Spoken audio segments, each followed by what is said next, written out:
Moby Dick, or The Whale. By Herman Melville. Part 3. Chapter 91.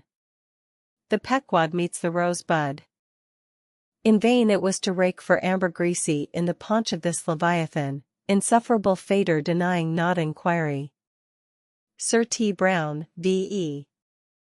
It was a week or two after the last whaling scene recounted, and when we were slowly sailing over a sleepy, vapory, midday sea, that the many noses on the Pequod's deck proved more vigilant discoverers than the 3 pairs of eyes aloft. A peculiar and not very pleasant smell was smelt in the sea. "I will bet something now," said Stubb, "that somewhere hereabouts are some of those drugged whales we tickled the other day. I thought they would keel up before long." Presently, the vapors in advance slid aside, and there in the distance lay a ship, whose furled sails betokened that some sort of whale must be alongside. As we glided nearer, the stranger showed French colors from his peak, and by the eddying cloud of vulture seafowl that circled, and hovered, and swooped around him, it was plain that the whale alongside must be what the fishermen call a blasted whale, that is, a whale that has died unmolested on the sea, and so floated an unappropriated corpse.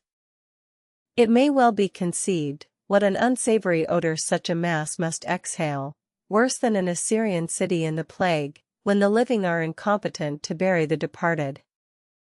So intolerable indeed is it regarded by some, that no cupidity could persuade them to moor alongside of it. Yet are there those who will still do it, notwithstanding the fact that the oil obtained from such subjects is of a very inferior quality, and by no means of the nature of attar of rose. Coming still nearer with the expiring breeze, we saw that the Frenchman had a second whale alongside, and this second whale seemed even more of a nosegay than the first. In truth, it turned out to be one of those problematical whales that seem to dry up and die with a sort of prodigious dyspepsia, or indigestion, leaving their defunct bodies almost entirely bankrupt of anything like oil. Nevertheless, in the proper place we shall see that no knowing fisherman will ever turn up his nose at such a whale as this, however much he may shun blasted whales in general. The Pequod had now swept so nigh to the stranger, that Stubb vowed he recognized his cutting spade pole entangled in the lines that were knotted round the tail of one of these whales. "There's a pretty fellow, now," he banteringly laughed, "standing in the ship's bows, there's a jackal for ye." I well know that these crapauds of Frenchmen are but poor devils in the fishery, sometimes lowering their boats for breakers, mistaking them for sperm whale spouts, yes, and sometimes sailing from their port with their hold full of boxes of tallow candles, and cases of snuffers, foreseeing that all the oil they will get won't be enough to dip the captain's wick into. Aye, we all know these things, but look ye, here's a crapo that is content with our leavings, the drugged whale there, I mean. Aye, and is content too with scraping the dry bones of that other precious fish he has there. Poor devil! I say, pass round a hat, someone, and let's make him a present of a little oil for dear charity's sake. For what oil he'll get from that drugged whale there, wouldn't be fit to burn in a jail, no, not in a condemned cell. And as for the other whale, why, I'll agree to get more oil by chopping up and trying out these 3 masts of ours, than he'll get from that bundle of bones, though, now that I think of it, it may contain something worth a good deal more than oil, yes, ambergris. I wonder now if our old man has thought of that. It's worth trying. Yes, I'm for it, and so saying he started for the quarter-deck. By this time the faint air had become a complete calm, so that whether or no, the Pequod was now fairly entrapped in the smell, with no hope of escaping except by its breezing up again. Issuing from the cabin, Stubb now called his boat's crew, and pulled off for the stranger.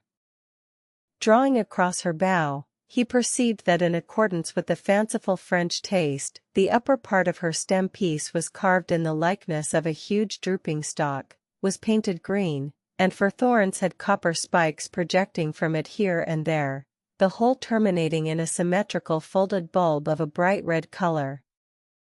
Upon her headboards, in large gilt letters, he read Boughton de Rose, Rose Button, or Rosebud, and this was the romantic name of this aromatic ship.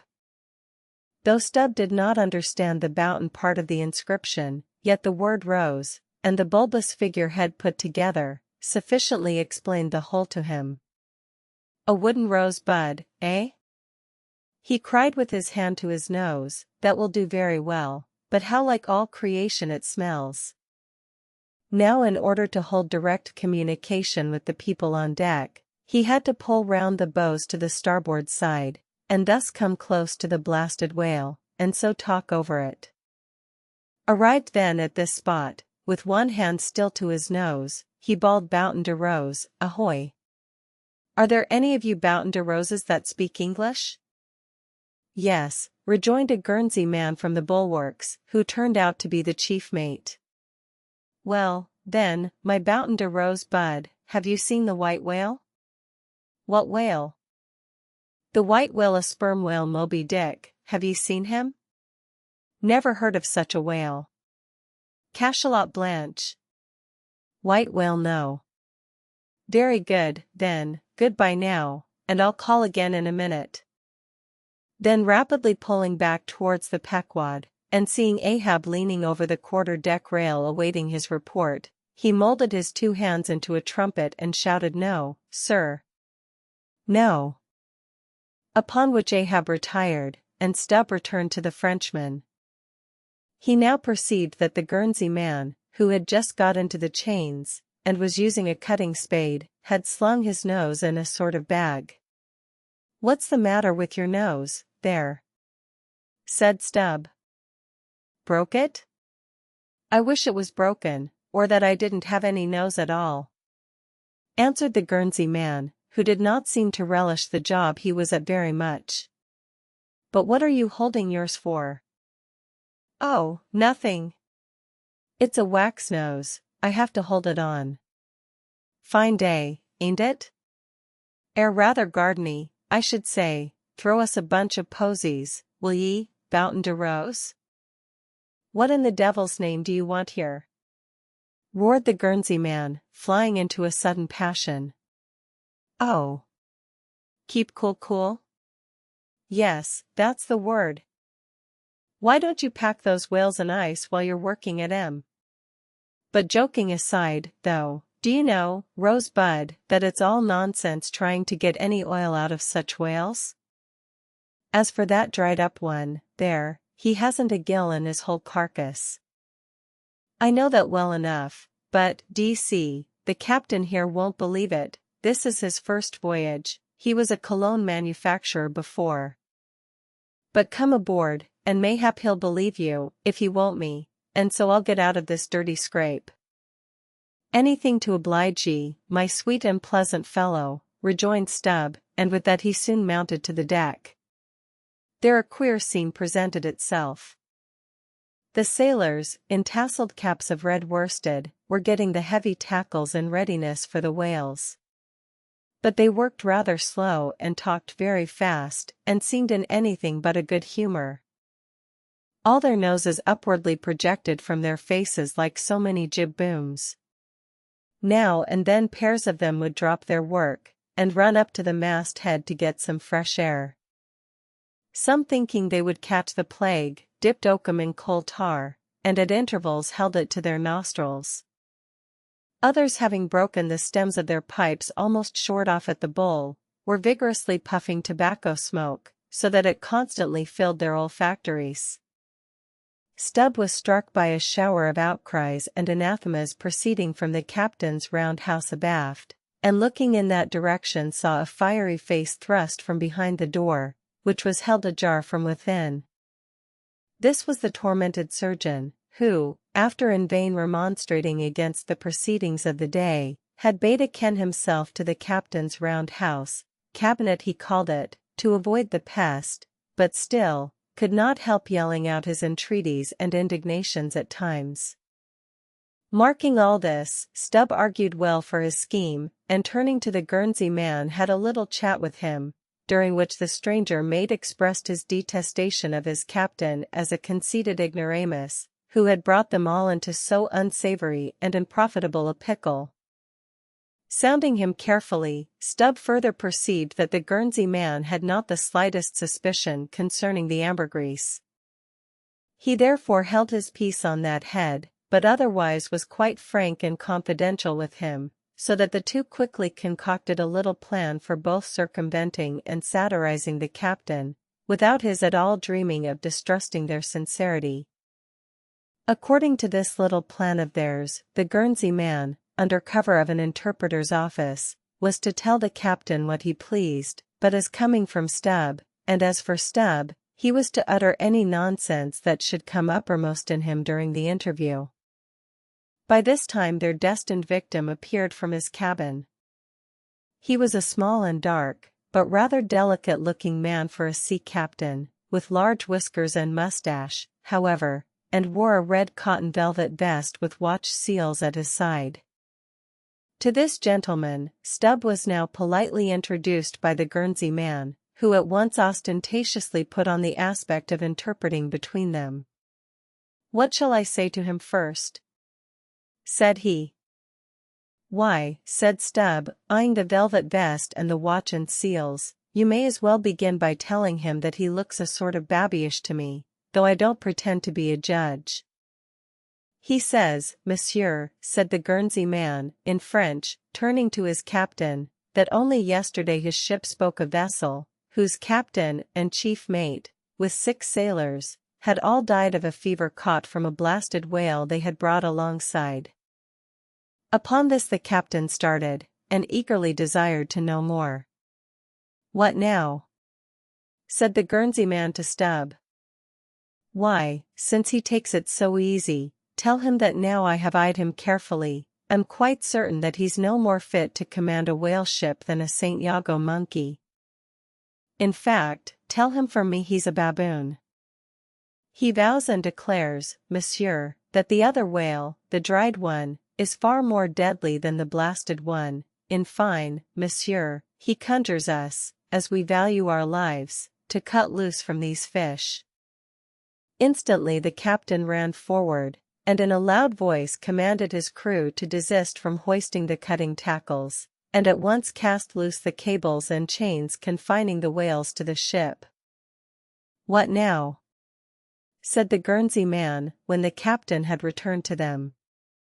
"Why, let me see, yes, you may as well tell him now that in fact, tell him I've diddled him, and, aside to himself, perhaps somebody else. He says, monsieur, that he's very happy to have been of any service to us." Hearing this, the captain vowed that they were the grateful parties, meaning himself and mate, and concluded by inviting Stubb down into his cabin to drink a bottle of Bordeaux. "He wants you to take a glass of wine with him," said the interpreter. "Thank him heartily, but tell him it's against my principles to drink with the man I've diddled. In fact, tell him I must go. He says, monsieur, that his principles won't admit of his drinking, but that if monsieur wants to live another day to drink, then monsieur had best drop all 4 boats, and pull the ship away from these whales, for it's so calm they won't drift." By this time Stubb was over the side, and getting into his boat, hailed the Guernsey man to this effect, that having a long tow line in his boat, he would do what he could to help them, by pulling out the lighter whale of the 2 from the ship's side. While the Frenchman's boats, then, were engaged in towing the ship one way, Stubb benevolently towed away at his whale the other way, ostentatiously slacking out a most unusually long tow line. Presently a breeze sprang up, Stubb feigned to cast off from the whale, hoisting his boats. The Frenchman soon increased his distance, while the Pequod slid in between him and Stubb's whale. Whereupon Stubb quickly pulled to the floating body, and hailing the Pequod to give notice of his intentions, at once proceeded to reap the fruit of his unrighteous cunning. Seizing his sharp boat spade, he commenced an excavation in the body, a little behind the side fin. You would almost have thought he was digging a cellar there in the sea, and when at length his spade struck against the gaunt ribs, It was like turning up old Roman tiles and pottery buried in fat English loam. His boat's crew were all in high excitement, eagerly helping their chief, and looking as anxious as gold hunters. And all the time numberless fowls were diving, and ducking, and screaming, and yelling, and fighting around them. Stubb was beginning to look disappointed, especially as the horrible nosegay increased, when suddenly from out the very heart of this plague, there stole a faint stream of perfume, which flowed through the tide of bad smells without being absorbed by it, as one river will flow into and then along with another, without at all blending with it for a time. I have it, cried Stubb, with delight, striking something in the subterranean regions, a purse. A purse. Dropping his spade, he thrust both hands in, and drew out handfuls of something that looked like ripe Windsor soap, or rich mottled old cheese, very unctuous and savory withal. You might easily dent it with your thumb, it is of a hue between yellow and ash color. And this, good friends, is ambergris, worth a gold guinea an ounce to any druggist.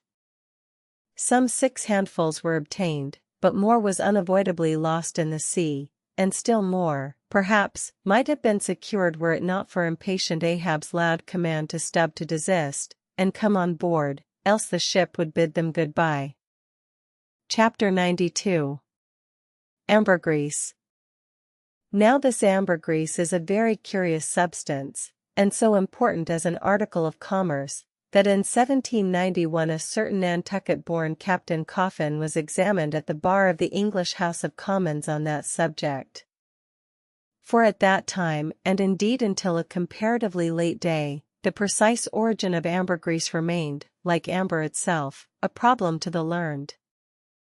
Though the word ambergris is but the French compound for grey amber, yet the two substances are quite distinct.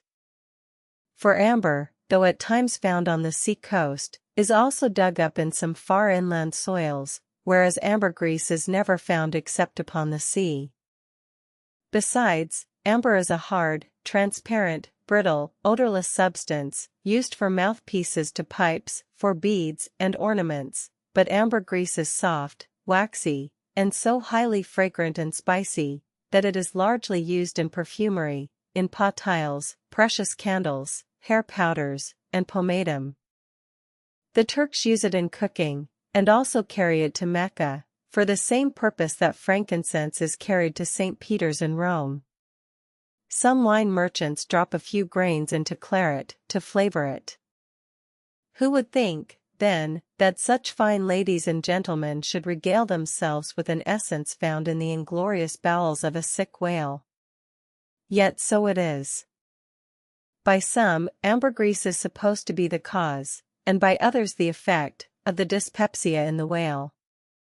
How to cure such a dyspepsia it were hard to say, unless by administering 3 or 4 boat-loads of Brandreth's pills, and then running out of harm's way, as laborers do in blasting rocks. I have forgotten to say that there were found in this ambergris, certain hard, round, bony plates, which at first Stubb thought might be sailors' trousers buttons, but it afterwards turned out that they were nothing more than pieces of small squid bones embalmed in that manner. Now that the incorruption of this most fragrant ambergris should be found in the heart of such decay, is this nothing? Bethink thee of that saying of St. Paul in Corinthians, about corruption and incorruption, how that we are sown in dishonor, but raised in glory. And likewise call to mind that saying of Paracelsus about what it is that mocketh the best musk. Also forget not the strange fact that of all things of ill savor, cologne water, in its rudimental manufacturing stages, is the worst. I should like to conclude the chapter with the above appeal, but cannot, owing to my anxiety to repel a charge often made against whalemen, and which, in the estimation of some already biased minds, might be considered as indirectly substantiated by what has been said of the Frenchman's 2 whales. Elsewhere in this volume the slanderous aspersion has been disproved, that the vocation of whaling is throughout a slatternly, untidy business. But there is another thing to rebut. They hint that all whales always smell bad. Now, how did this odious stigma originate? I opine that it is plainly traceable to the first arrival of the Greenland whaling ships in London, more than 2 centuries ago. Because those whalemen did not then, and do not now, try out their oil at sea as the southern ships have always done, but cutting up the fresh blubber in small bits, thrust it through the bung holes of large casks, and carry it home in that manner, the shortness of the season in those icy seas, and the sudden and violent storms to which they are exposed, forbidding any other course. The consequence is, that upon breaking into the hold, and unloading one of these whale cemeteries, in the Greenland dock, a savour is given forth somewhat similar to that arising from excavating an old city graveyard, for the foundations of a lying-in hospital.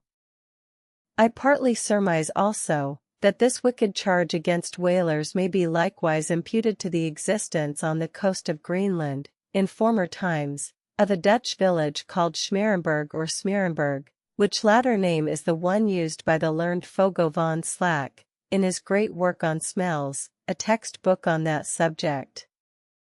As its name imports, smear, fat, berg, to put up, this village was founded in order to afford a place for the blubber of the Dutch whale fleet to be tried out, without being taken home to Holland for that purpose.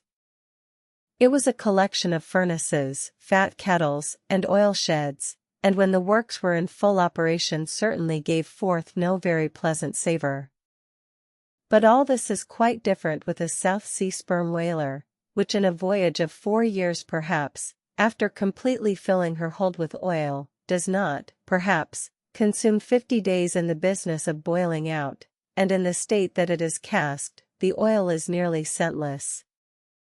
The truth is, that living or dead, if but decently treated, whales as a species are by no means creatures of ill odor, nor can whalemen be recognized, as the people of the Middle Ages affected to detect a Jew in the company, by the nose. Nor indeed can the whale possibly be otherwise than fragrant, when, as a general thing, he enjoys such high health, taking abundance of exercise, always out of doors, though, it is true, seldom in the open air.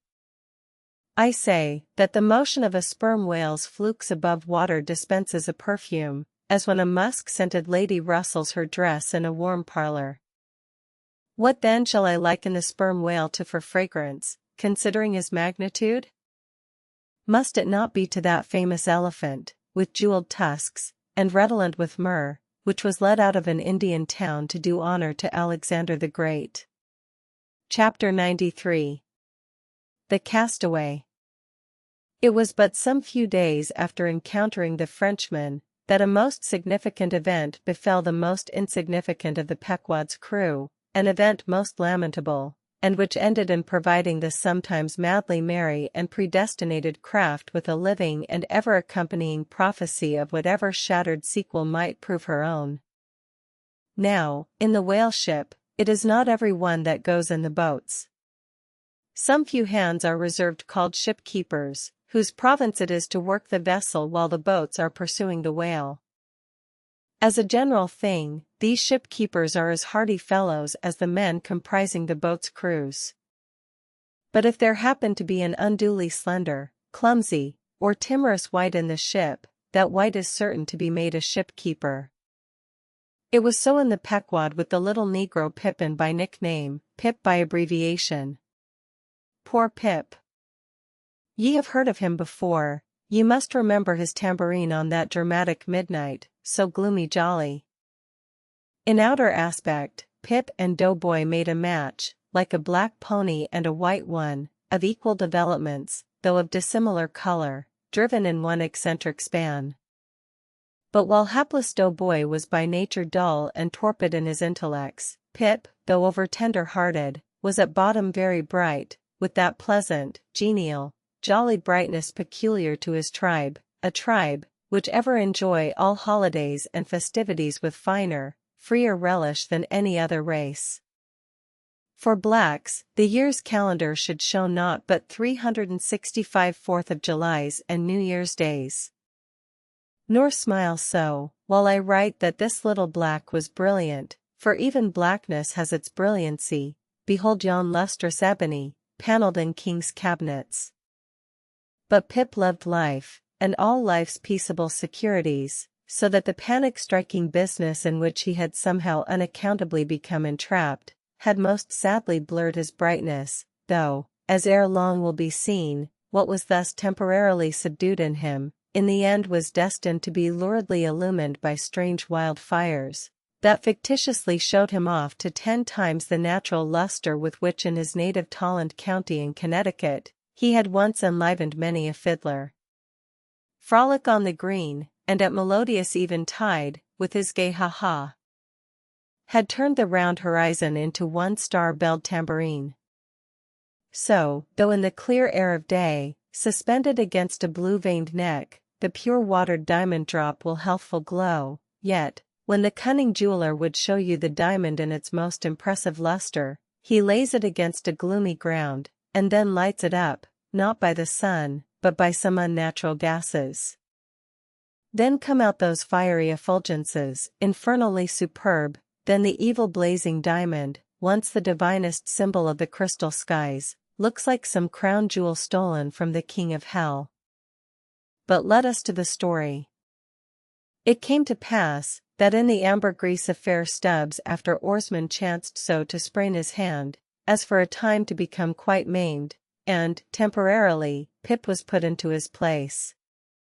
The first time Stubb lowered with him, Pip evinced much nervousness, but happily, for that time, escaped close contact with the whale, and therefore came off not altogether discreditably, though Stubb observing him, took care, afterwards, to exhort him to cherish his courageousness to the utmost, for he might often find it needful.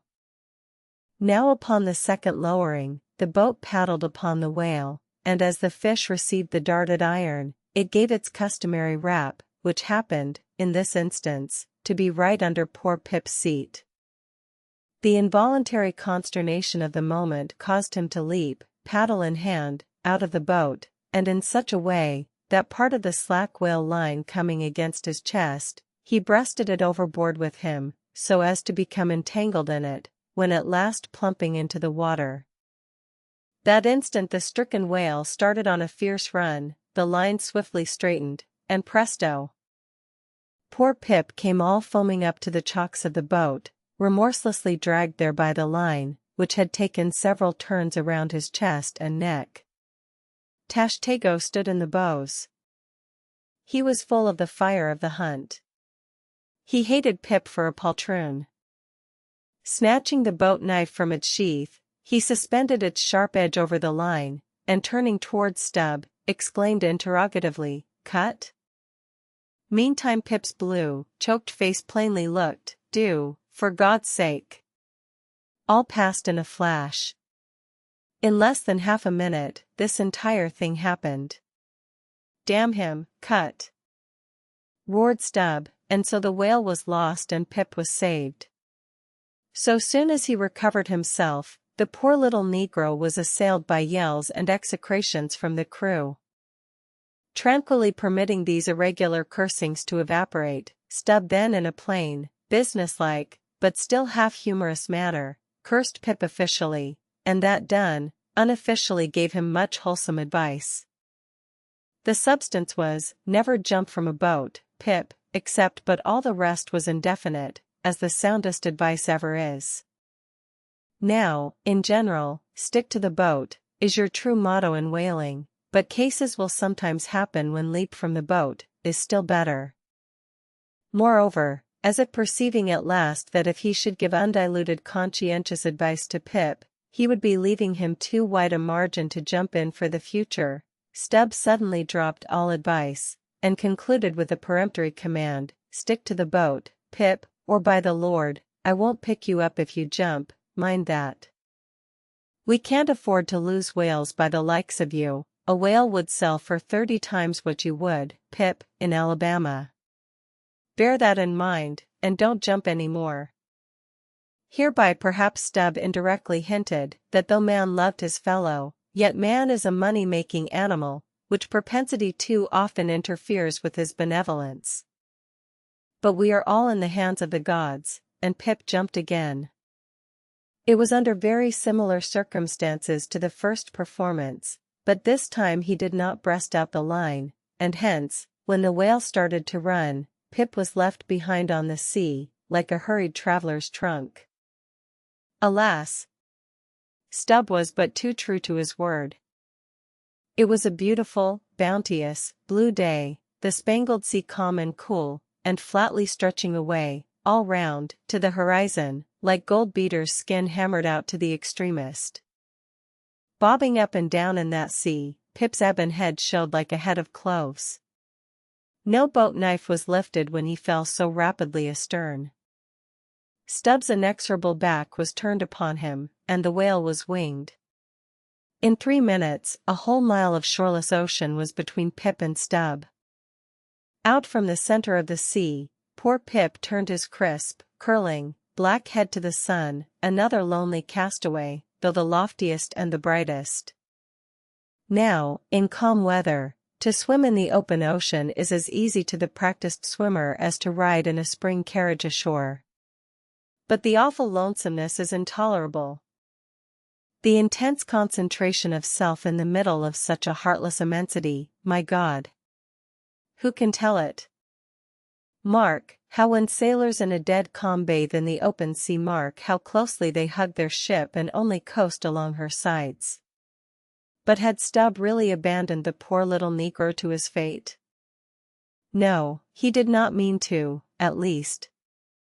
Because there were 2 boats in his wake, and he supposed, no doubt, that they would of course come up to Pip very quickly, and pick him up, though, indeed, such considerations towards oarsmen jeopardized through their own timidity, is not always manifested by the hunters in all similar instances, and such instances not unfrequently occur, almost invariably in the fishery. A coward, so called, is marked with the same ruthless detestation peculiar to military navies and armies. But it so happened that those boats, without seeing Pip, suddenly spying whales close to them on one side, turned, and gave chase, and Stubb's boat was now so far away, and he and all his crew so intent upon his fish, that Pip's ringed horizon began to expand around him miserably. By the merest chance the ship itself at last rescued him, but from that hour the little negro went about the deck an idiot, such, at least, they said he was. The sea had jeeringly kept his finite body up, but drowned the infinite of his soul. Not drowned entirely, though. Rather carried down alive to wondrous depths, where strange shapes of the unwarped primal world glided to and fro before his passive eyes, and the miser merman, wisdom, revealed his hoarded heaps, and among the joyous, heartless, ever-juvenile eternities, Pip saw the multitudinous, God-omnipresent, coral insects, that out of the firmament of waters heaved the colossal orbs. He saw God's foot upon the treadle of the loom, and spoke it, and therefore his shipmates called him mad. So man's insanity is heaven's sense, and wandering from all mortal reason, man comes at last to that celestial thought, which, to reason, is absurd and frantic, and weal or woe, feels then uncompromised, indifferent as is God. For the rest, blame not Stubb too hardly. The thing is common in that fishery, and in the sequel of the narrative, it will then be seen what like abandonment befell myself. Chapter 94. A squeeze of the hand. That whale of Stubb's, so dearly purchased, was duly brought to the Pequod's side, where all those cutting and hoisting operations previously detailed, were regularly gone through, even to the bailing of the Heidelberg tun, or case. While some were occupied with this latter duty, others were employed in dragging away the larger tubs, so soon as filled with the sperm, and when the proper time arrived, this same sperm was carefully manipulated ere going to the try-works, of which anon. It had cooled and crystallized to such a degree, that when, with several others, I sat down before a large Constantine's bath of it, I found it strangely concreted into lumps, here and there rolling about in the liquid part. It was our business to squeeze these lumps back into fluid. A sweet and unctuous duty. No wonder that in old times this sperm was such a favorite cosmetic. Such a clearer. Such a sweetener. Such a softener. Such a delicious mollifier. After having my hands in it for only a few minutes, my fingers felt like eels, and began, as it were, to serpentine and spiralize. As I sat there at my ease, cross-legged on the deck, after the bitter exertion at the windlass, under a blue tranquil sky, the ship under indolent sail, and gliding so serenely along, as I bathed my hands among those soft, gentle globules of infiltrated tissues, woven almost within the hour, as they richly broke to my fingers, and discharged all their opulence, like fully ripe grapes their wine, as I snuffed up that uncontaminated aroma, literally and truly, like the smell of spring violets, I declare to you, that for the time I lived as in a musky meadow, I forgot all about our horrible oath. In that inexpressible sperm, I washed my hands and my heart of it. I almost began to credit the old Paracelsian superstition that sperm is of rare virtue in allaying the heat of anger. While bathing in that bath, I felt divinely free from all ill will, or petulance, or malice, of any sort whatsoever. Squeeze. Squeeze. Squeeze. All the morning long, I squeezed that sperm till I myself almost melted into it. I squeezed that sperm till a strange sort of insanity came over me, and I found myself unwittingly squeezing my co-laborers' hands in it, mistaking their hands for the gentle globules. Such an abounding, affectionate, friendly, loving feeling did this avocation beget, that at last I was continually squeezing their hands, and looking up into their eyes sentimentally, as much as to say, "Oh, my dear fellow beings, why should we longer cherish any social acerbities, or know the slightest ill humor or envy? Come, let us squeeze hands all round, nay, let us all squeeze ourselves into each other, let us squeeze ourselves universally into the very milk and sperm of kindness. Would that I could keep squeezing that sperm forever! For now, since by many prolonged, repeated experiences, I have perceived that in all cases man must eventually lower, or at least shift, his conceit of attainable felicity, not placing it anywhere in the intellect or the fancy, but in the wife, the heart, the bed, the table, the saddle, the fireside, the country. Now that I have perceived all this, I am ready to squeeze case eternally. In thoughts of the visions of the night, I saw long rows of angels in paradise, each with his hands in a jar of spermaceti.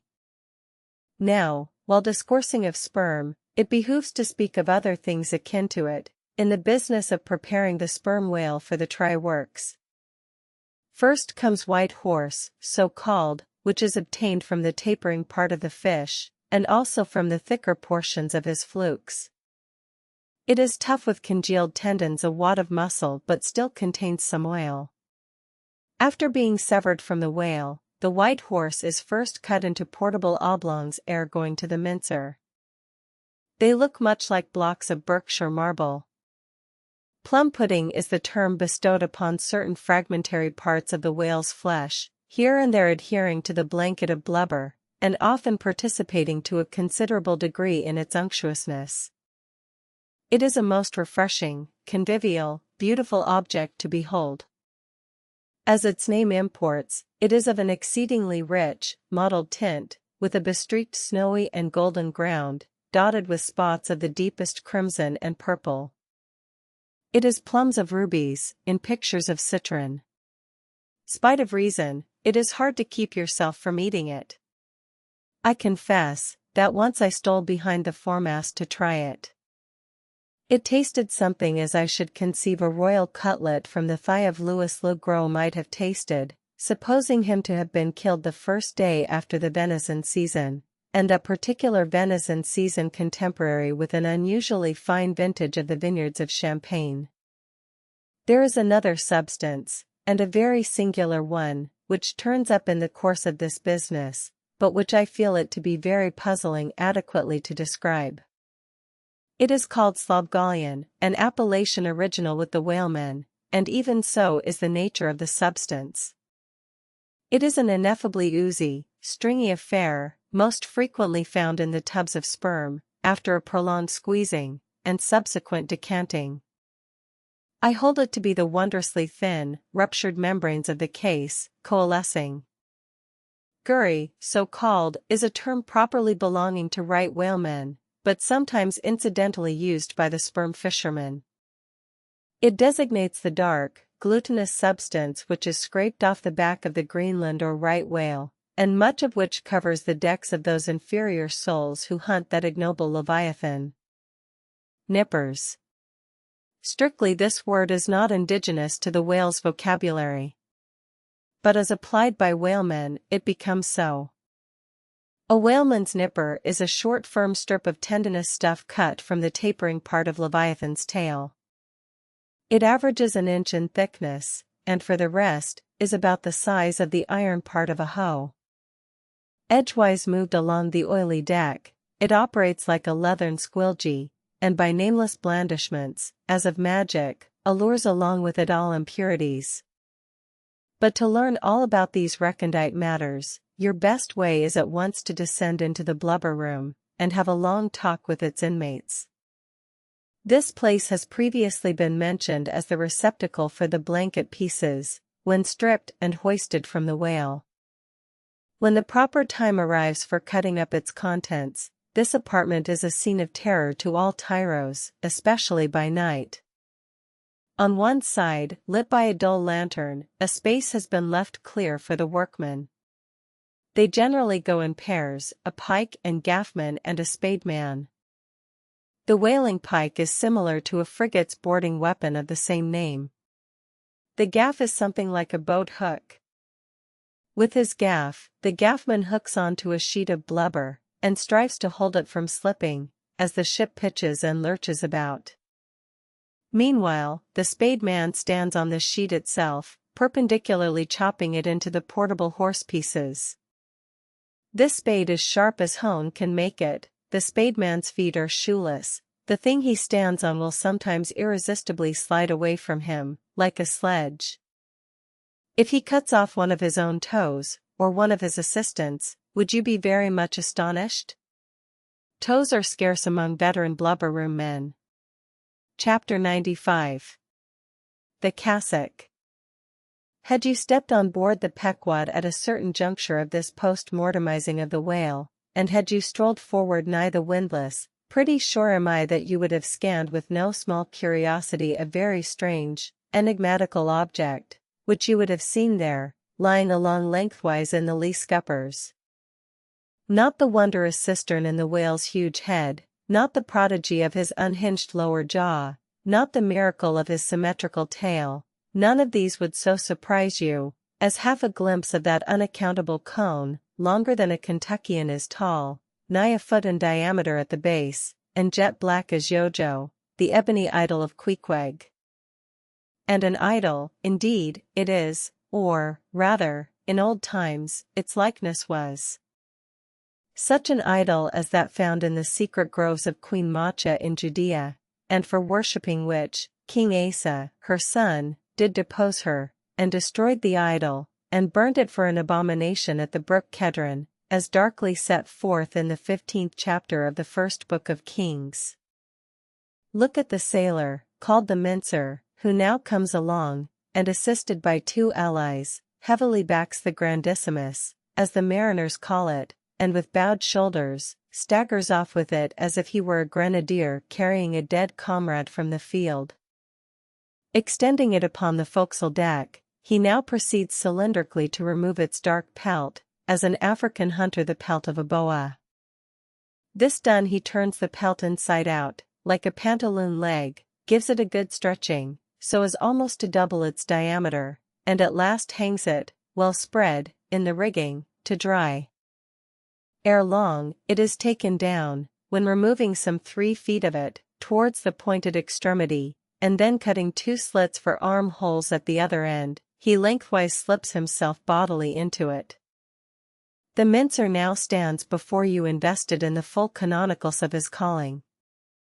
Immemorial to all his order, this investiture alone will adequately protect him, while employed in the peculiar functions of his office. That office consists in mincing the horse pieces of blubber for the pots, an operation which is conducted at a curious wooden horse, planted endwise against the bulwarks, and with a capacious tub beneath it, into which the minced pieces drop, fast as the sheets from a rapt orator's desk. Arrayed in decent black, occupying a conspicuous pulpit, intent on Bible leaves, what a candidate for an archbishopric, what a lad for a pope were this mincer. Star. Asterisk Bible leaves. Bible leaves. This is the invariable cry from the mates to the mincer. It enjoins him to be careful, and cut his work into as thin slices as possible, inasmuch as by so doing the business of boiling out the oil is much accelerated, and its quantity considerably increased, besides perhaps improving it in quality. Chapter 96. The Try-Works. Besides her hoisted boats, an American whaler is outwardly distinguished by her try-works. She presents the curious anomaly of the most solid masonry joining with oak and hemp in constituting the completed ship. It is as if from the open field a brick kiln were transported to her planks. The try-works are planted between the foremast and mainmast, the most roomy part of the deck. The timbers beneath are of a peculiar strength, fitted to sustain the weight of an almost solid mass of brick and mortar, some 10 feet by 8 square, and 5 in height. The foundation does not penetrate the deck, but the masonry is firmly secured to the surface by ponderous knees of iron bracing it on all sides, and screwing it down to the timbers. On the flanks it is cased with wood, and at top completely covered by a large, sloping, battened hatchway. Removing this hatch we expose the great try-pots, 2 in number, and each of several barrels capacity. When not in use, they are kept remarkably clean. Sometimes they are polished with soapstone and sand, till they shine within like silver punch bowls. During the night watches some cynical old sailors will crawl into them and coil themselves away there for a nap. While employed in polishing them, one man in each pot, side by side many confidential communications are carried on, over the iron lips. It is a place also for profound mathematical meditation. It was in the left-hand tripod of the Pequod, with the soapstone diligently circling round me, that I was first indirectly struck by the remarkable fact, that in geometry all bodies gliding along the cycloid, my soapstone for example, will descend from any point in precisely the same time. Removing the fire board from the front of the try-works, the bare masonry of that side is exposed, penetrated by the 2 iron mouths of the furnaces, directly underneath the pots. These mouths are fitted with heavy doors of iron. The intense heat of the fire is prevented from communicating itself to the deck, by means of a shallow reservoir extending under the entire enclosed surface of the works. By a tunnel inserted at the rear, this reservoir is kept replenished with water as fast as it evaporates. There are no external chimneys, they open direct from the rear wall. And here let us go back for a moment. It was about 9 o'clock at night that the Pequod's try-works were first started on this present voyage. It belonged to Stubb to oversee the business. Already there? Off hatch, then, and start her. You cook, fire the works. This was an easy thing, for the carpenter had been thrusting his shavings into the furnace throughout the passage. Here be it said that in a whaling voyage the first fire in the try-works has to be fed for a time with wood. After that no wood is used, except as a means of quick ignition to the staple fuel. In a word, after being tried out, the crisp, shriveled blubber, now called scraps or fritters, still contains considerable of its unctuous properties. These fritters feed the flames. Like a plethoric burning martyr, or a self-consuming misanthrope, once ignited, the whale supplies his own fuel and burns by his own body. Would that he consumed his own smoke. For his smoke is horrible to inhale, and inhale it you must, and not only that, but you must live in it for the time. It has an unspeakable, wild, Hindu odor about it, such as may lurk in the vicinity of funereal pyres. It smells like the left wing of the Day of Judgment. It is an argument for the pit. By midnight the works were in full operation. We were clear from the carcass, sail had been made, the wind was freshening, the wild ocean darkness was intense. But that darkness was licked up by the fierce flames, which at intervals forked forth from the sooty flues, and illuminated every lofty rope in the rigging, as with the famed Greek fire. The burning ship drove on, as if remorselessly commissioned to some vengeful deed. So the pitch and sulphur-freighted brigs of the bold Hydriote, Canaris, issuing from their midnight harbors, with broad sheets of flame for sails, bore down upon the Turkish frigates, and folded them in conflagrations. The hatch, removed from the top of the works, now afforded a wide hearth in front of them. Standing on this were the Tartarian shapes of the pagan harpooneers, always the whale ship stokers. With huge pronged poles they pitched hissing masses of blubber into the scalding pots, or stirred up the fires beneath, till the snaky flames darted, curling, out of the doors to catch them by the feet. The smoke rolled away in sullen heaps. To every pitch of the ship there was a pitch of the boiling oil, which seemed all eagerness to leap into their faces. Opposite the mouth of the works, on the further side of the wide wooden hearth, was the windlass. This served for a sea sofa. Here lounged the watch, when not otherwise employed, looking into the red heat of the fire, till their eyes felt scorched in their heads. Their tawny features, now all begrimed with smoke and sweat, their matted beards, and the contrasting barbaric brilliancy of their teeth, all these were strangely revealed in the capricious emblazonings of the works. As they narrated to each other their unholy adventures, their tales of terror told in words of mirth, as their uncivilized laughter forked upwards out of them, like the flames from the furnace, as to and fro, in their front, the harpooneers wildly gesticulated with their huge pronged forks and dippers, as the wind held on, and the sea leaped, and the ship groaned and dived, and yet steadfastly shot her red hell further and further into the blackness of the sea and the night, and scornfully champed the white bone in her mouth, and viciously spat round her on all sides. Then the rushing Pequod, freighted with savages, and laden with fire, and burning a corpse, and plunging into that blackness of darkness, seemed the material counterpart of her monomaniac commander's soul. So seemed it to me, as I stood at her helm, and for long hours silently guided the way of this fire ship on the sea. Wrapped, for that interval, in darkness myself, I but the better saw the redness, the madness, the ghastliness of others. The continual sight of the fiend shapes before me, capering half in smoke and half in fire, these at last begot kindred visions in my soul, so soon as I began to yield to that unaccountable drowsiness which ever would come over me at a midnight helm. But that night, in particular, a strange, and ever since inexplicable, thing occurred to me. Starting from a brief standing sleep, I was horribly conscious of something fatally wrong.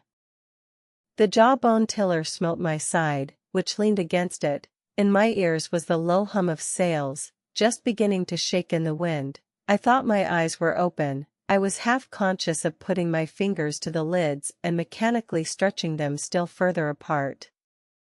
But, spite of all this, I could see no compass before me to steer by, though it seemed but a minute since I had been watching the card, by the steady binnacle lamp illuminating it. Nothing seemed before me but a jet gloom, now and then made ghastly by flashes of redness. Uppermost was the impression, that whatever swift, rushing thing I stood on was not so much bound to any haven ahead as rushing from all havens astern. A stark, bewildered feeling, as of death, came over me. Convulsively my hands grasped the tiller, but with the crazy conceit that the tiller was, somehow, in some enchanted way, inverted. My God!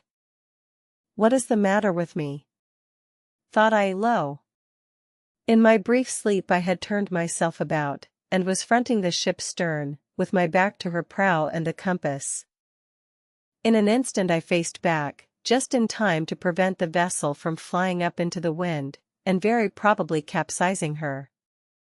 How glad and how grateful the relief from this unnatural hallucination of the night, and the fatal contingency of being brought by the lee. Look not too long in the face of the fire, O man. Never dream with thy hand on the helm. Turn not thy back to the compass, accept the first hint of the hitching tiller, believe not the artificial fire, when its redness makes all things look ghastly. Tomorrow, in the natural sun, the skies will be bright, those who glared like devils in the forking flames, the morn will show in far other, at least gentler, relief, the glorious, golden, glad sun, the only true lamp all others but liars. Nevertheless the sun hides not Virginia's dismal swamp, nor Rome's accursed Campagna, nor wide Sahara, nor all the millions of miles of deserts and of griefs beneath the moon. The sun hides not the ocean, which is the dark side of this earth, and which is 2/3 of this earth. So, therefore, that mortal man who hath more of joy than sorrow in him, that mortal man cannot be true, not true, or undeveloped. With books the same. The truest of all men was the man of sorrows, and the truest of all books is Solomon's, and Ecclesiastes is the fine hammered steel of woe. All is vanity. All. This wilful world hath not got hold of unchristian Solomon's wisdom yet. But he who dodges hospitals and jails, and walks fast crossing graveyards, and would rather talk of operas than hell, calls Cooper, Young, Pascal, Rousseau, poor devils all of sick men, and throughout a carefree lifetime swears by Rabelais as passing wise, and therefore jolly, not that man is fitted to sit down on tombstones, and break the green damp mold with unfathomably wondrous Solomon. But even Solomon, he says, the man that wandereth out of the way of understanding shall remain, i.e., even while living, in the congregation of the dead.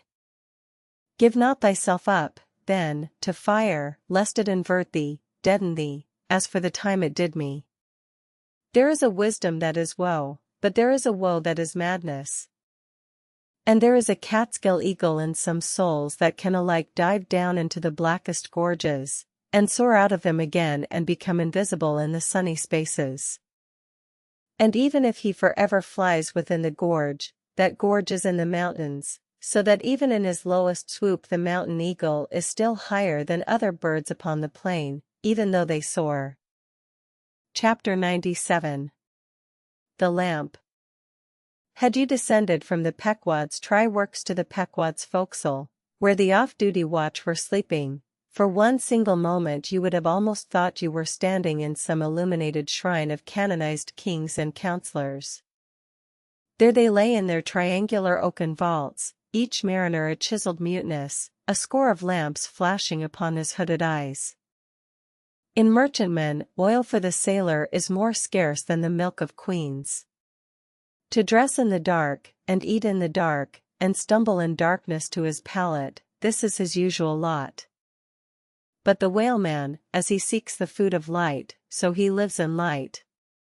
He makes his berth in Aladdin's lamp, and lays him down in it, so that in the pitchiest night the ship's black hull still houses an illumination. See with what entire freedom the whaleman takes his handful of lamps, often but old bottles and vials, though to the copper cooler at the try-works, and replenishes them there, as mugs of ale at a vat. He burns, too, the purest of oil, in its unmanufactured, and, therefore, unvitiated state, a fluid unknown to solar, lunar, or astral contrivances ashore. It is sweet as early grass butter in April. He goes and hunts for his oil, so as to be sure of its freshness and genuineness, even as the traveler on the prairie hunts up his own supper of game. Chapter 98. Stowing down and clearing up. Already has it been related how the great Leviathan is afar off descried from the mast-head, how he is chased over the watery moors, and slaughtered in the valleys of the deep, how he is then towed alongside and beheaded, and how, on the principle which entitled the headsman of old to the garments in which the beheaded was killed, his great padded surtout becomes the property of his executioner, how, in due time, he is condemned to the pots, and, like Shadrach, Meshach, and Abednego, his spermaceti, oil, and bone pass unscathed through the fire. But now it remains to conclude the last chapter of this part of the description by rehearsing singing, if I may, the romantic proceeding of decanting off his oil into the casks and striking them down into the hold, where once again Leviathan returns to his native profundities, sliding along beneath the surface as before, but, alas, never more to rise and blow.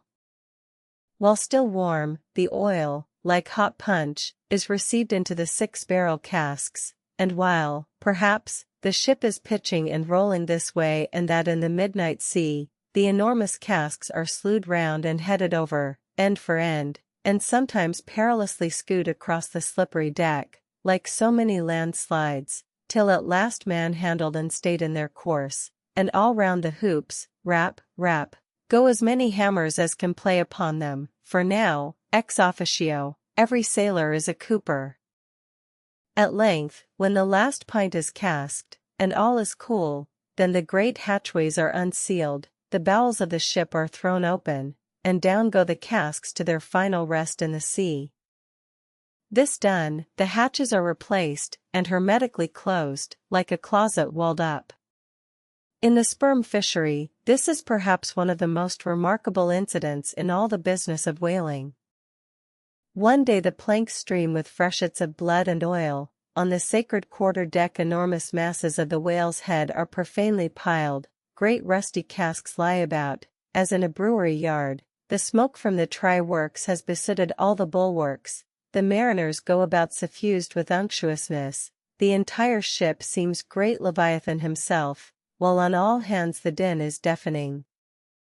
But a day or two after, you look about you, and prick your ears in this self-same ship, and were it not for the telltale boats and try-works, you would all but swear you trod some silent merchant vessel, with a most scrupulously neat commander. The unmanufactured sperm oil possesses a singularly cleansing virtue. This is the reason why the decks never look so white as just after what they call an affair of oil. Besides, from the ashes of the burned scraps of the whale, a potent lye is readily made, and whenever any adhesiveness from the back of the whale remains clinging to the side, that lye quickly exterminates it. Hands go diligently along the bulwarks, and with buckets of water and rags restore them to their full tidiness. The soot is brushed from the lower rigging. All the numerous implements which have been in use are likewise faithfully cleansed and put away. The great hatch is scrubbed and placed upon the try-works, completely hiding the pots, every cask is out of sight, all tackles are coiled in unseen nooks, and when by the combined and simultaneous industry of almost the entire ship's company, the whole of this conscientious duty is at last concluded, then the crew themselves proceed to their own ablutions, shift themselves from top to toe, and finally issue to the immaculate deck, fresh and all aglow, as bridegrooms new leaped from out the daintiest Holland. Now, with elated step, they pace the planks in 2s and 3s, and humorously discourse of parlors, sofas, carpets, and fine cambrics, propose to mat the deck, think of having hanging to the top, object not to taking tea by moonlight on the piazza of the forecastle. To hint to such musked mariners of oil, and bone, and blubber, were little short of audacity. They know not the thing you distantly allude to. Away, and bring us napkins. But mark. Aloft there, at the 3 mast heads, stand 3 men intent on spying out more whales, which, if caught, infallibly will again soil the old oaken furniture, and drop at least one small grease spot somewhere. Yes, and many is the time, when, after the severest uninterrupted labors, which know no night, continuing straight through for 96 hours, when from the boat, where they have swelled their wrists with all day rowing on the line, they only step to the deck to carry vast chains, and heave the heavy windlass, and cut and slash, yeah, and in their very sweatings to be smoked and burned anew by the combined fires of the equatorial sun and the equatorial try-works, when, on the heel of all this, they have finally bestirred themselves to cleanse the ship, and make a spotless dairy room of it. Many is the time the poor fellows, just buttoning the necks of their clean frocks, are startled by the cry of their she-blows. And away they fly to fight another whale, and go through the whole weary thing again.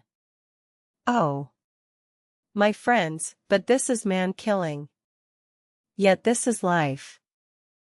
For hardly have we mortals by long toilings extracted from this world's vast bulk its small but valuable sperm, and then, with weary patience, cleansed ourselves from its defilements, and learned to live here in clean tabernacles of the soul, hardly is this done, when there she blows. The ghost is spouted up, and away we sail to fight some other world, and go through young life's old routine again. Oh, the metempsychosis!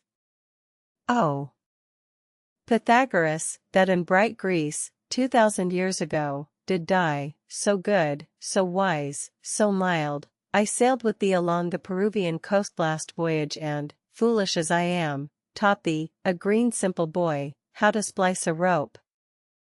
Chapter 99. The Doubloon.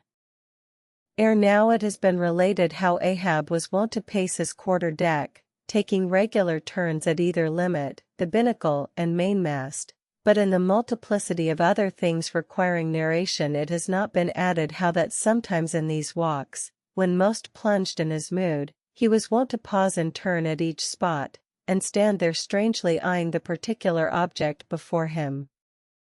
When he halted before the binnacle, with his glance fastened on the pointed needle and the compass, that glance shot like a javelin with the pointed intensity of his purpose, and when resuming his walk he again paused before the mainmast, then, as the same riveted glance fastened upon the riveted gold coin there, he still wore the same aspect of nailed firmness, only dashed with a certain wild longing, if not hopefulness.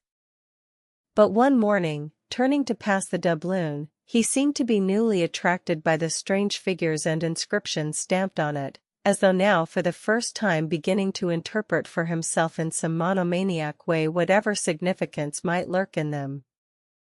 And some certain significance lurks in all things, else all things are little worth, and the round world itself but an empty cipher, except to sell by the cartload, as they do hills about Boston, to fill up some morass in the Milky Way. Now this doubloon was of purest, virgin gold, raked somewhere out of the heart of gorgeous hills, whence, east and west, over golden sands, the head waters of many a Pactolus flows. And though now nailed amidst all the rustiness of iron bolts and the verdigris of copper spikes, yet, untouchable and immaculate to any foulness, it still preserved its Quito glow. Nor, though placed amongst a ruthless crew and every hour passed by ruthless hands, and through the livelong night shrouded with thick darkness which might cover any pilfering approach, nevertheless every sunrise found the doubloon where the sunset left at last. For it was set apart and sanctified to one awe-striking end, and however wanton in their sailor ways, one and all, the mariners revered it as the white whale's talisman. Sometimes they talked it over in the weary watch by night, wondering whose it was to be at last, and whether he would ever live to spend it. Now those noble golden coins of South America are as medals of the sun and tropic token pieces. Here palms, alpacas, and volcanoes, sun's discs and stars, ecliptics, horns of plenty, and rich banners waving, are in luxuriant profusion stamped, so that the precious gold seems almost to derive an added preciousness and enhancing glories, by passing through those fancy mints, so Spanishly poetic. It so chanced that the doubloon of the Pequod was a most wealthy example of these things. On its round border it bore the letters, Republica del Ecuador. Quito. So this bright coin came from a country planted in the middle of the world, and beneath the great equator, and named after it, and it had been cast midway up the Andes, in the unwaning clime that knows no autumn.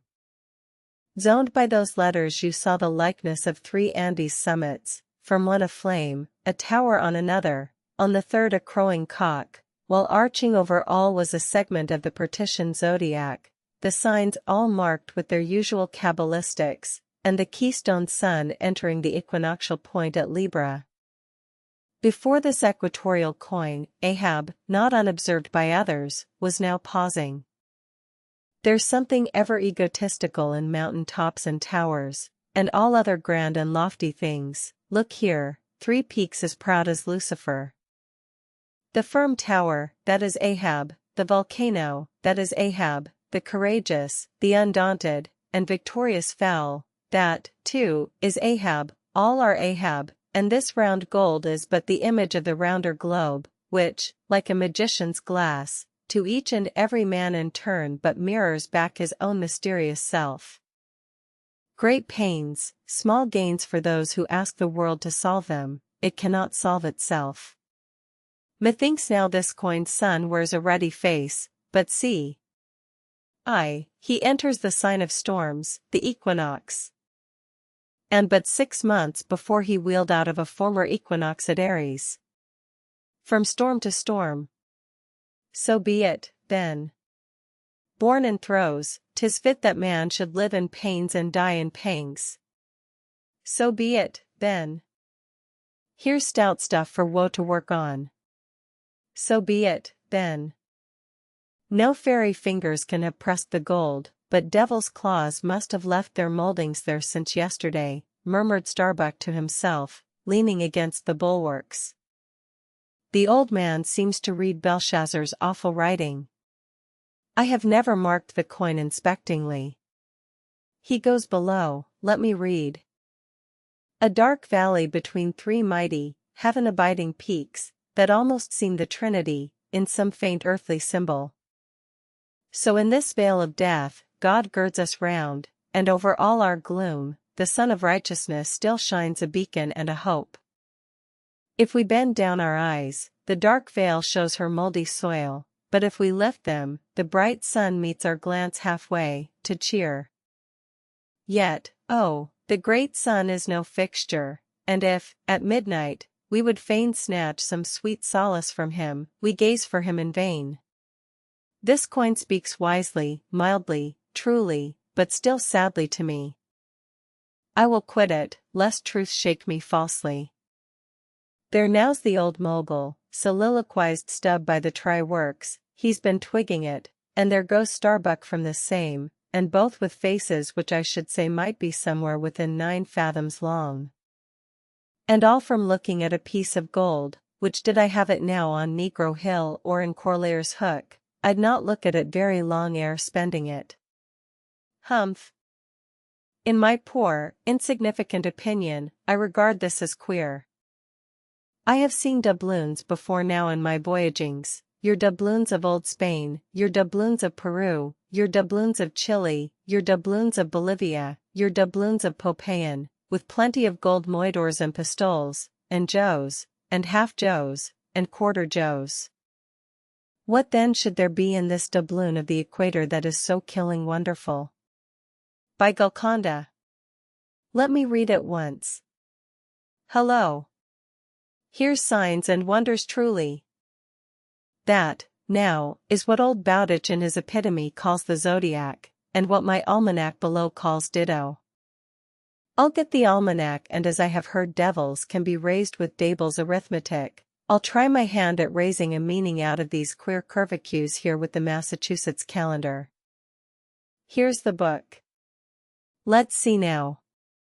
Signs and wonders, and the sun, he's always among 'em.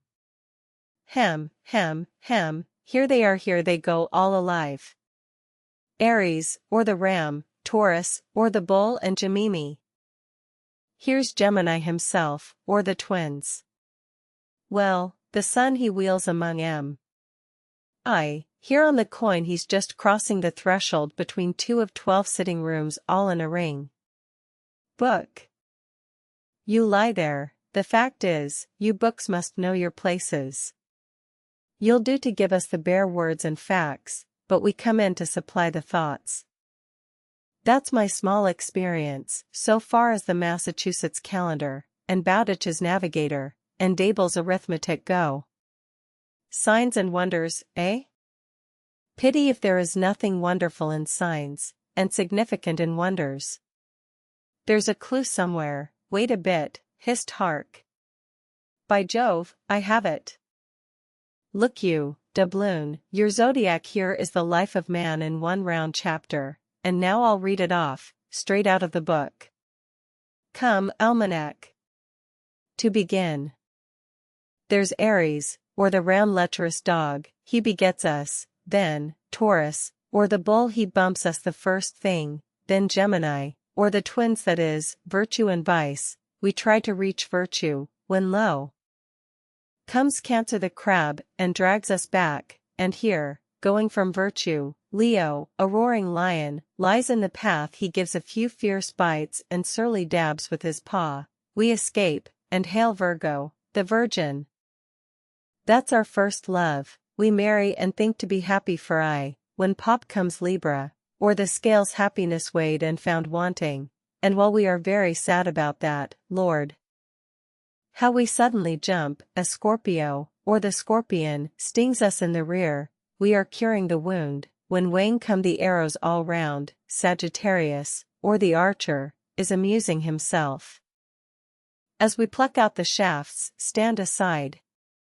Here's the battering ram, Capricornus, or the goat, full tilt, he comes rushing, and headlong we are tossed, when Aquarius, or the water-bearer, pours out his whole deluge and drowns us, and to wind up with Pisces, or the fishes, we sleep. There's a sermon now, writ in high heaven, and the sun goes through it every year, and yet comes out of it all alive and hearty. Jollily he, aloft there, wheels through toil and trouble, and so, alow here, does jolly stub. Oh, jolly's the word for aye. Adieu, doubloon. But stop, here comes little King Post, dodge round the try-works, now, and let's hear what he'll have to say. There, he's before it, he'll out with something presently. So, he's beginning. I see nothing here, but a round thing made of gold, and whoever raises a certain whale, this round thing belongs to him. So, what's all this staring been about? It is worth $16, that's true, and at 2 cents the cigar, that's 960 cigars. I won't smoke dirty pipes like Stubb, but I like cigars, and here's 960 of them, so here goes flask aloft to spy 'em out. Shall I call that wise or foolish? Now, if it be really wise it has a foolish look to it, yet, if it be really foolish, then has it a sort of wisish look to it. But, avast, here comes our old Manxman the old hearse driver, he must have been, that is, before he took to the sea. He luffs up before the doubloon, hullo, and goes round on the other side of the mast, why, there's a horseshoe nailed on that side, and now he's back again, what does that mean? Hark! He's muttering voice like an old worn-out coffee mill. Prick ears, and listen. If the white whale be raised, it must be in a month and a day, when the sun stands in some one of these signs. I've studied signs, and know their marks, they were taught me 20 years ago, by the old witch in Copenhagen. Now, in what sign will the sun then be? The horseshoe sign, for there it is, right opposite the gold. And what's the horseshoe sign? The lion is the horseshoe sign, the roaring and devouring lion. Ship, old ship. My old head shakes to think of thee. There's another rendering now, but still one text. All sorts of men in one kind of world, you see. Dodge again. Here comes Queequeg, all tattooing, looks like the signs of the zodiac himself. What says the cannibal? As I live he's comparing notes, looking at his thigh bone, thinks the sun is in the thigh, or in the calf, or in the bowels, I suppose, as the old women talk surgeon's astronomy in the back country. And by Jove, He's found something there in the vicinity of his thigh. I guess it's Sagittarius, or the Archer. No. He don't know what to make of the doubloon. He takes it for an old button off some king's trousers. But, aside again. Here comes that ghost devil, Fedallah, tail coiled out of sight as usual, oakum in the toes of his pumps as usual. What does he say, with that look of his? Only makes a sign to the sign and boasts himself, there is a sun on the coin, fire worshipper, depend upon it. Ho! More and more. This way comes Pip, poor boy. Would he had died, or I, he's half horrible to me. He too has been watching all of these interpreters, myself included, and look now, he comes to read, with that unearthly idiot face.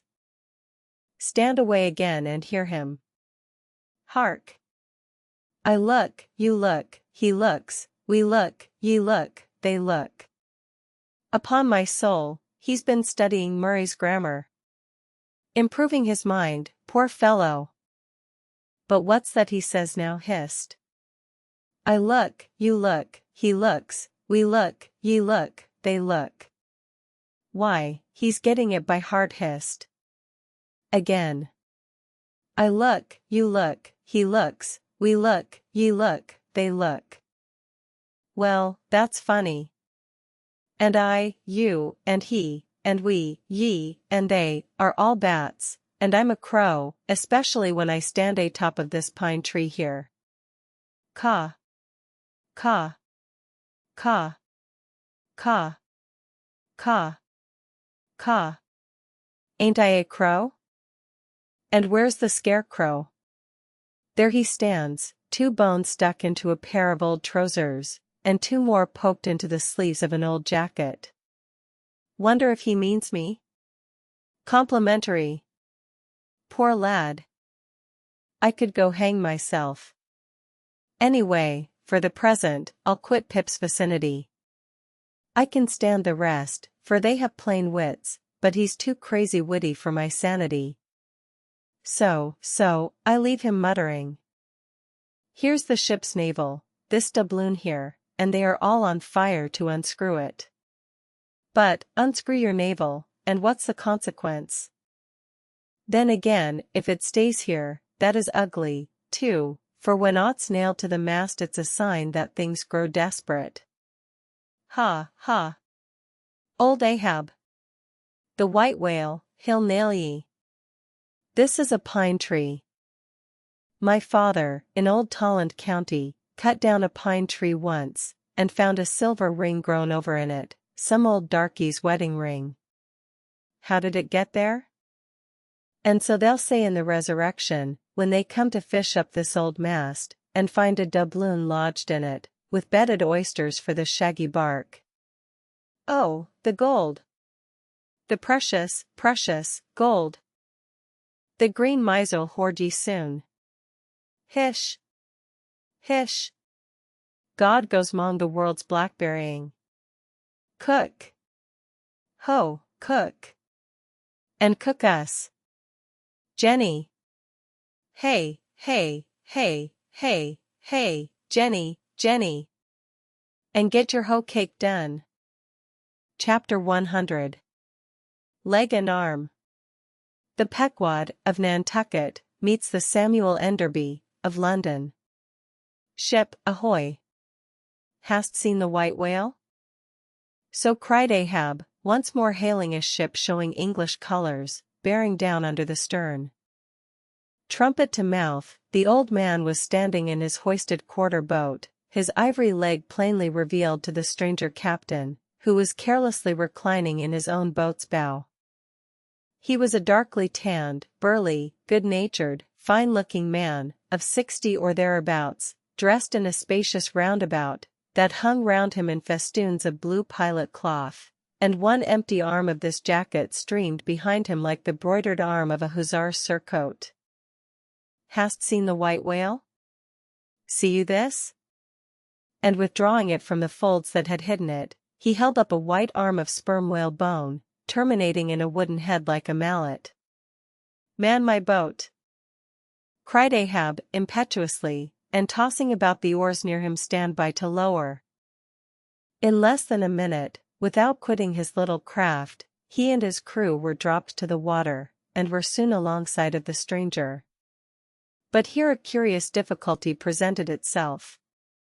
In the excitement of the moment, Ahab had forgotten that since the loss of his leg he had never once stepped on board of any vessel at sea but his own, and then it was always by an ingenious and very handy mechanical contrivance peculiar to the Pequod, and a thing not to be rigged and shipped in any other vessel at a moment's warning. Now, it is no very easy matter for anybody except those who are almost hourly used to it, like whalemen, to clamber up a ship's side from a boat on the open sea, for the great swells now lift the boat high up towards the bulwarks, and then instantaneously drop it halfway down to the kelson. So, deprived of one leg, and the strange ship of course being altogether unsupplied with the kindly invention, Ahab now found himself abjectly reduced to a clumsy landsman again, hopelessly eyeing the uncertain changeful height he could hardly hope to attain. It has before been hinted, perhaps, that every little untoward circumstance that befell him, and which indirectly sprang from his luckless mishap, almost invariably irritated or exasperated Ahab.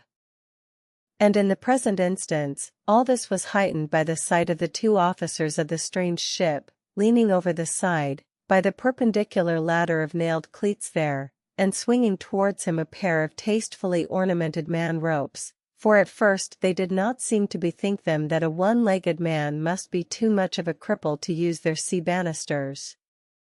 But this awkwardness only lasted a minute, because the strange captain, observing at a glance how affairs stood, cried out, I see. Avast heaving there! Jump, boys, and swing over the cutting tackle." As good luck would have it, they had had a whale alongside a day or two previous, and the great tackles were still aloft, and the massive curved blubber hook, now clean and dry, was still attached to the end. This was quickly lowered to Ahab, who at once comprehending it all, slid his solitary thigh into the curve of the hook. It was like sitting in the fluke of an anchor, or the crotch of an apple tree, and then giving the word, held himself fast, and at the same time also helped to hoist his own weight, by pulling hand over hand upon one of the running parts of the tackle. Soon he was carefully swung inside the high bulwarks, and gently landed upon the capstan head. With his ivory arm frankly thrust forth in welcome, the other captain advanced, and Ahab, putting out his ivory leg, and crossing the ivory arm, like two sword-fish blades, cried out in his walrus way, "Aye, hearty! Let us shake bones together. An arm and a leg.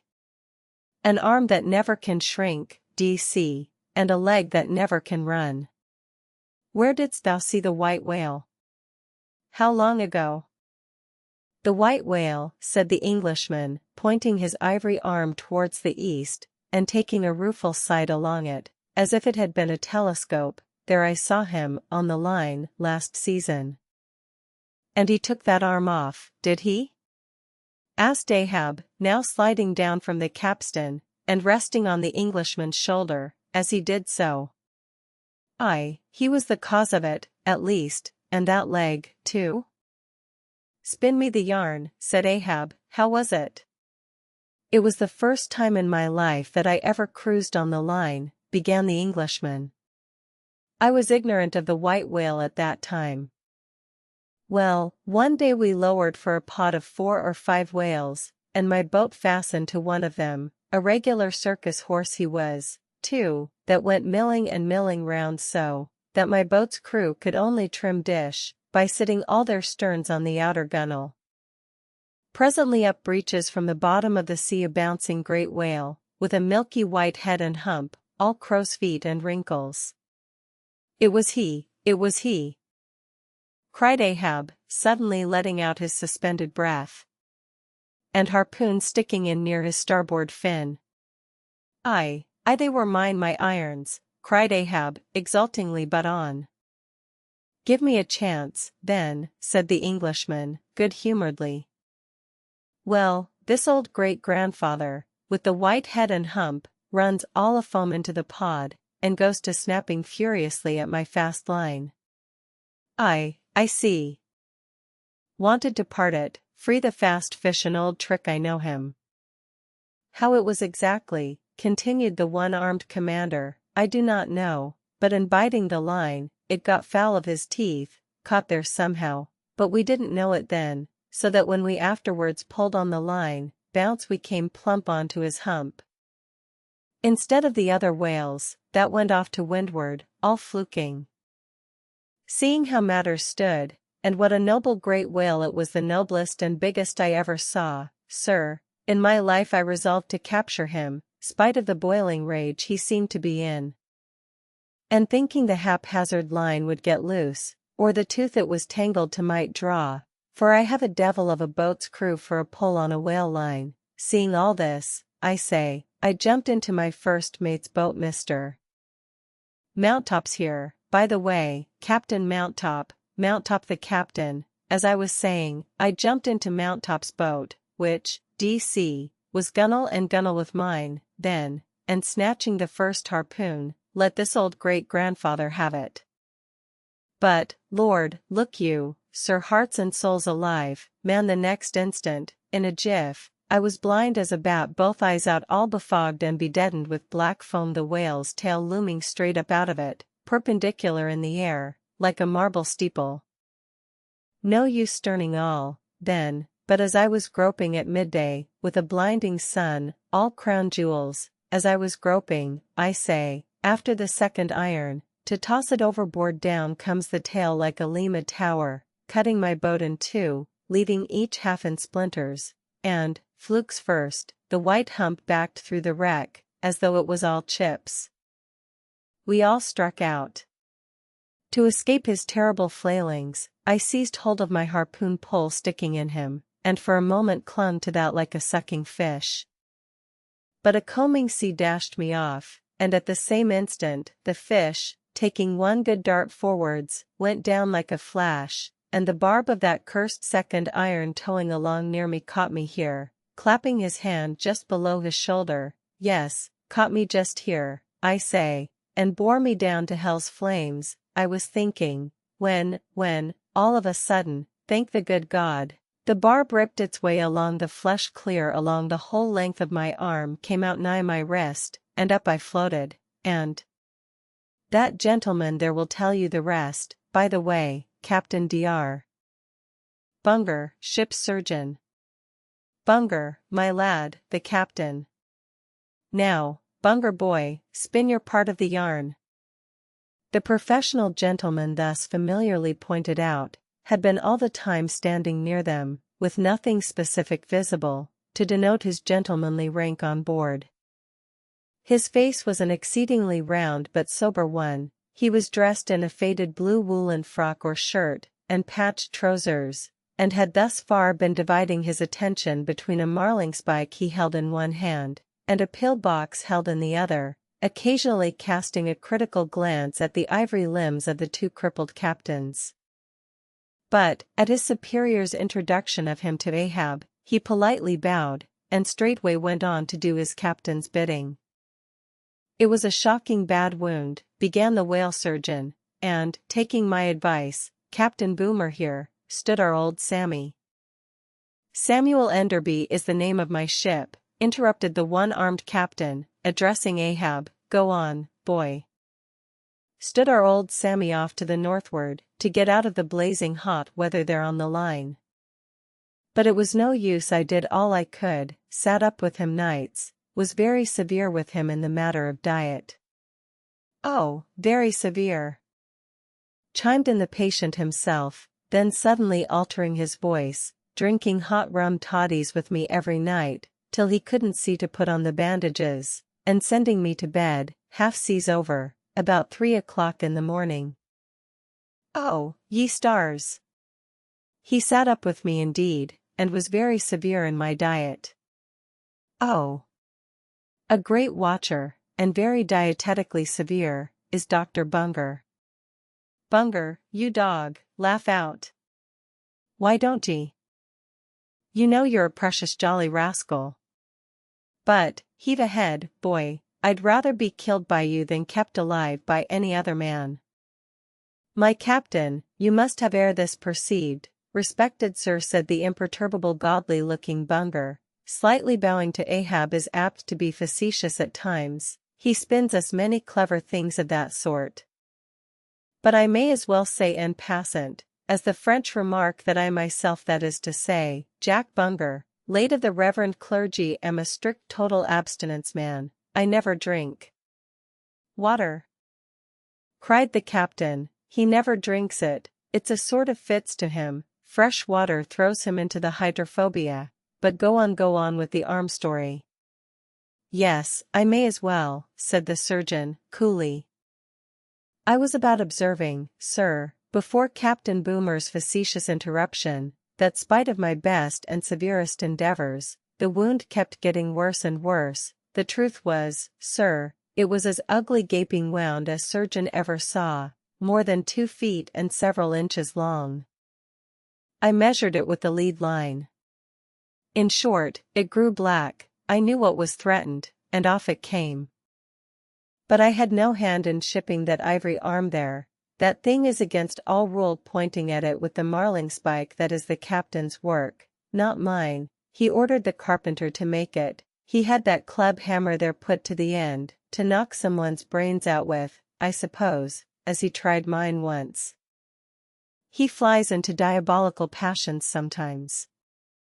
Do you see this dent, sir, removing his hat, and brushing aside his hair, and exposing a bowl-like cavity in his skull, but which bore not the slightest scary trace, or any token of ever having been wound well. The captain there will tell you how that came here, he knows.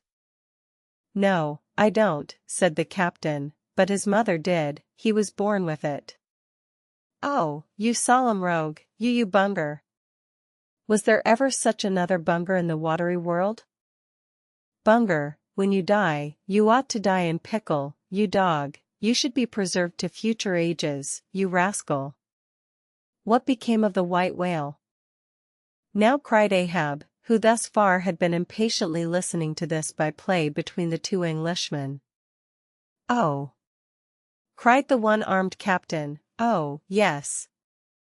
Well, after he sounded, we didn't see him again for some time. In fact, as I before hinted, I didn't then know what whale it was that had served me such a trick, till some time afterwards, when coming back to the line, we heard about Moby Dick, as some call him, and then I knew it was he. Didst thou cross his wake again? Twice. But could not fasten? Didn't want to try to. Ain't one limb enough? What should I do without this other arm? And I'm thinking Moby Dick doesn't bite so much as he swallows. Well, then, interrupted Bunger, give him your left arm for bait to get the right. Do you know, gentlemen, very gravely and mathematically bowing to each captain in succession, do you know, gentlemen, that the digestive organs of the whale are so inscrutably constructed by divine providence, that it is quite impossible for him to completely digest even a man's arm? And he knows it too. So that what you take for the white whale's malice is only his awkwardness. For he never means to swallow a single limb, he only thinks to terrify by feints. But sometimes he is like the old juggling fellow, formerly a patient of mine in Ceylon, that making believe swallow jack-knives, once upon a time let one drop into him in good earnest, and there it stayed for a 12-month or more, when I gave him an emetic, and he heaved it up in small tacks, d.c. No possible way for him to digest that jack-knife, and fully incorporate it into his general bodily system. Yes, Captain Boomer, if you are quick enough about it, and have a mind to pawn one arm for the sake of the privilege of giving decent burial to the other, why in that case the arm is yours, only let the whale have another chance at you shortly, that's all. No, thank ye, Bunger, said the English captain, he's welcome to the arm he has, since I can't help it, and didn't know him then, but not to another one.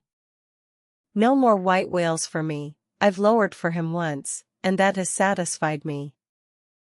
There would be great glory in killing him, I know that, and there is a shipload of precious sperm in him, but, hark ye, he's best let alone, don't you think so, Captain? Glancing at the ivory leg. He is. But he will still be hunted, for all that. What is best let alone? That accursed thing is not always what least allures. He's all a magnet. How long since thou saw'st him last? Which way heading?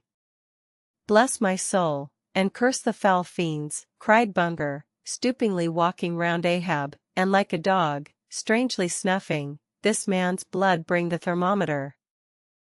It's at the boiling point. His pulse makes these planks beat. Sir.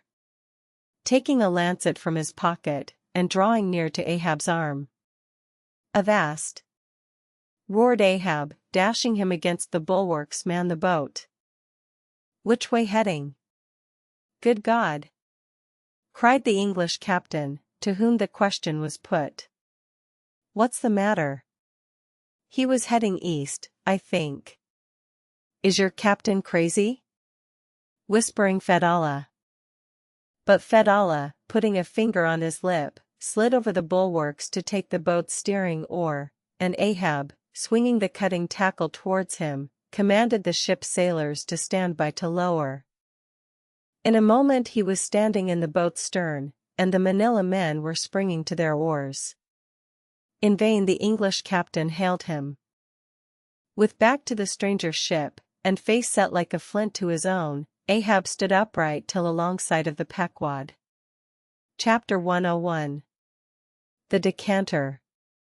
Ere the English ship fades from sight, be it set down here, that she hailed from London, and was named after the late Samuel Enderby, merchant of that city, the original of the famous whaling house of Enderby and Sons, a house which in my poor whaleman's opinion, comes not far behind the united royal houses of the Tudors and Bourbons, in point of real historical interest. How long, prior to the year of our Lord 1775, this great whaling house was in existence, my numerous fish documents do not make plain, but in that year, 1775, it fitted out the first English ships that ever regularly hunted the sperm whale, though for some score of years previous, ever since 1726, our valiant coffins and massies of Nantucket and the Vineyard had in large fleets pursued that leviathan, but only in the North and South Atlantic. Not elsewhere. Be it distinctly recorded here, that the Nantucketers were the first among mankind to harpoon with civilized steel the great sperm whale, and that for half a century they were the only people of the whole globe who so harpooned him.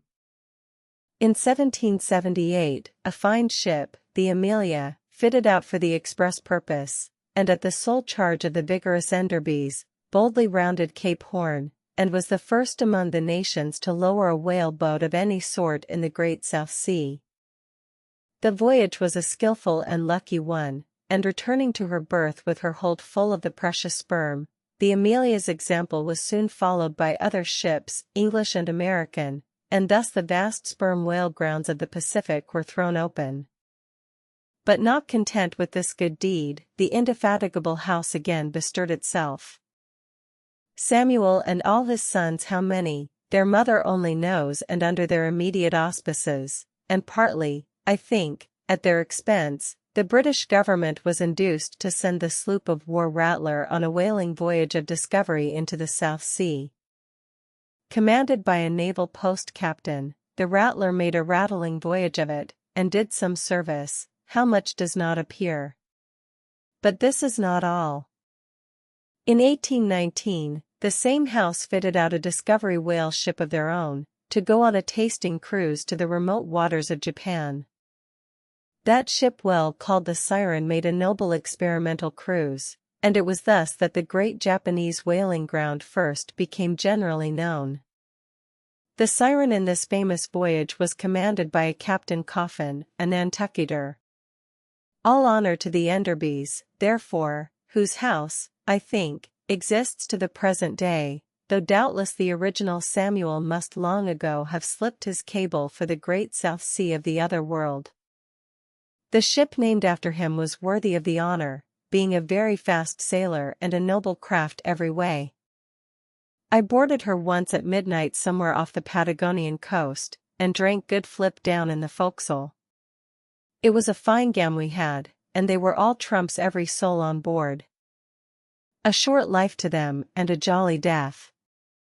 And that fine gam I had long, very long after old Ahab touched her planks with his ivory heel. It minds me of the noble, solid, Saxon hospitality of that ship, and may my parson forget me, and the devil remember me, if I ever lose sight of it. Flip? Did I say we had flip?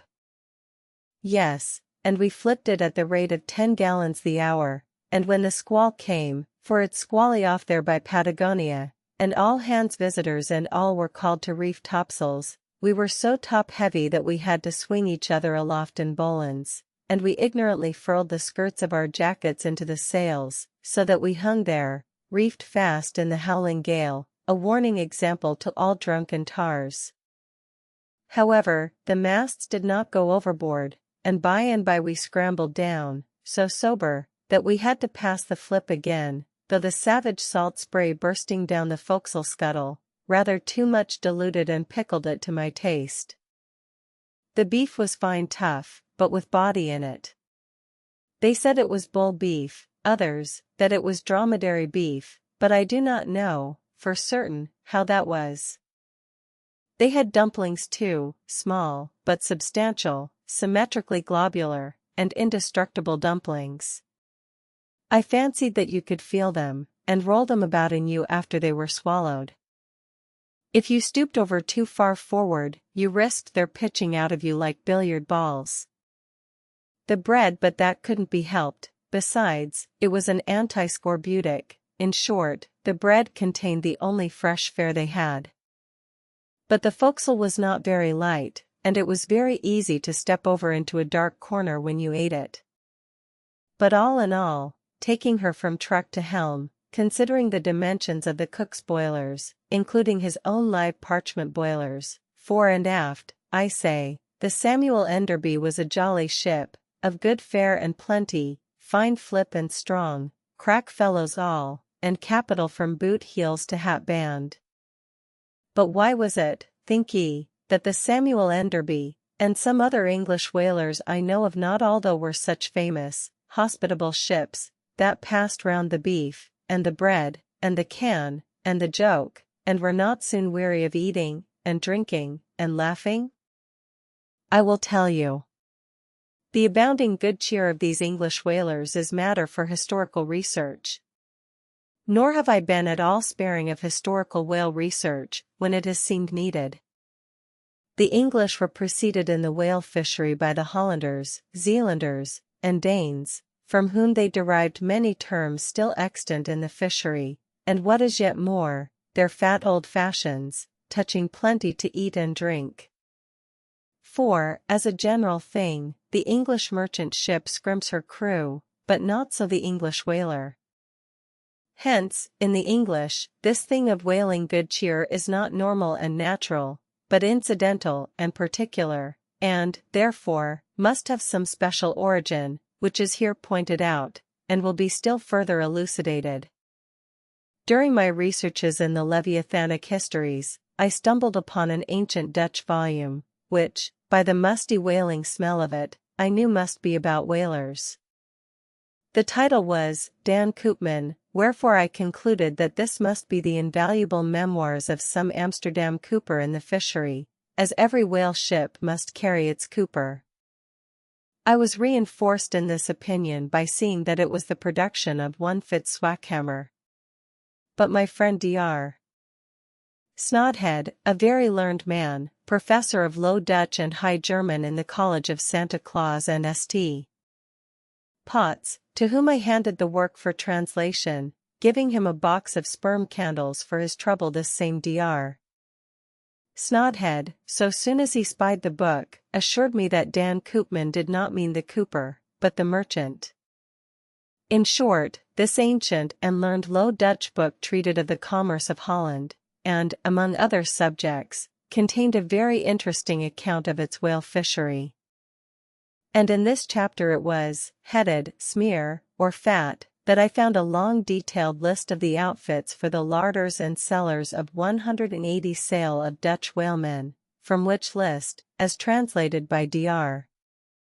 Snothead, I transcribe the following. 400,000 pounds of beef.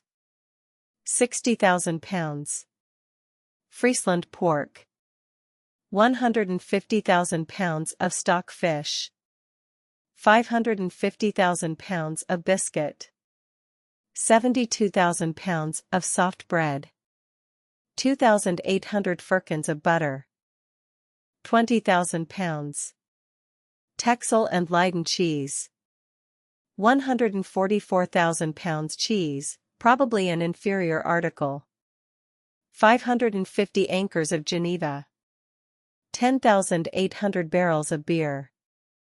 Most statistical tables are parchingly dry in the reading, not so in the present case, however, where the reader is flooded with whole pipes, barrels, quarts, and gills of good gin and good cheer.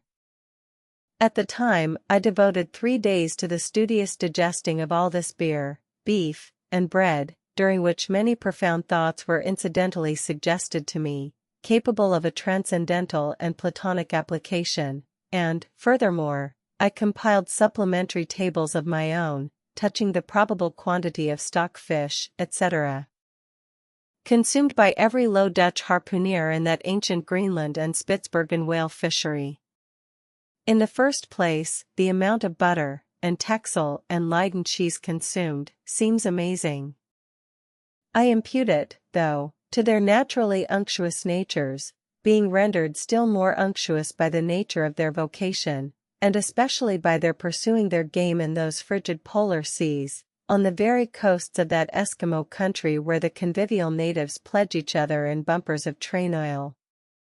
The quantity of beer, too, is very large, 10,800 barrels.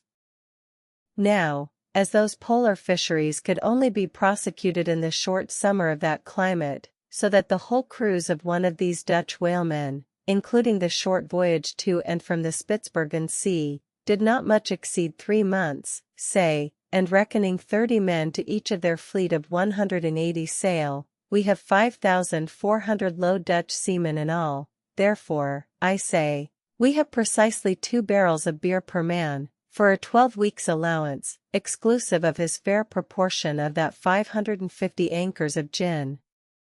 Now, whether these gin and beer harpooneers, so fuddled as one might fancy them to have been, were the right sort of men to stand up in a boat's head, and take good aim at flying whales, this would seem somewhat improbable. Yet they did aim at them, and hit them too.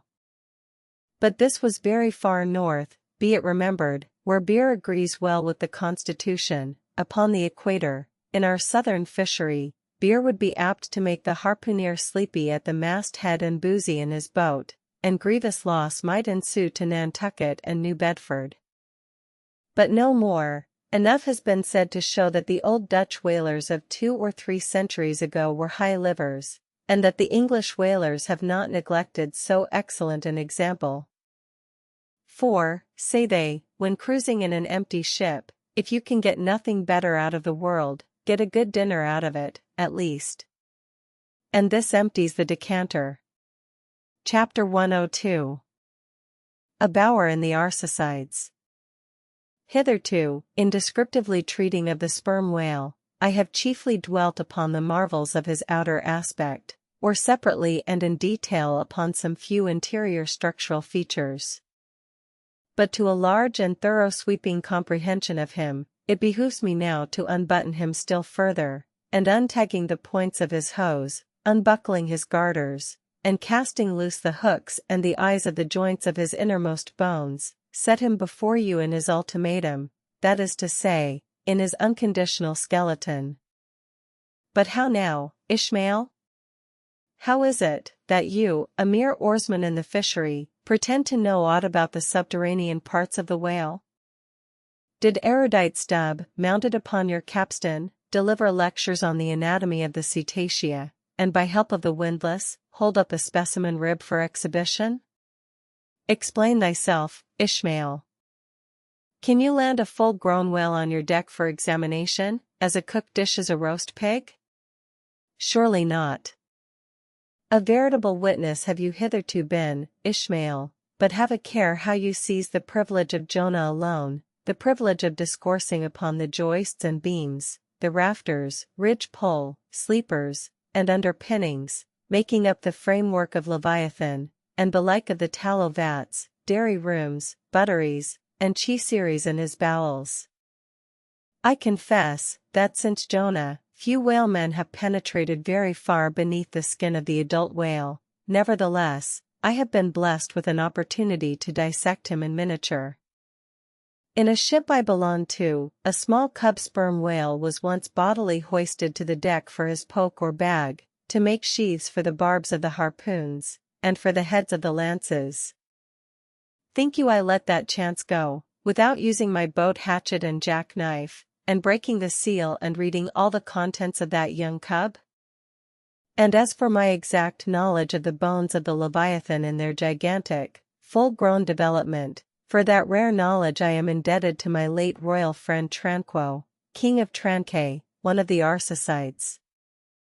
For being at Tranquet, years ago, when attached to the trading ship Dey of Algiers, I was invited to spend part of the Arsacidian holidays with the Lord of Tranquet, at his retired palm villa at Papella, a seaside glen not very far distant from what our sailors called Bamboo Town, his capital.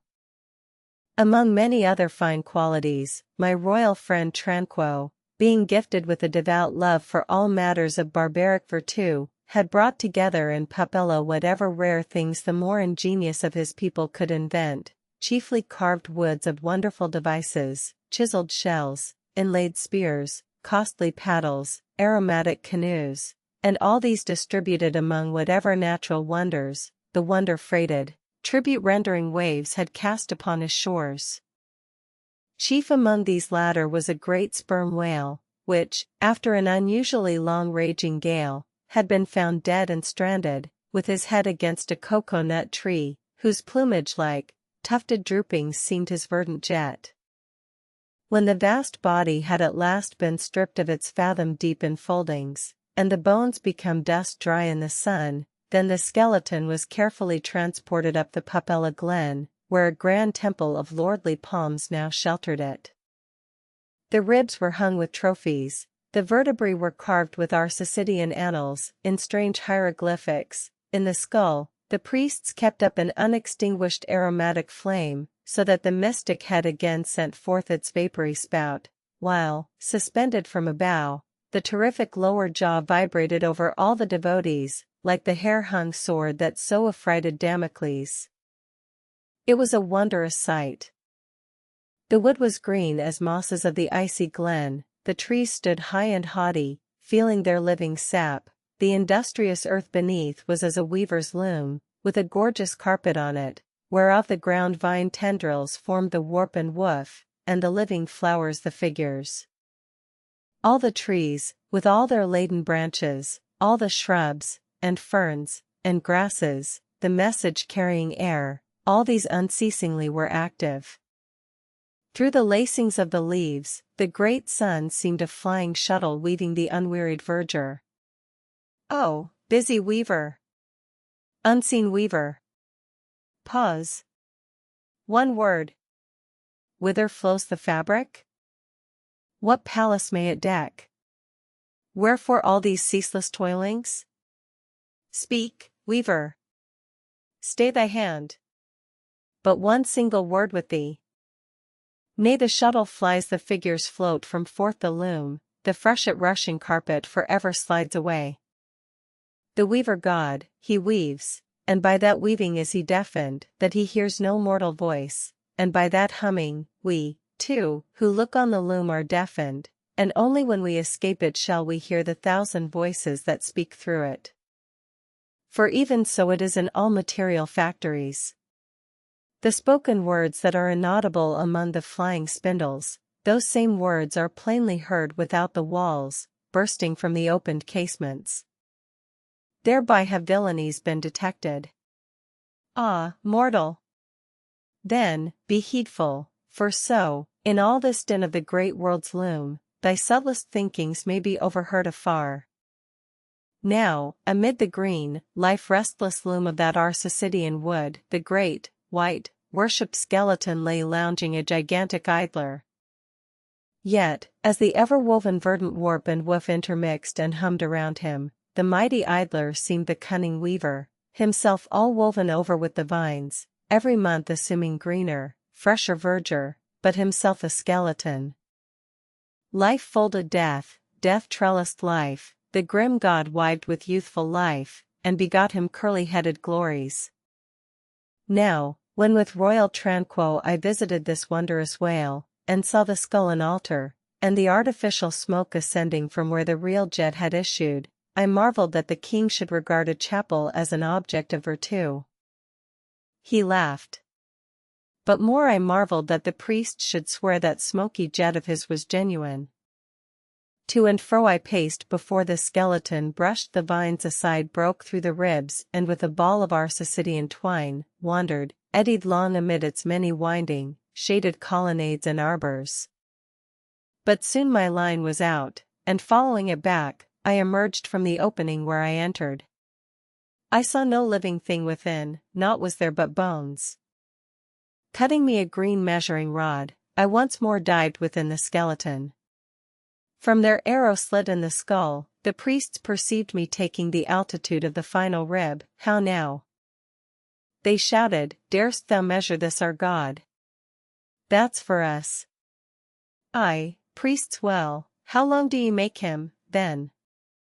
But hereupon a fierce contest rose among them, concerning feet and inches. They cracked each other's sconces with their yard sticks. The great skull echoed, and seizing that lucky chance, I quickly concluded my own admeasurements. These admeasurements I now propose to set before you. But first, be it recorded, that, in this matter, I am not free to utter any fancied measurement I please. Because there are skeleton authorities you can refer to test my accuracy. There is a Leviathanic museum, they tell me, in Hull, England, one of the whaling ports of that country, where they have some fine specimens of finbacks and other whales. Likewise, I have heard that in the Museum of Manchester, in New Hampshire, they have what the proprietors call the only perfect specimen of a Greenland or river whale in the United States. Moreover, at a place in Yorkshire, England, Burton Constable by name, a certain Sir Clifford Constable has in his possession the skeleton of a sperm whale, but of moderate size, by no means of the full-grown magnitude of my friend King Tranquos. In both cases, the stranded whales to which these two skeletons belonged, were originally claimed by their proprietors upon similar grounds.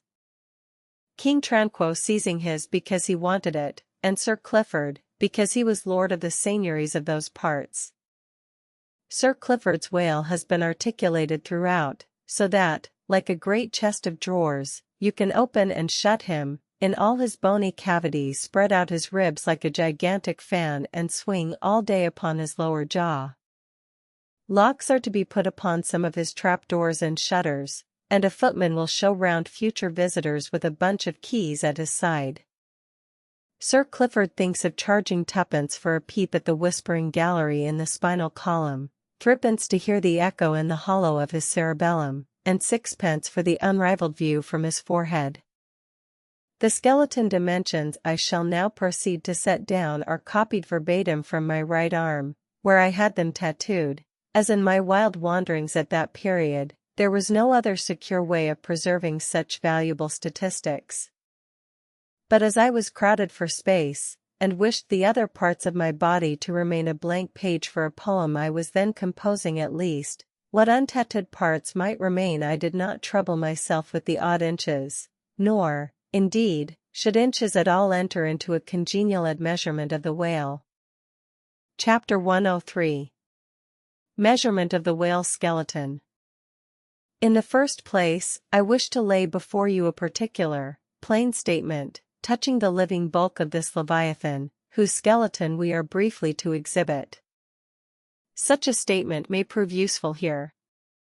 According to a careful calculation I have made, and which I partly base upon Captain Scoresby's estimate of 70 tons for the largest-sized Greenland whale of 60 feet in length. According to my careful calculation, I say, a sperm whale of the largest magnitude, between 85 and 90 feet in length, and something less than 40 feet in its fullest circumference, such a whale will weigh at least 90 tons, so that, reckoning 13 men to a ton, he would considerably outweigh the combined population of a whole village of 1,100 inhabitants. Think you not then that brains, like yoked cattle, should be put to this Leviathan, to make him at all budge to any landsman's imagination? Having already in various ways put before you his skull, spout hole, jaw, teeth, tail, forehead, fins, and divers other parts, I shall now simply point out what is most interesting in the general bulk of his unobstructed bones. But as the colossal skull embraces so very large a proportion of the entire extent of the skeleton, as it is by far the most complicated part, and as nothing is to be repeated concerning it in this chapter, you must not fail to carry it in your mind, or under your arm, as we proceed, otherwise you will not gain a complete notion of the general structure we are about to view. In length, the sperm whale's skeleton at Trancay measured 72 feet, so that when fully invested and extended in life, he must have been 90 feet long, for in the whale, the skeleton loses about 1/5 in length compared with the living body. Of this 72 feet, his skull and jaw comprised some 20 feet, leaving some 50 feet of plain backbone. Attached to this backbone, for something less than a third of its length, was the mighty circular basket of ribs which once enclosed his vitals. To me this vast ivory-ribbed chest, with the long, unrelieved spine, extending far away from it in a straight line, not a little resembled the hull of a great ship new laid upon the stocks, when only some 20 of her naked bow ribs are inserted, and the keel is otherwise, for the time, but a long, disconnected timber. The ribs were 10 on a side. The first, to begin from the neck, was nearly 6 feet long, the second, third, and fourth were each successively longer, till you came to the climax of the fifth, or one of the middle ribs, which measured 8 feet and some inches.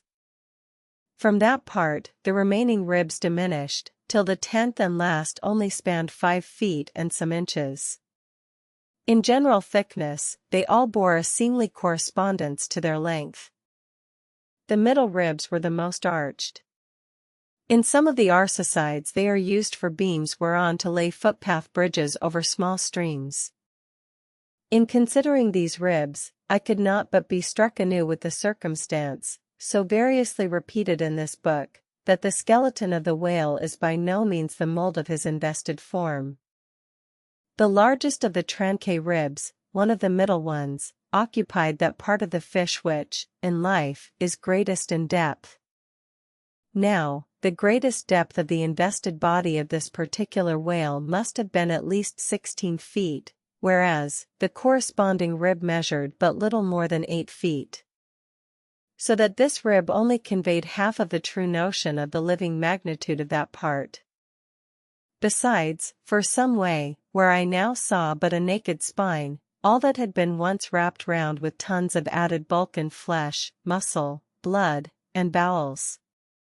Still more, for the ample fins, I here saw but a few disordered joints, and in place of the weighty and majestic, but boneless flukes, an utter blank.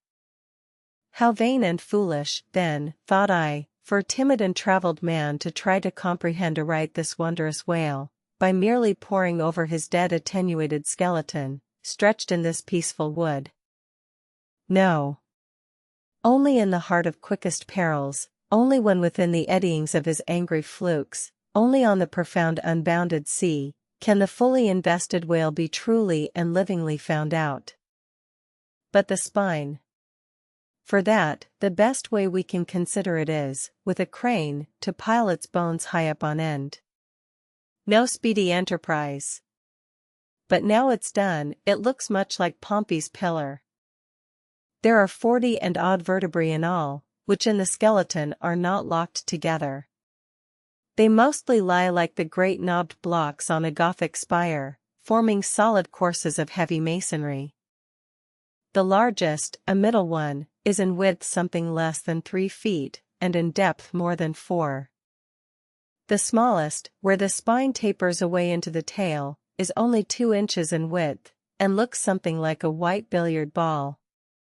I was told that there were still smaller ones, but they had been lost by some little cannibal urchins, the priest's children, who had stolen them to play marbles with. Thus we see how that the spine of even the hugest of living things tapers off at last into simple child's play. Chapter 104. The Fossil Whale. From his mighty bulk the whale affords a most congenial theme whereon to enlarge, amplify, and generally expatiate. Would you could not compress him. By good rights he should only be treated of an imperial folio. Not to tell over again his furlongs from spiracle to tail, and the yards he measures about the waist, only think of the gigantic involutions of his intestines, where they lie in him like great cables and hawsers coiled away in the subterranean orlop deck of a line-of-battle ship. Since I have undertaken to manhandle this Leviathan, it behooves me to approve myself omnisciently exhaustive in the enterprise, not overlooking the minutest seminal germs of his blood, and spinning him out to the uttermost coil of his bowels. Having already described him in most of his present habitatory and anatomical peculiarities, it now remains to magnify him in an archaeological, fossiliferous, and antediluvian point of view. Applied to any other creature than the Leviathan, to an ant or a flea, such portly terms might justly be deemed unwarrantably grandiloquent. But when Leviathan is the text, the case is altered. Fain am I to stagger to this emprise under the weightiest words of the dictionary. And here be it said, that whenever it has been convenient to consult one in the course of these dissertations, I have invariably used a huge quarto edition of Johnson, expressly purchased for that purpose, because that famous lexicographer's uncommon personal bulk more fitted him to compile a lexicon to be used by a whale author like me. One often hears of writers that rise and swell with their subject, though it may seem but an ordinary one. How, then, with me, writing of this Leviathan? Unconsciously my chirography expands into placard capitals. Give me a condor's quill. Give me Vesuvius crater for an inkstand. Friends, hold my arms. For in the mere act of penning my thoughts of this Leviathan, they weary me, and make me faint with their outreaching comprehensiveness of sweep, as if to include the whole circle of the sciences, and all the generations of whales, and men, and mastodons, past, present, and to come, with all the revolving panoramas of empire on earth, and throughout the whole universe, not excluding its suburbs. Such, and so magnifying, is the virtue of a large and liberal theme. We expand to its bulk. To produce a mighty book, you must choose a mighty theme. No great and enduring volume can ever be written on the flea, though many there be who have tried it. Ere entering upon the subject of fossil whales, I present my credentials as a geologist, by stating that in my miscellaneous time I have been a stonemason, and also a great digger of ditches, canals and wells, wine vaults, cellars, and cisterns of all sorts. Likewise, by way of preliminary, I desire to remind the reader, that while in the earlier geological strata there are found the fossils of monsters now almost completely extinct, the subsequent relics discovered in what are called the tertiary formations seem the connecting, or at any rate intercepted links, between the antichronical creatures, and those whose remote posterity are said to have entered the ark. All the fossil whales hitherto discovered belong to the tertiary period, which is the last preceding the superficial formations. And though none of them precisely answer to any known species of the present time, they are yet sufficiently akin to them in general respects, to justify their taking rank as cetacean fossils. Detached broken fossils of pre-Adamite whales, fragments of their bones and skeletons, have within 30 years past, at various intervals, been found at the base of the Alps, in Lombardy, in France, in England, in Scotland, and in the states of Louisiana, Mississippi, and Alabama. Among the more curious of such remains is part of a skull, which in the year 1779 was disinterred in the Rue Dauphine in Paris, a short street opening almost directly upon the Palace of the Tuileries, and bones disinterred in excavating the great docks of Antwerp, in Napoleon's time. Cuvier pronounced these fragments to have belonged to some utterly unknown leviathanic species. But by far the most wonderful of all cetacean relics was the almost complete vast skeleton of an extinct monster, found in the year 1842, on the plantation of Judge Cray, in Alabama. The awe-stricken credulous slaves in the vicinity took it for the bones of one of the fallen angels. The Alabama doctors declared it a huge reptile, and bestowed upon it the name of Basilosaurus. But some specimen bones of it being taken across the sea to Owen, the English anatomist, it turned out that this alleged reptile was a whale, though of a departed species. A significant illustration of the fact, again and again repeated in this book, that the skeleton of the whale furnishes but little clue to the shape of his fully invested body. So Owen rechristened the monster Zeuglodon, and in his paper read before the London Geological Society, pronounced it, in substance, one of the most extraordinary creatures which the mutations of the globe have blotted out of existence. When I stand among these mighty leviathan skeletons, skulls, tusks, jaws, ribs, and vertebrae, all characterized by partial resemblances to the existing breeds of sea monsters, but at the same time bearing on the other hand similar affinities to the annihilated antichronical leviathans, their incalculable seniors, I am, by a flood, borne back to that wondrous period, ere time itself can be said to have begun, for time began with man. Here Saturn's grey chaos rolls over me, and I obtain dim, shuddering glimpses into those polar eternities, when wedged bastions of ice pressed hard upon what are now the tropics, and in all the 25,000 miles of this world's circumference, not an inhabitable hand's breadth of land was visible. Then the whole world was the whale's, and, king of creation, he left his wake along the present lines of the Andes and the Himalayas. Who can show a pedigree like Leviathan? Ahab's harpoon had shed older blood than the pharaohs.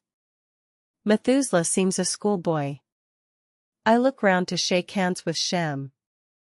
I am horror-struck at this anti-Mosaic, unsourced existence of the unspeakable terrors of the whale, which, having been before all time, must needs exist after all humane ages are over. But not alone has this Leviathan left his pre-Adamite traces in the stereotyped plates of nature, and in limestone and marl bequeathed his ancient bust, but upon Egyptian tablets, whose antiquity seems to claim for them an almost fossiliferous character, we find the unmistakable print of his fin.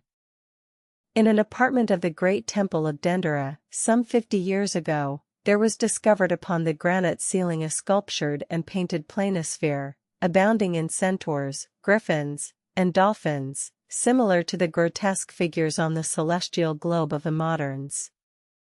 Gliding among them, old Leviathan swam as of yore, was there swimming in that planisphere, centuries before Solomon was cradled. Nor must there be omitted another strange attestation of the antiquity of the whale, in his own osseous post-Diluvian reality, as set down by the venerable John Leo, the old Barbary traveler. Not far from the seaside, they have a temple, the rafters and beams of which are made of whale bones, for whales of a monstrous size are oftentimes cast up dead upon that shore. The common people imagine that by a secret power bestowed by God upon the temple, no whale can pass it without immediate death. But the truth of the matter is, that on either side of the temple, there are rocks that shoot 2 miles into the sea, and wound the whales when they light upon them. They keep a whale's rib of an incredible length for a miracle, which lying upon the ground with its convex part uppermost, makes an arch, the head of which cannot be reached by a man upon a camel's back. "This rib," says John Leo, "is said to have lain there 100 years before I saw it." Their historians affirm that a prophet who prophesied of Muhammad came from this temple, and some do not stand to assert that the prophet Jonas was cast forth by the whale at the base of the temple. In this Afric temple of the whale I leave you, reader, and if you be a Nantucketer and a whaleman, you will silently worship there. Chapter 105. Does the whale's magnitude diminish? Will he perish? Inasmuch, then, as this Leviathan comes floundering down upon us from the headwaters of the eternities, it may be fitly inquired, whether, in the long course of his generations, he has not degenerated from the original bulk of his sires. But upon investigation we find that not only are the whales of the present day superior in magnitude to those whose fossil remains are found in the Tertiary system, embracing a distinct geological period prior to man, but of the whales found in that Tertiary system, those belonging to its latter formations exceed in size those of its earlier ones.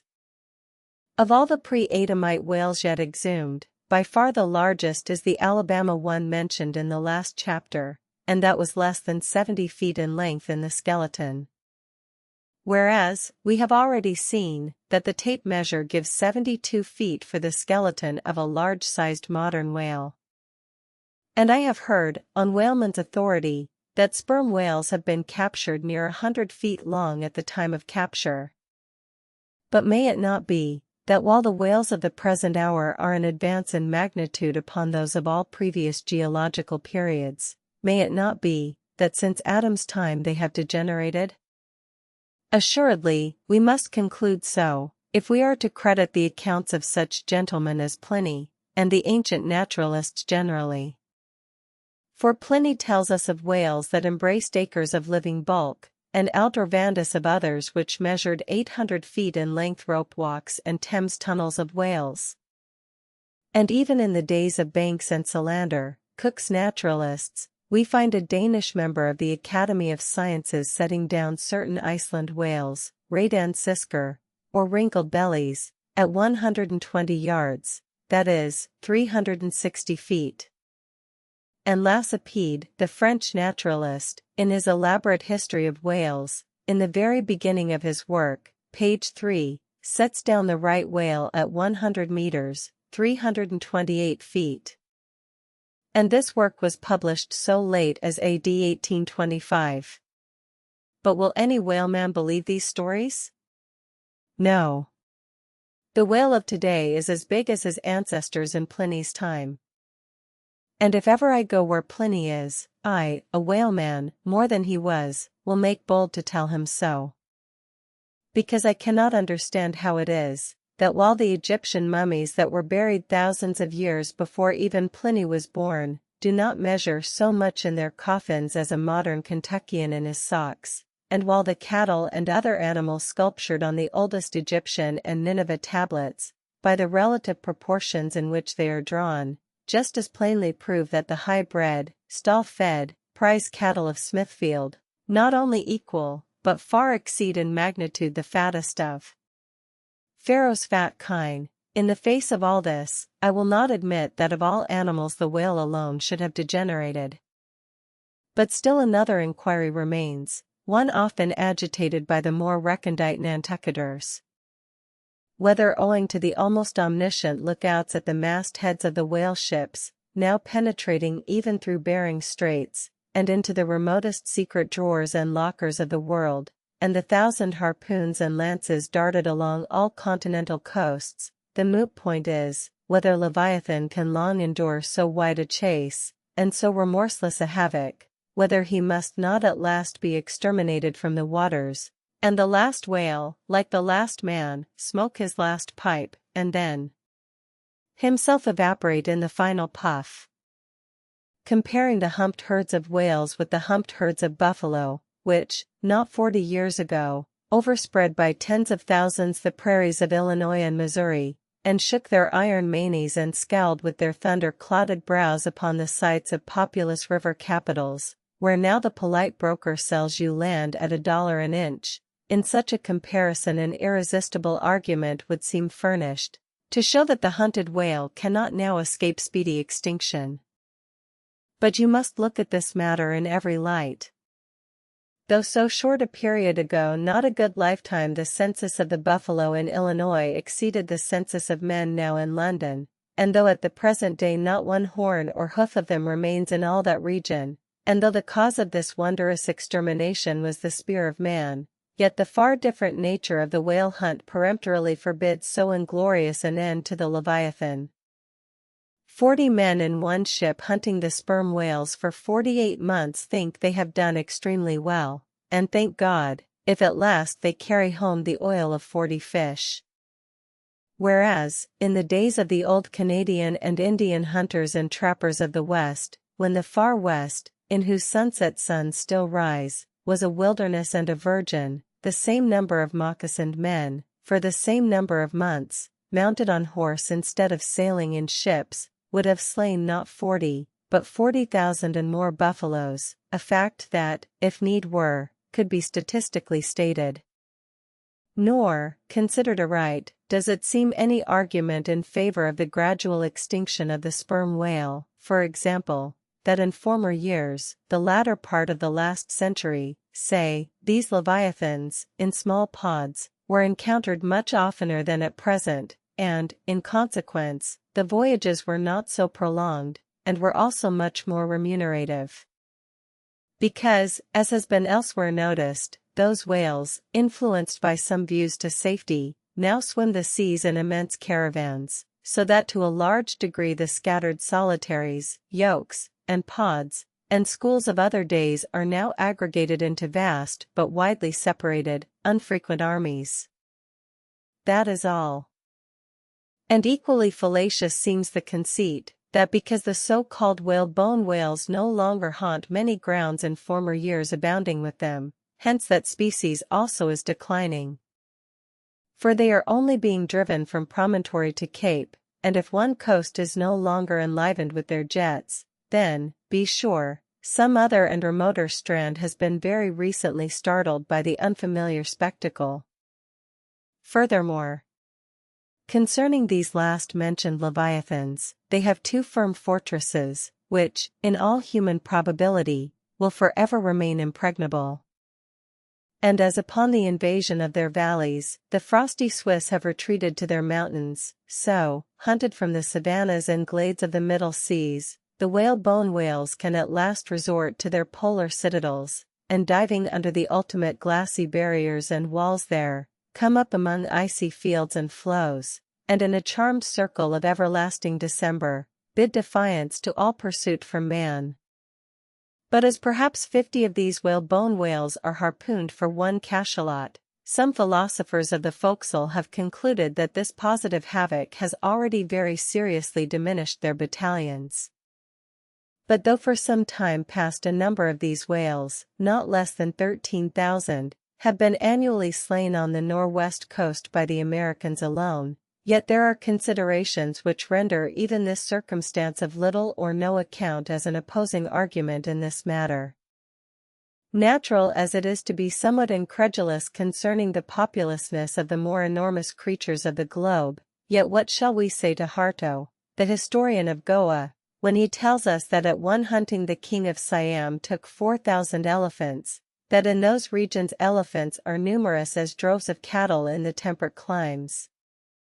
And there seems no reason to doubt that if these elephants, which have now been hunted for thousands of years, by Semiramis, by Porus, by Hannibal, and by all the successive monarchs of the East, if they still survive there in great numbers, much more may the great whale outlast all hunting, since he has a pasture to expatiate in, which is precisely twice as large as all Asia, both Americas, Europe and Africa, New Holland, and all the isles of the sea combined. Moreover, we are to consider, that from the presumed great longevity of whales, their probably attaining the age of a century and more, therefore at any one period of time, several distinct adult generations must be contemporary. And what that is, we may soon gain some idea of, by imagining all the graveyards, cemeteries, and family vaults of creation yielding up the live bodies of all the men, women, and children who were alive 75 years ago, and adding this countless host to the present human population of the globe. Wherefore, for all these things, we account the whale immortal in his species, however perishable in his individuality. He swam the seas before the continents broke water. He once swam over the site of the Tuileries, and Windsor Castle, and the Kremlin. In Noah's flood he despised Noah's Ark, and if ever the world is to be again flooded, like the Netherlands, to kill off its rats, then the eternal whale will still survive, and rearing upon the topmost crest of the equatorial flood, spout his frothed defiance to the skies. Chapter 106. Ahab's Leg. The precipitating manner in which Captain Ahab had quitted the Samuel Enderby of London had not been unattended with some small violence to his own person. He had lighted with such energy upon a thwart of his boat that his ivory leg had received a half-splintering shock. And when after gaining his own deck, and his own pivot hole there, he so vehemently wheeled round with an urgent command to the steersman, it was, as ever, something about his not steering inflexibly enough. Then, the already shaken ivory received such an additional twist and wrench, that though it still remained entire, and to all appearances lusty, yet Ahab did not deem it entirely trustworthy. And, indeed, it seemed small matter for wonder, that for all his pervading, mad recklessness, Ahab did at times give careful heed to the condition of that dead bone upon which he partly stood. For it had not been very long prior to the Pequod's sailing from Nantucket, that he had been found one night lying prone upon the ground, and insensible, by some unknown, and seemingly inexplicable, unimaginable casualty, his ivory limb having been so violently displaced that it had stake-wise smitten, and all but pierced his groin, nor was it without extreme difficulty that the agonizing wound was entirely cured. Nor, at the time, had it failed to enter his monomaniac mind, that all the anguish of that then present suffering was but the direct issue of a former woe, and he too plainly seemed to see, that as the most poisonous reptile of the marsh perpetuates his kind as inevitably as the sweetest songster of the grove, so, equally with every felicity, all miserable events do naturally beget their like. Yea, more than equally, thought Ahab, since both the ancestry and posterity of grief go further than the ancestry and posterity of joy.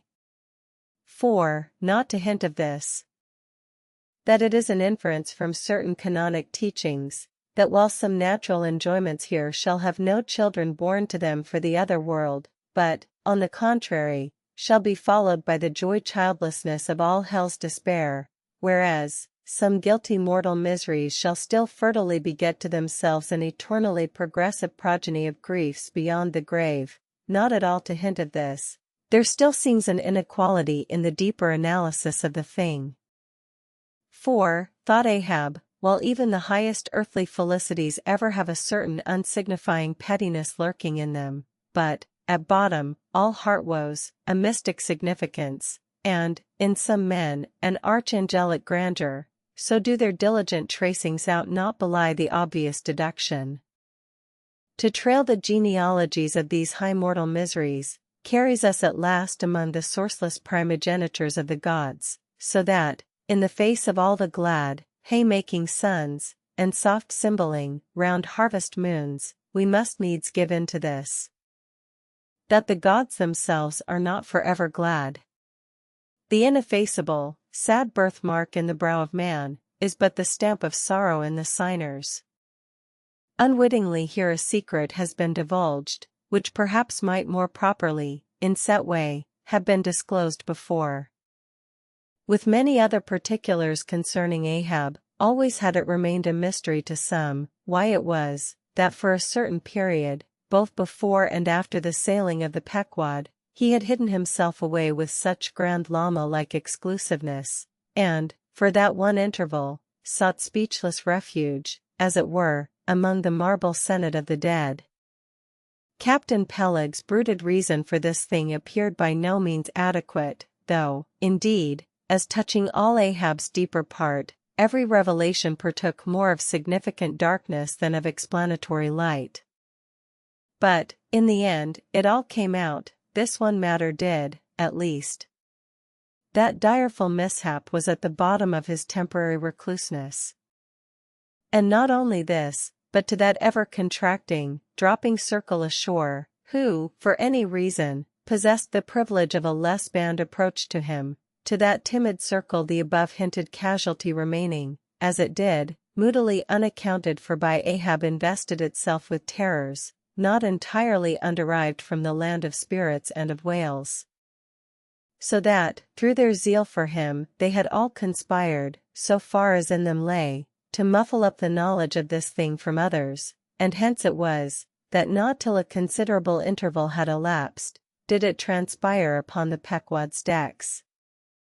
But be all this as it may, let the unseen, ambiguous synod in the air, or the vindictive princes and potentates of fire, have to do or not with earthly Ahab, yet, in this present matter of his leg, he took plain practical procedures, he called the carpenter.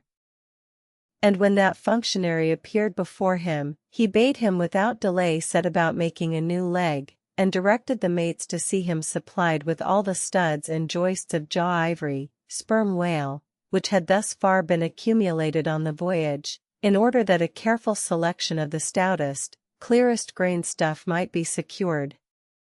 This done, the carpenter received orders to have the leg completed that night, and to provide all the fittings for it, independent of those pertaining to the distrusted one in use. Moreover, the ship's forge was ordered to be hoisted out of its temporary idleness in the hold, and, to accelerate the affair, the blacksmith was commanded to proceed at once to the forging of whatever iron contrivances might be needed. Chapter 107. The Carpenter. Seat thyself sultanically among the moons of Saturn, and take high abstracted man alone, and he seems a wonder, a grandeur, and a woe. But from the same point, take mankind in mass, and for the most part, they seem a mob of unnecessary duplicates, both contemporary and hereditary. But most humble though he was, and far from furnishing an example of the high, humane abstraction, the Pequod's carpenter was no duplicate, hence, he now comes in person on this stage. Like all sea-going ship carpenters, and more especially those belonging to whaling vessels, he was, to a certain off-handed, practical extent, alike experienced in numerous trades and callings collateral to his own, the carpenter's pursuit being the ancient and outbranching trunk of all those numerous handicrafts which more or less have to do with wood as an auxiliary material. But, besides the application to him of the generic remark above, this carpenter of the Pequod was singularly efficient in those thousand nameless mechanical emergencies continually recurring in a large ship, upon a 3 or 4 years' voyage, in uncivilized and far distant seas. For not to speak of his readiness in ordinary duties, repairing stove boats, sprung spars, reforming the shape of clumsy bladed oars, inserting bull's-eyes in the deck, or new tree nails in the side planks, and other miscellaneous matters more directly pertaining to his special business, he was moreover unhesitatingly expert in all manner of conflicting aptitudes, both useful and capricious. The one grand stage where he enacted all his various parts so manifold, was his vice-bench, a long rude ponderous table furnished with several vices, of different sizes, and both of iron and of wood. At all times except when whales were alongside, this bench was securely lashed athwartships against the rear of the try-works. A belaying pin is found too large to be easily inserted into its hole. The carpenter claps it into one of his ever-ready vices, and straightway files it smaller. A lost land bird of strange plumage strays on board, and is made a captive. Out of clean-shaved rods of right whale bone, and cross-beams of sperm whale ivory, the carpenter makes a pagoda-looking cage for it. An oarsman sprains his wrist. The carpenter concocts a soothing lotion. Stubb longed for vermilion stars to be painted upon the blade of his every oar, screwing each oar in his big vise of wood, the carpenter symmetrically supplies the constellation. A sailor takes a fancy to wear shark bone earrings. The carpenter drills his ears. Another has the toothache. The carpenter outpincers, and clapping one hand upon his bench bids him be seated there, but the poor fellow unmanageably winces under the unconcluded operation. Whirling round the handle of his wooden vise, the carpenter signs him to clap his jaw in that, if he would have him draw the tooth. Thus, this carpenter was prepared at all points, and alike indifferent and without respect in all. Teeth he accounted bits of ivory, heads he deemed but top blocks, men themselves he lightly held for capstans. But while now upon so wide a field thus variously accomplished and with such liveliness of expertness in him, too, all this would seem to argue some uncommon vivacity of intelligence. But not precisely so. For nothing was this man more remarkable than for a certain impersonal stolidity, as it were, impersonal, I say, for it so shaded off into the surrounding infinite of things, that it seemed one with the general stolidity discernible in the whole visible world, which while pauselessly active in uncounted modes, still eternally holds its peace, and ignores you, though you dig foundations for cathedrals. Yet was this half-horrible stolidity in him, involving, too, as it appeared, an all-ramifying heartlessness, yet was it oddly dashed at times, with an old, crutch-like, antediluvian, wheezing humorousness, not unstreaked now and then with a certain grizzled wittiness, such as might have served to pass the time during the midnight watch on the bearded forecastle of Noah's Ark. Was it that this old carpenter had been a lifelong wanderer, whose much rolling, to and fro, not only had gathered no moss, but what is more, had rubbed off whatever small outward clingings might have originally pertained to him? He was a stripped abstract, an unfractioned integral, uncompromised as a new-born babe, living without premeditated reference to this world or the next. You might almost say that this strange uncompromisedness in him involved a sort of unintelligence, for in his numerous trades, he did not seem to work so much by reason or by instinct, or simply because he had been tutored to it, or by any intermixture of all these, even or uneven, but merely by a kind of deaf and dumb, spontaneous literal process. He was a pure manipulator. His brain, if he had ever had one, must have early oozed along into the muscles of his fingers. He was like one of those unreasoning but still highly useful, multum in parvo, Sheffield contrivances, assuming the exterior though a little swelled of a common pocket knife, but containing, not only blades of various sizes, but also screwdrivers, corkscrews, tweezers, awls, pens, rulers, nail filers, countersinkers. So, if his superiors wanted to use the carpenter for a screwdriver, all they had to do was to open that part of him, and the screw was fast. Or if for tweezers, take him up by the legs, and there they were. Yet, as previously hinted, this omnitold, open and shut carpenter, was, after all, no mere machine of an automaton. If he did not have a common soul in him, he had a subtle something that somehow anomalously did its duty. What that was, whether essence of quicksilver, or a few drops of hartshorn, there is no telling. But there it was, and there it had abided for now some 60 years or more. And this it was, this same unaccountable, cunning life principle in him, this it was, that kept him a great part of the time soliloquizing, but only like an unreasoning wheel, which also hummingly soliloquizes, or rather, his body was a sentry box and this soliloquizer on guard there, and talking all the time to keep himself awake. Chapter 108. Ahab and the Carpenter. The deck first night watch. Carpenter standing before his vice bench, and by the light of 2 lanterns busily filing the ivory joist for the leg, which joist is firmly fixed in the vice. Slabs of ivory, leather straps, pads, screws, and various tools of all sorts lying about the bench. Forward, the red flame of the forge is seen, where the blacksmith is at work. drat the file and drat the bone. That is hard which should be soft, and that is soft which should be hard. So we go, who file old jaws and shin bones. Let's try another. Now, this works better, sneezes. Hello, this bone dust is, sneezes, why it's, sneezes, yes it's, sneezes, bless my soul, it won't let me speak. This is what an old fellow gets now for working in dead lumber. Saw a live tree, and you don't get this dust, amputate a live bone, and you don't get it, sneezes. Come, you old smut, there, bear a hand, and let's have that ferrule and buckle screw, I'll be ready for them presently. Lucky now, sneezes, there's no knee joint to make, that might puzzle a little, but a mere shin bone why it's easy as making hop poles, only I should like to put a good finish on. Time, if I but only had the time, I could turn him out as neat a leg now as ever, sneezes, scrape to a lady in a parlor.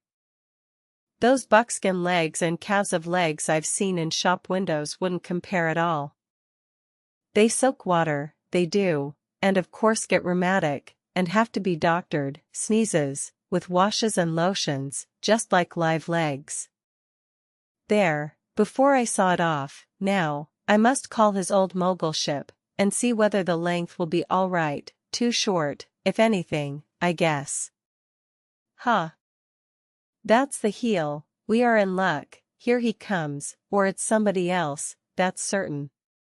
Ahab, advancing.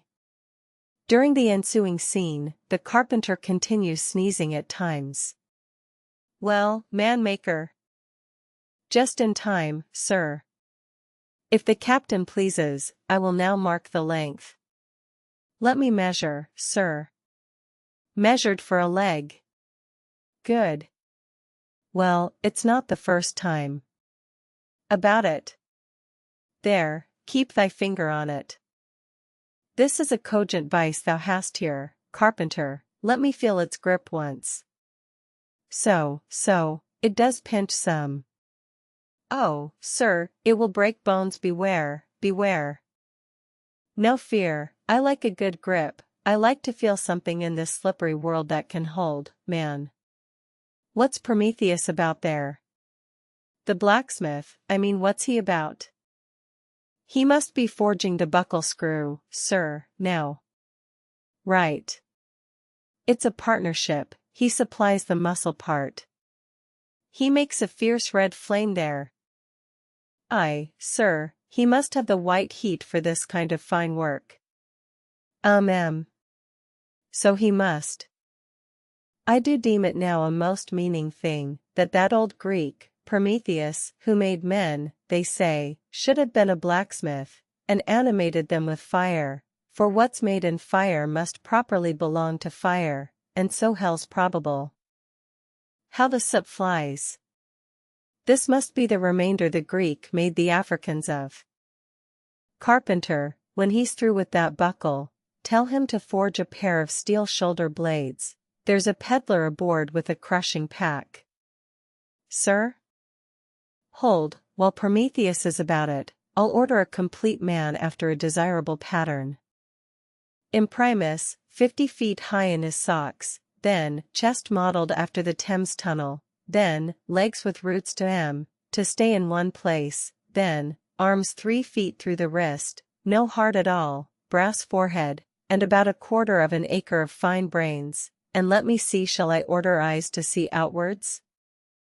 No, but put a skylight on top of his head to illuminate inwards. There, take the order, and away. Now, what's he speaking about, and who's he speaking to, I should like to know. Shall I keep standing here? Aside. 'Tis but indifferent architecture to make a blind dome, here's one. No, I must have a lantern. Ho! That's it, hey? Here are 2, sir, one will serve my turn. What art thou thrusting that thief-catcher into my face for, man? Thrusted light is worse than presented pistols. I thought, sir, that you spoke to Carpenter. Carpenter? Why, that's but no, a very tidy, and, I may say, an extremely gentlemanlike sort of business thou art in here, Carpenter, or wouldst thou rather work in clay? Sir? Clay? Clay, sir? That's mud, we leave clay to ditchers, sir. The fellow's impious. What art thou sneezing about? Bone is rather dusty, sir.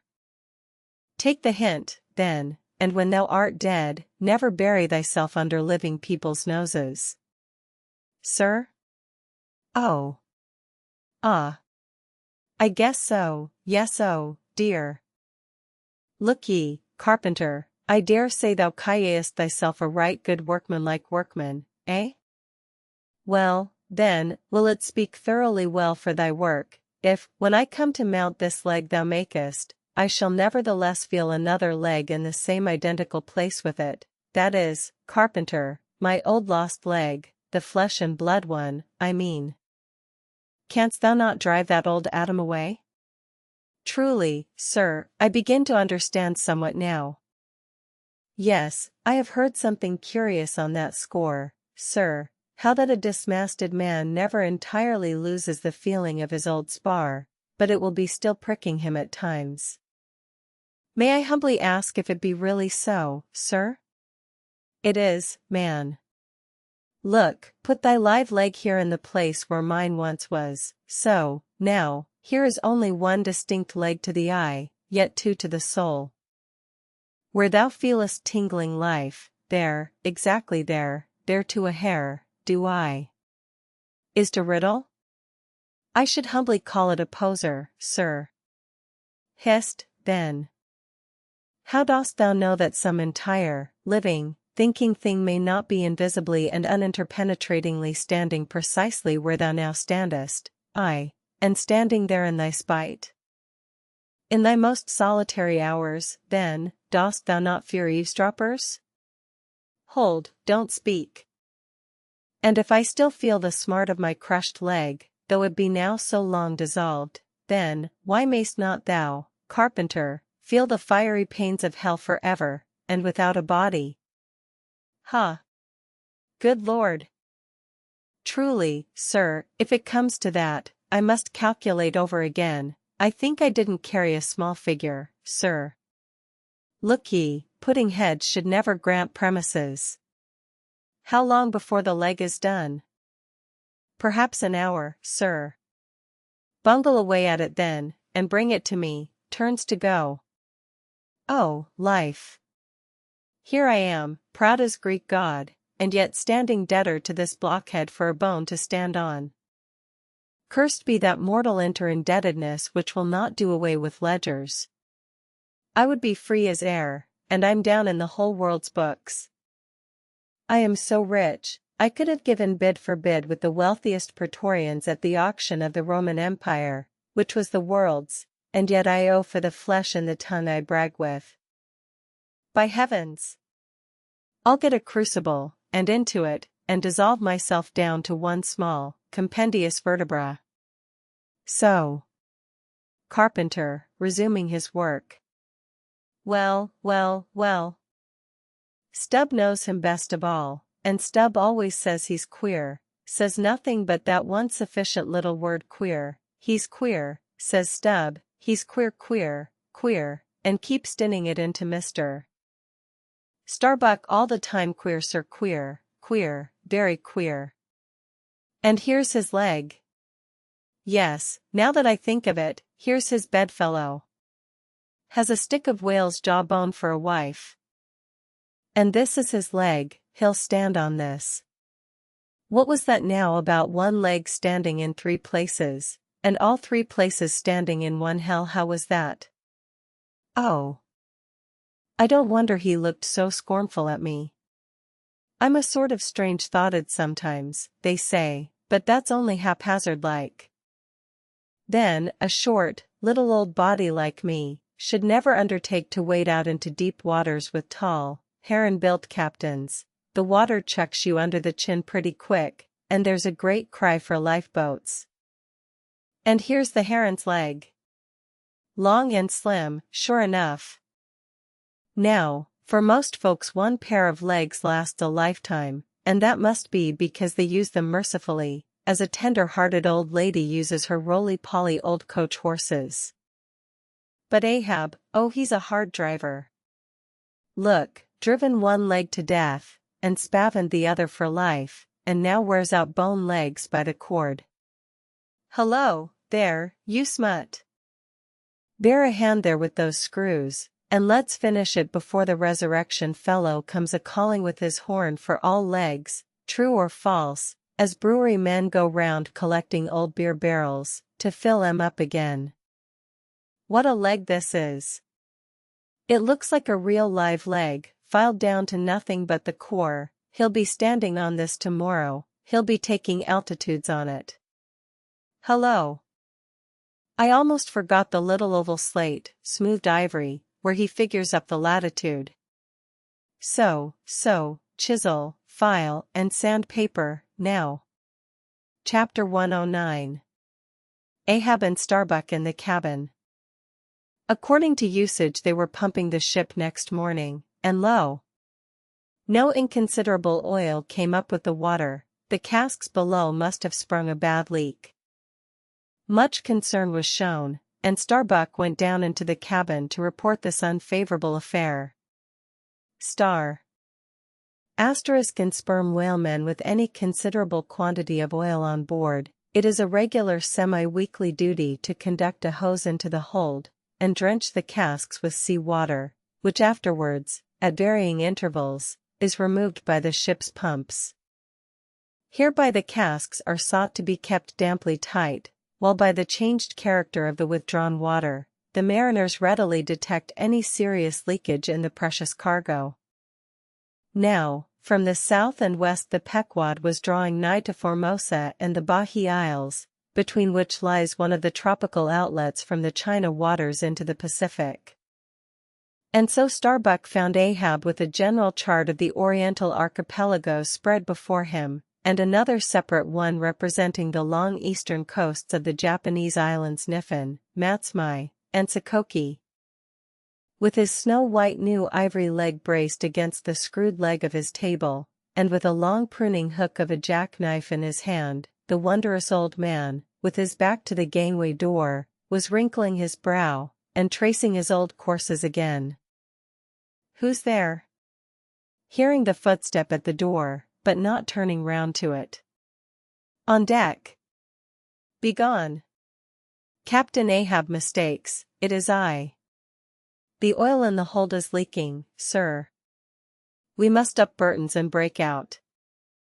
Up Burton's and break out? Now that we are nearing Japan, heave to here for a week to tinker a parcel of old hoops?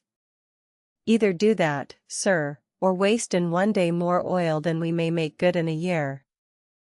What we come 20,000 miles to get is worth saving, sir. So it is, if we get it. I was speaking of the oil in the hold, sir. And I was not speaking or thinking of that at all. Begone. Let it leak.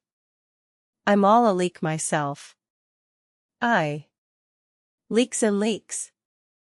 Not only full of leaky casks, but those leaky casks are in a leaky ship, and that's a far worse plight than the Pequod's, man. Yet I don't stop to plug my leak, for who can find it in the deep-loaded hull, or how hope to plug it, even if found, in this life's howling gale? Starbuck. I'll not have the Burtons hoisted. What will the owners say, sir? Let the owners stand on Nantucket Beach and out-yell the typhoons. What cares Ahab? Owners? Thou art always prating to me, Starbuck, about those miserly owners, as if the owners were my conscience. But look ye, the only real owner of anything is its commander, and hark ye, my conscience is in this ship's keel. On deck.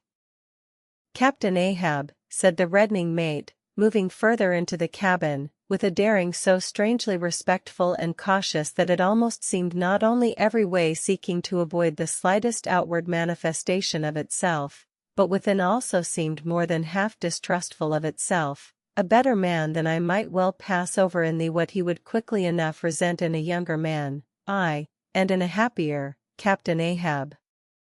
Devils! Dost thou then so much as dare to critically think of me?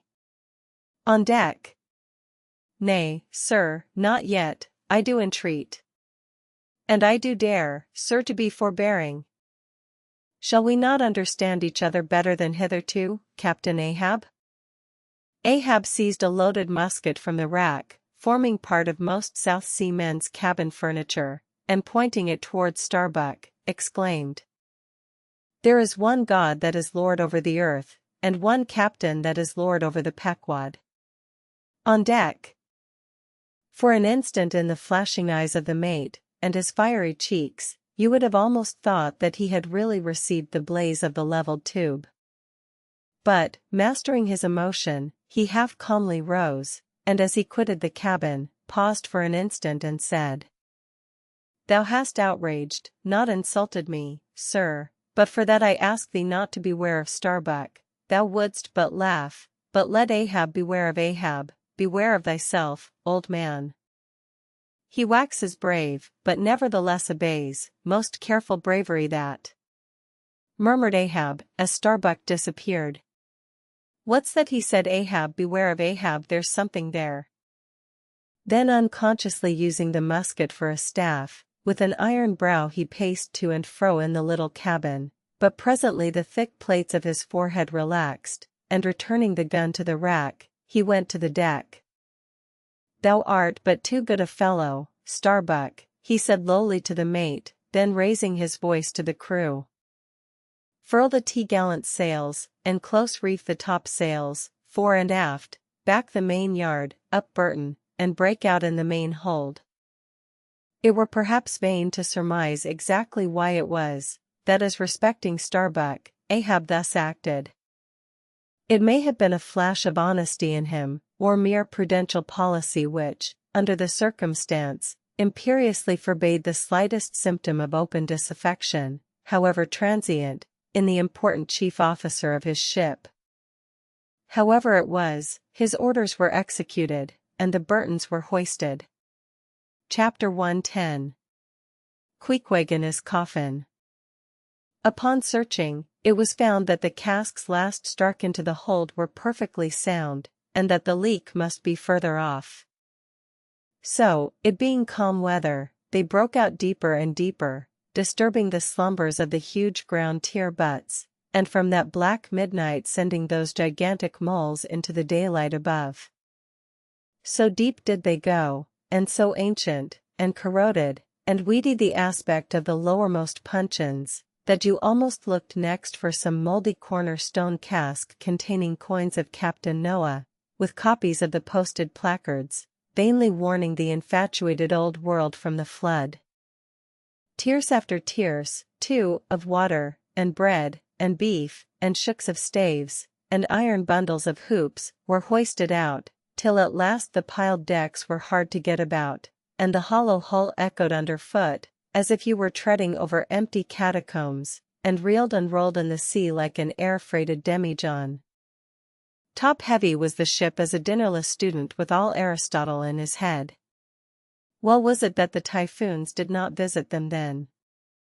Now, at this time it was that my poor pagan companion, and fast-bosom friend, Queequeg, was seized with a fever, which brought him nigh to his endless end. Be it said, that in this vocation of whaling, sinecures are unknown, dignity and danger go hand in hand, till you get to be captain, the higher you rise the harder you toil. So with poor Queequeg, who, as harpooner, must not only face all the rage of the living whale, but as we have elsewhere seen mount his dead back in a rolling sea, and finally descend into the gloom of the hold, and bitterly sweating all day in that subterraneous confinement, resolutely manhandle the clumsiest casks and see to their stowage.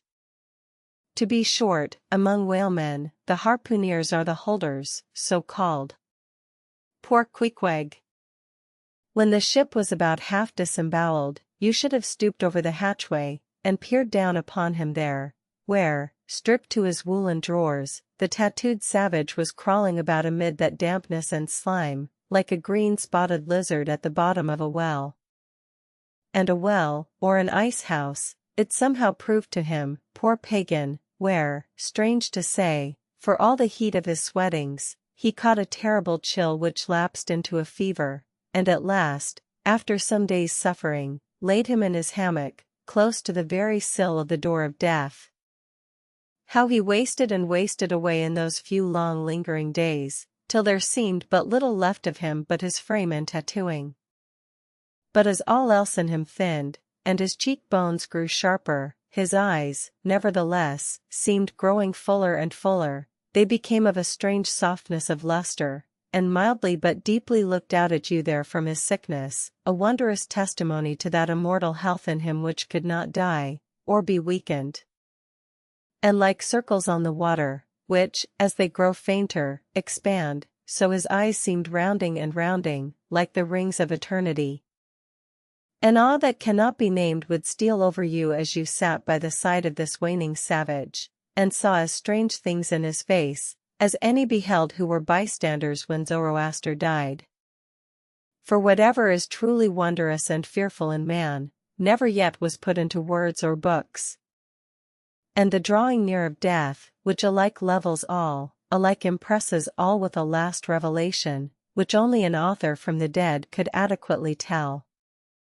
So that let us say it again, no dying Chaldee or Greek had higher and holier thoughts than those, whose mysterious shades you saw creeping over the face of poor Queequeg, as he quietly lay in his swaying hammock, and the rolling sea seemed gently rocking him to his final rest, and the ocean's invisible flood tide lifted him higher and higher towards his destined heaven. Not a man of the crew but gave him up, and, as for Queequeg himself, what he thought of his case was forcibly shown by a curious favor he asked. He called one to him in the grey morning watch, when the day was just breaking, and taking his hand, said that while in Nantucket he had chanced to see certain little canoes of dark wood, like the rich war-wood of his native isle, and upon inquiry, he had learned that all whalemen who died in Nantucket were laid in those same dark canoes, and that the fancy of being so laid had much pleased him, for it was not unlike the custom of his own race, who, after embalming a dead warrior, stretched him out in his canoe, and so left him to be floated away to the starry archipelagos, for not only do they believe that the stars are isles, but that far beyond all visible horizons, their own mild, uncontinented seas, interflow with the blue heavens, and so form the white breakers of the Milky Way. He added, that he shuddered at the thought of being buried in his hammock, according to the usual sea custom, tossed like something vile to the death-devouring sharks. No. He desired a canoe like those of Nantucket, all the more congenial to him, being a whaleman, that like a whale both these coffin canoes were without a keel, though that involved but uncertain steering, and much leeway adown the dim ages. Now, when this strange circumstance was made known aft, the carpenter was at once commanded to do Queequeg's bidding, whatever it might include. There was some heathenish, coffin-colored old lumber aboard, which, upon a long previous voyage, had been cut from the aboriginal groves of the Lackaday Islands, and from these dark planks the coffin was recommended to be made. No sooner was the carpenter apprised of the order, than taking his rule, he forthwith, with all the indifferent promptitude of his character, proceeded into the forecastle and took Queequeg's measure with great accuracy, regularly chalking Queequeg's person as he shifted the rule. "Ah! Poor fellow! He'll have to die now," ejaculated the Long Island sailor. Going to his vice bench, the carpenter, for convenience sake and general reference, now transferringly measured on it the exact length the coffin was to be, and then made the transfer permanent by cutting 2 notches at its extremities.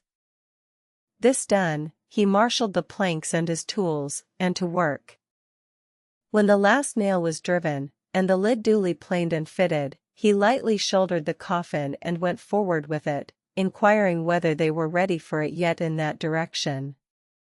Overhearing the indignant but half-humorous cries with which the people on deck began to drive the coffin away, Queequeg, to everyone's consternation, commanded that the thing should be instantly brought to him, nor was there any denying him, seeing that, of all mortals, some dying men are the most tyrannical, and certainly, since they will shortly trouble us so little for evermore, the poor fellows ought to be indulged.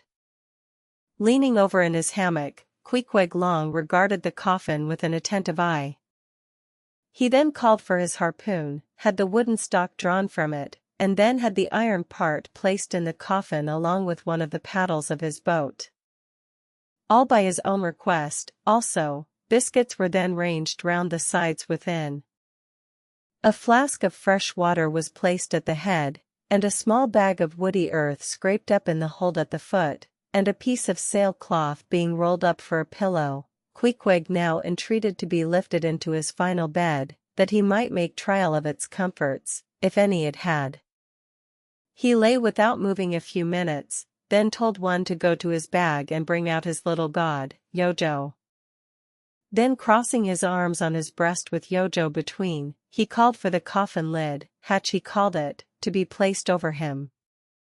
The head part turned over with a leather hinge, and there lay Queequeg in his coffin with little but his composed countenance in view. "Rarmy, it will do, it is easy," he murmured at last, and signed to be replaced in his hammock. But ere this was done, Pip, who had been slyly hovering near by all this while, drew nigh to him where he lay, and with soft sobbings, took him by the hand, in the other, holding his tambourine. "Poor rover! Will ye never have done with all this weary roving? Where go ye now? But if the currents carry ye to those sweet Antilles where the beaches are only beat with water lilies, will ye do one little errand for me? Seek out one Pip, who's now been missing long. I think he's in those far Antilles. If ye find him, then comfort him, for he must be very sad, for look. He's left his tambourine behind, I found it. Rig-a-dig, dig, dig. Now, Queequeg, die, and I'll beat ye your dying march." "I have heard," murmured Starbuck, gazing down the scuttle, "that in violent fevers, men, all ignorance, have talked in ancient tongues, and that when the mystery is probed, it turns out always that in their wholly forgotten childhood those ancient tongues had been really spoken in their hearing by some lofty scholars. So, to my fond faith, poor Pip, in this strange sweetness of his lunacy, brings heavenly vouchers of all our heavenly homes. Where learned he that, but there? Hark! He speaks again. But more wildly now. Form 2 and 2. Let's make a general of him. Ho, where's his harpoon? Lay it across here. Rig-a-dig, dig, dig. Huzzah! Oh, for a game cock now to sit upon his head and crow. Queequeg dies game. Mind ye that, Queequeg dies game. Take ye good heed of that, Queequeg dies game. I say, game, game, game. But base little Pip, he died a coward, died all a shiver, out upon Pip. Hark ye, if ye find Pip, tell all the Antilles he's a runaway, a coward, a coward, a coward. Tell them he jumped from a whale boat. I'd never beat my tambourine over base Pip, and hail him general, if he were once more dying here. No, no. Shame upon all cowards, shame upon them. Let 'em go drown like Pip, that jumped from a whale boat. Shame! Shame! During all this, Queequeg lay with closed eyes, as if in a dream. Pip was led away, and the sick man was replaced in his hammock. But now that he had apparently made every preparation for death, now that his coffin was proved a good fit, Queequeg suddenly rallied. Soon there seemed no need of the carpenter's box. And thereupon, when some expressed their delighted surprise, he, in substance, said that the cause of his sudden convalescence was this: at a critical moment, he had just recalled a little duty ashore, which he was leaving undone, and therefore had changed his mind about dying. He could not die yet, he averred. They asked him, then, whether to live or die was a matter of his own sovereign will and pleasure. He answered, certainly. In a word, it was Queequeg's conceit, that if a man made up his mind to live, mere sickness could not kill him. Nothing but a whale, or a gale, or some violent, ungovernable, unintelligent destroyer of that sort. Now, there is this noteworthy difference between savage and civilized, that while a sick, civilized man may be 6 months convalescing, generally speaking, a sick savage is almost half well again in a day. So, in good time my Queequeg gained strength, and at length after sitting on the windlass for a few indolent days, but eating with a vigorous appetite, he suddenly leaped to his feet, threw out his arms and legs, gave himself a good stretching, yawned a little bit, and then springing into the head of his hoisted boat, and poising a harpoon, pronounced himself fit for a fight. With a wild whimsiness, he now used his coffin for a sea chest, and emptying into it his canvas bag of clothes, set them in order there. Many spare hours he spent, in carving the lid with all manner of grotesque figures and drawings, and it seemed that hereby he was striving, in his rude way, to copy parts of the twisted tattooing on his body. And this tattooing had been the work of a departed prophet and seer of his island, who, by those hieroglyphic marks, had written out on his body a complete theory of the heavens and the earth, and a mystical treatise on the art of attaining truth, so that Queequeg in his own proper person was a riddle to unfold, a wondrous work in one volume, but whose mysteries not even himself could read, though his own live heart beat against them, and these mysteries were therefore destined in the end to moulder away with the living parchment whereon they were inscribed, and so be unsolved to the last. And this thought it must have been which suggested to Ahab that wild exclamation of his, when one morning turning away from surveying poor Queequeg, "Oh, devilish tantalization of the gods." Chapter 111. The Pacific. When gliding by the Bahia Isles we emerged at last upon the great South Sea. Were it not for other things, I could have greeted my dear Pacific with uncounted thanks, for now the long supplication of my youth was answered, that serene ocean rolled eastwards from me 1,000 leagues of blue. There is, one knows not what sweet mystery about the sea, whose gently awful stirrings seem to speak of some hidden soul beneath, like those fabled undulations of the Ephesian sod over the buried evangelist St. John. And meet it is, that over these sea pastures, wide-rolling watery prairies and potters' fields of all 4 continents, the waves should rise and fall, and ebb and flow unceasingly, for here, millions of mixed shades and shadows, drowned dreams, somnambulisms, reveries, all that we call lives and souls, lie dreaming, still, tossing like slumberers in their beds, the ever-rolling waves but made so by their restlessness. To any meditative Magian rover, this serene Pacific, once beheld, must ever after be the sea of his adoption. It rolls the midmost waters of the world, the Indian Ocean and Atlantic being but its arms. The same waves wash the moles of the new-built Californian towns, but yesterday planted by the recentest race of men, and lay the faded but still gorgeous skirts of Asiatic lands, older than Abraham, while all between float milky ways of coral isles, and low-lying, endless, unknown archipelagos, and impenetrable Japans. Thus this mysterious, divine Pacific zones the world's whole bulk about, makes all coasts one bay to it, seems the tide-beating heart of earth. Lifted by those eternal swells, you needs must own the seductive god, bowing your head to Pan. But few thoughts of Pan stirred Ahab's brain, as standing like an iron statue at his accustomed place beside the mizzen rigging, with one nostril he unthinkingly snuffed the sugary musk from the Bahia Isles, in whose sweet woods mild lovers must be walking, and with the other consciously inhaled the salt breath of the new-found sea, that sea in which the hated white whale must even then be swimming. Launched at length upon these almost final waters, and gliding towards the Japanese cruising ground, the old man's purpose intensified itself. His firm lips met like the lips of a vice, the delta of his forehead's veins swelled like overladen brooks. In his very sleep, his ringing cry ran through the vaulted hull, "Stern all! The white whale spouts thick blood." Chapter 112. The Blacksmith.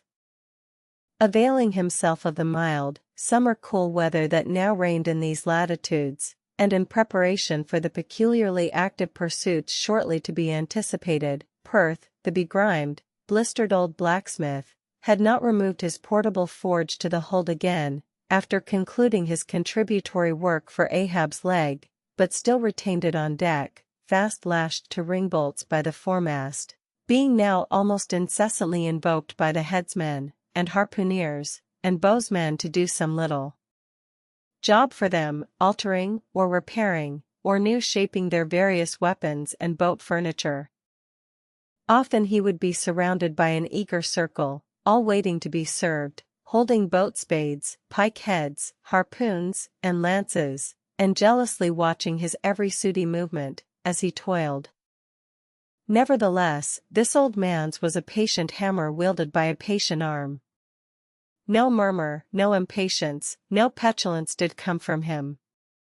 Silent, slow, and solemn, bowing over still further his chronically broken back, he toiled away, as if toil were life itself, and the heavy beating of his hammer the heavy beating of his heart. And so it was. Most miserable. A peculiar walk in this old man, a certain slight but painful appearing yawing in his gait, had at an early period of the voyage excited the curiosity of the mariners. And to the importunity of their persistent questionings he had finally given in, and so it came to pass that every one now knew the shameful story of his wretched fate.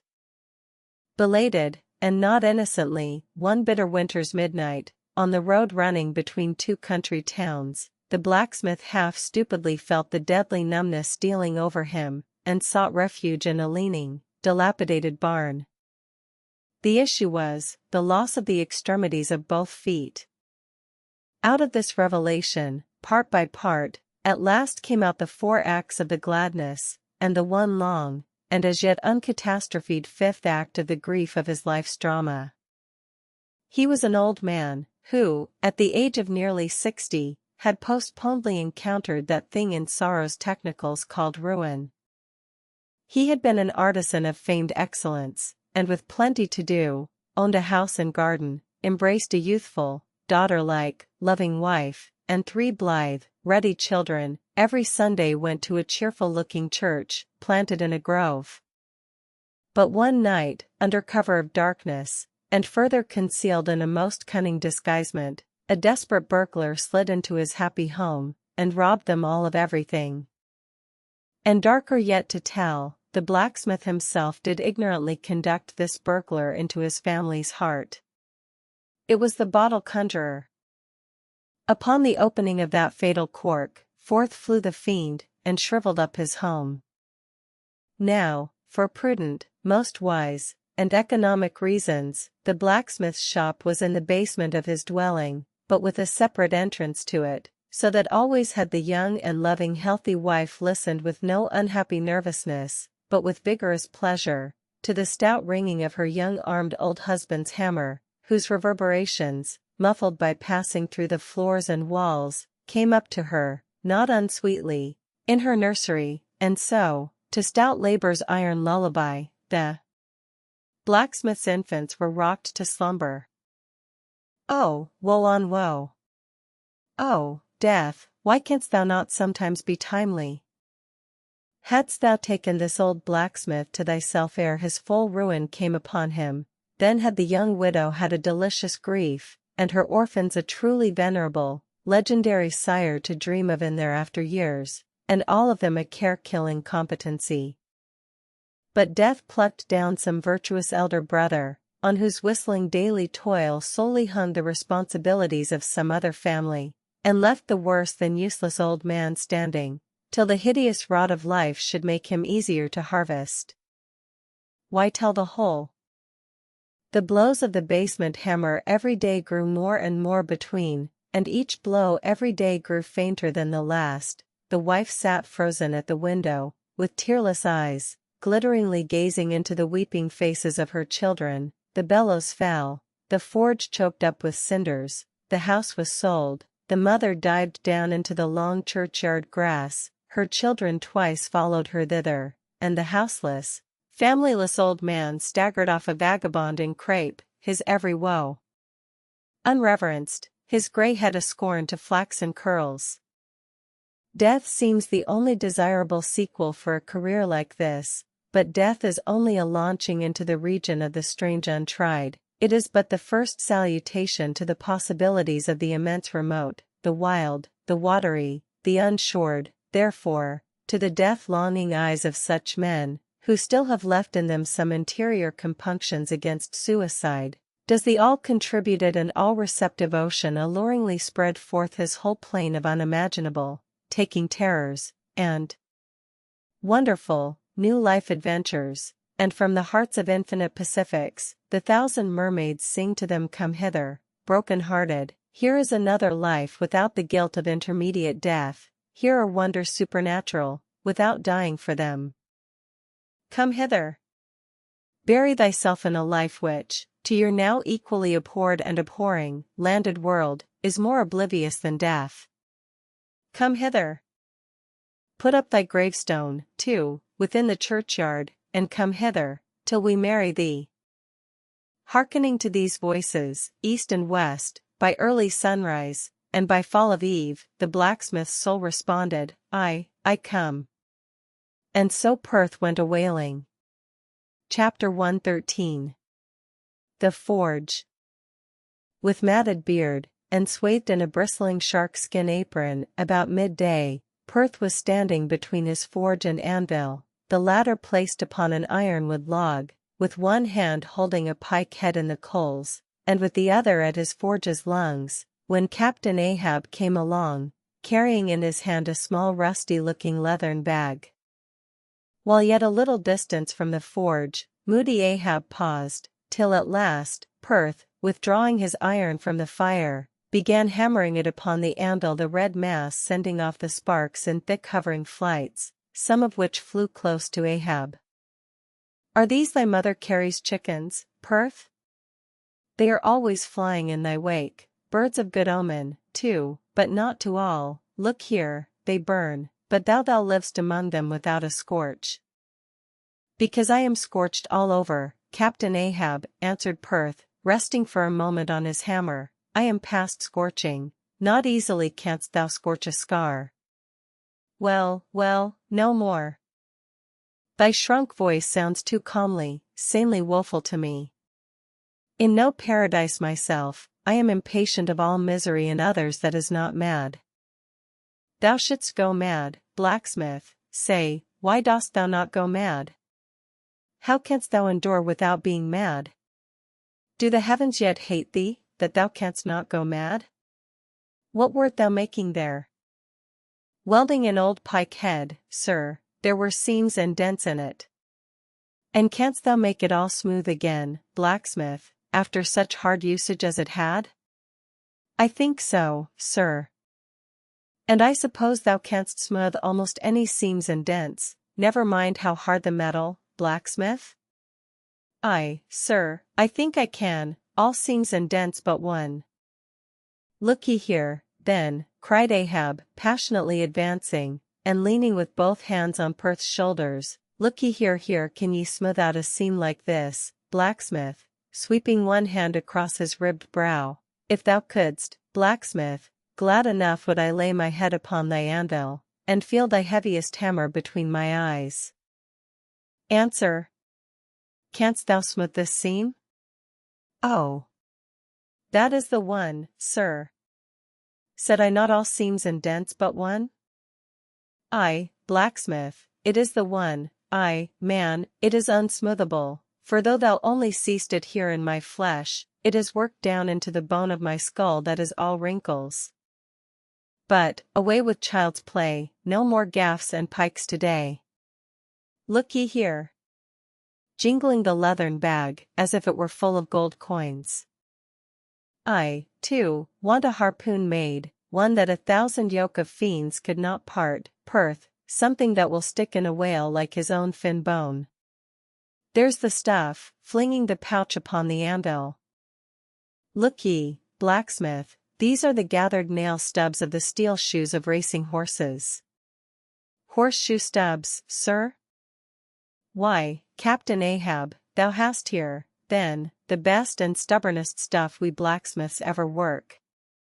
I know it, old man, these stubs will weld together like glue from the melted bones of murderers. Quick! Forge me the harpoon. And forge me first 12 rods for its shank, then wind, and twist, and hammer these 12 together like the yarns and strands of a tow line. Quick! I'll blow the fire. When at last the 12 rods were made, Ahab tried them, one, by spiraling them, with his own hand, round a long, heavy iron bolt. A flaw. Rejecting the last one. Work that over again, Perth. This done, Perth was about to begin welding the 12 into one, when Ahab stayed his hand, and said he would weld his own iron. As, then, with regular, gasping hems, he hammered on the anvil, Perth passing to him the glowing rods, one after the other, and the hard-pressed forge shooting up its intense straight flame, the Parsee passed silently, and bowing over his head towards the fire, seemed invoking some curse or some blessing on the toil.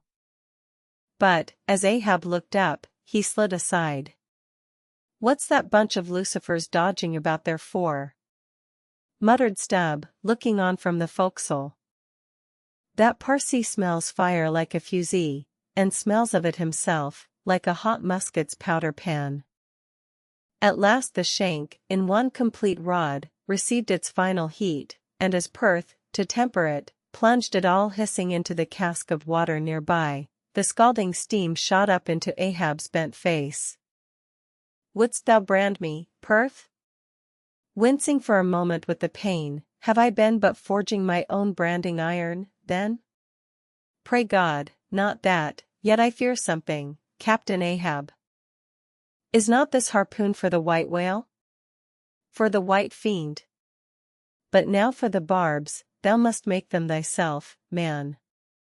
Here are my razors the best of steel, here, and make the barbs sharp as the needle sleet of the icy sea." For a moment, the old blacksmith eyed the razors as though he would fain not use them. "Take them, man, I have no need for them, for I now neither shave, sup, nor pray till but here to work." Fashioned at last into an arrowy shape, and welded by Perth to the shank, the steel soon pointed the end of the iron, and as the blacksmith was about giving the barbs their final heat, prior to tempering them, he cried to Ahab to place the water cask near. No water for that, I want it of the true death temper." "Ahoy, there! Tashtego, Queequeg, Degu. What say ye, pagans? Will ye give me as much blood as will cover this barb?" Holding it high up. A cluster of dark nods replied, "Yes." 3 punctures were made in the heathen flesh, and the white whale's barbs were then tempered. "Ego non baptizo te in nomine Patris, sed in nomine Diaboli." Deliriously howled Ahab, as the malignant iron scorchingly devoured the baptismal blood. Now, mustering the spare poles from below, and selecting one of hickory, with the bark still investing it, Ahab fitted the end to the socket of the iron.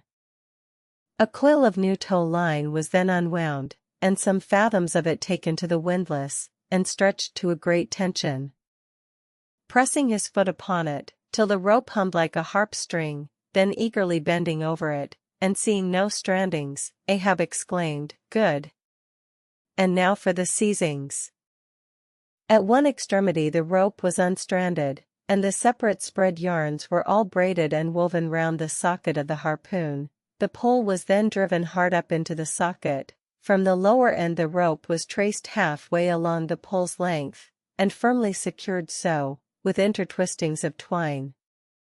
This done, pole, iron, and rope like the three fates remained inseparable, and Ahab moodily stalked away with the weapon, the sound of his ivory leg, and the sound of the hickory pole, both hollowly ringing along every plank. But ere he entered his cabin, light, unnatural, half-bantering, yet most piteous sound was heard. "Oh, Pip! Thy wretched laugh, thy idle but unresting eye, all thy strange mummeries not unmeaningly blended with the black tragedy of the melancholy ship, and mocked it." Chapter 114. The Gilder. Penetrating further and further into the heart of the Japanese cruising ground, the Pequod was soon all astir in the fishery. Often, in mild, pleasant weather, for 12, 15, 18, and 20 hours on the stretch, they were engaged in the boats, steadily pulling, or sailing, or paddling after the whales, or for an interlude of 60 or 70 minutes calmly awaiting their uprising, though with but small success for their pains. At such times, under an abated sun, afloat all day upon smooth, slow-heaving swells, seated in his boat, light as a birch canoe, and so sociably mixing with the soft waves themselves, that like hearthstone cats they purr against the gunwale, these are the times of dreamy quietude, when beholding the tranquil beauty and brilliancy of the ocean's skin, one forgets the tiger heart that pants beneath it, and would not willingly remember that this velvet paw but conceals a remorseless fong. These are the times, when in his whale boat the rover softly feels a certain filial, confident, land-like feeling towards the sea, that he regards it as so much flowery earth, and the distant ship revealing only the tops of her masts, seems struggling forward, not through high rolling waves, but through the tall grass of a rolling prairie. As when the western emigrants' horses only show their erected ears, while their hidden bodies widely wade through the amazing verdure. The long-drawn virgin valleys, the mild blue hillsides, as over these there steals the hush, the hum, you almost swear that play-wearied children lie sleeping in these solitudes, in some glad May time, when the flowers of the woods are plucked. And all this mixes with your most mystic mood, so that fact and fancy, halfway meeting, interpenetrate, and form one seamless whole. Nor did such soothing scenes, however temporary, fail of at least as temporary an effect on Ahab. But if these secret golden keys did seem to open in him his own secret golden treasuries, yet did his breath upon them prove but tarnishing. Oh, grassy glades! Oh, ever vernal endless landscapes in the soul, in ye, though long parched by the dead drought of the earthy life, in ye, men yet may roll, like young horses in new morning clover, and for some few fleeting moments, feel the cool dew of the life immortal on them. Would to God these blessed calms would last. But the mingling threads of life are woven by warp and woof. Calms crossed by storms, a storm for every calm. There is no steady unretracing progress in this life, we do not advance through fixed gradations, and at the last one pause. Through infancy's unconscious spell, boyhood's thoughtless faith, adolescence doubt, the common doom, then skepticism, then disbelief, resting at last in manhood's pondering repose of if. But once gone through, we trace the round again, and are infants, boys, and men, and ifs eternally. Where lies the final harbor, whence we unmoor no more? In what rapt ether sails the world, of which the weariest will never weary? Where is the foundling's father hidden? Our souls are like those orphans whose unwed mothers die in bearing them. The secret of our paternity lies in their grave, and we must there to learn it. And that same day, too, gazing far down from his boat's side into that same golden sea, Starbuck lowly murmured, "Loveliness unfathomable, as ever lover saw in his young bride's eye. Tell me not of thy teeth-tiered sharks, and thy kidnapping cannibal ways. Let faith oust fact, let fancy oust memory, I look deep down and do believe." And Stubb, fish-like, with sparkling scales, leaped up in that same golden light. I am Stubb, and Stubb has his history, but here Stubb takes oaths that he has always been jolly. Chapter 115. The Pequod Meets the Bachelor. And jolly enough were the sights and the sounds that came bearing down before the wind, some few weeks after Ahab's harpoon had been welded. It was a Nantucket ship, the Bachelor, which had just wedged in her last cask of oil, and bolted down her bursting hatches, and now, in glad holiday apparel, was joyously, though somewhat vaingloriously, sailing round among the widely separated ships on the ground, previous to pointing her prow for home. The 3 men at her masthead wore long streamers of narrow red bunting at their hats. From the stern, a whaleboat was suspended, bottom down, and hanging captive from the bowsprit was seen the long lower jaw of the last whale they had slain. Signals, ensigns, and jacks of all colors were flying from her rigging, on every side. Sideways lashed in each of her 3 basket tops were 2 barrels of sperm, above which, in her topmast crosstrees, you saw slender breakers of the same precious fluid, and nailed to her main truck was a brazen lamp. As was afterwards learned, the Bachelor had met with the most surprising success, all the more wonderful, for that while cruising in the same seas numerous other vessels had gone entire months without securing a single fish. Not only had barrels of beef and bread been given away to make room for the far more valuable sperm, but additional supplemental casks had been bartered for, from the ships she had met, and these were stowed along the deck, and in the captain's and officers' staterooms. Even the cabin table itself had been knocked into kindling wood, and the cabin mess dined off the broad head of an oil butt, lashed down to the floor for a centerpiece. In the forecastle, the sailors had actually cocked and pitched their chests, and filled them. It was humorously added, that the cook had clapped a head on his largest boiler, and filled it, that the steward had plugged his spare coffee pot and filled it, that the harpooneers had headed the sockets of their irons and filled them, that indeed everything was filled with sperm, except the captain's pantaloons pockets, and those he reserved to thrust his hands into, in self-complacent testimony of his entire satisfaction. As this glad ship of good luck bore down upon the moody Pequod, the barbarian sound of enormous drums came from her forecastle, and drawing still nearer, a crowd of her men were seen standing round her huge try-pots, which, covered with the parchment-like poke or stomach skin of the black fish, gave forth a loud roar to every stroke of the clenched hands of the crew.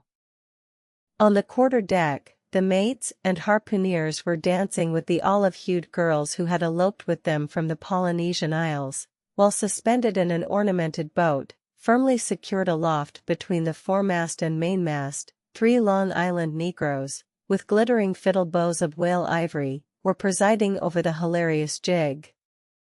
Meanwhile, others of the ship's company were tumultuously busy at the masonry of the try-works, from which the huge pots had been removed.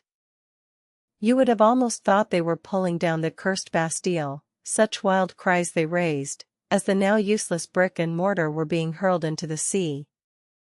Lord and master over all this scene, the captain stood erect on the ship's elevated quarter-deck, so that the whole rejoicing drama was full before him, and seemed merely contrived for his own individual diversion. And Ahab, he too was standing on his quarter-deck, shaggy and black, with a stubborn gloom, and as the 2 ships crossed each other's wakes, one all jubilations for things past, the other all forebodings as to things to come, their 2 captains and themselves impersonated the whole striking contrast of the scene. "Come aboard, come aboard!" cried the gay Bachelor's commander, lifting a glass and a bottle in the air. "Hast seen the white whale?" gritted Ahab in reply.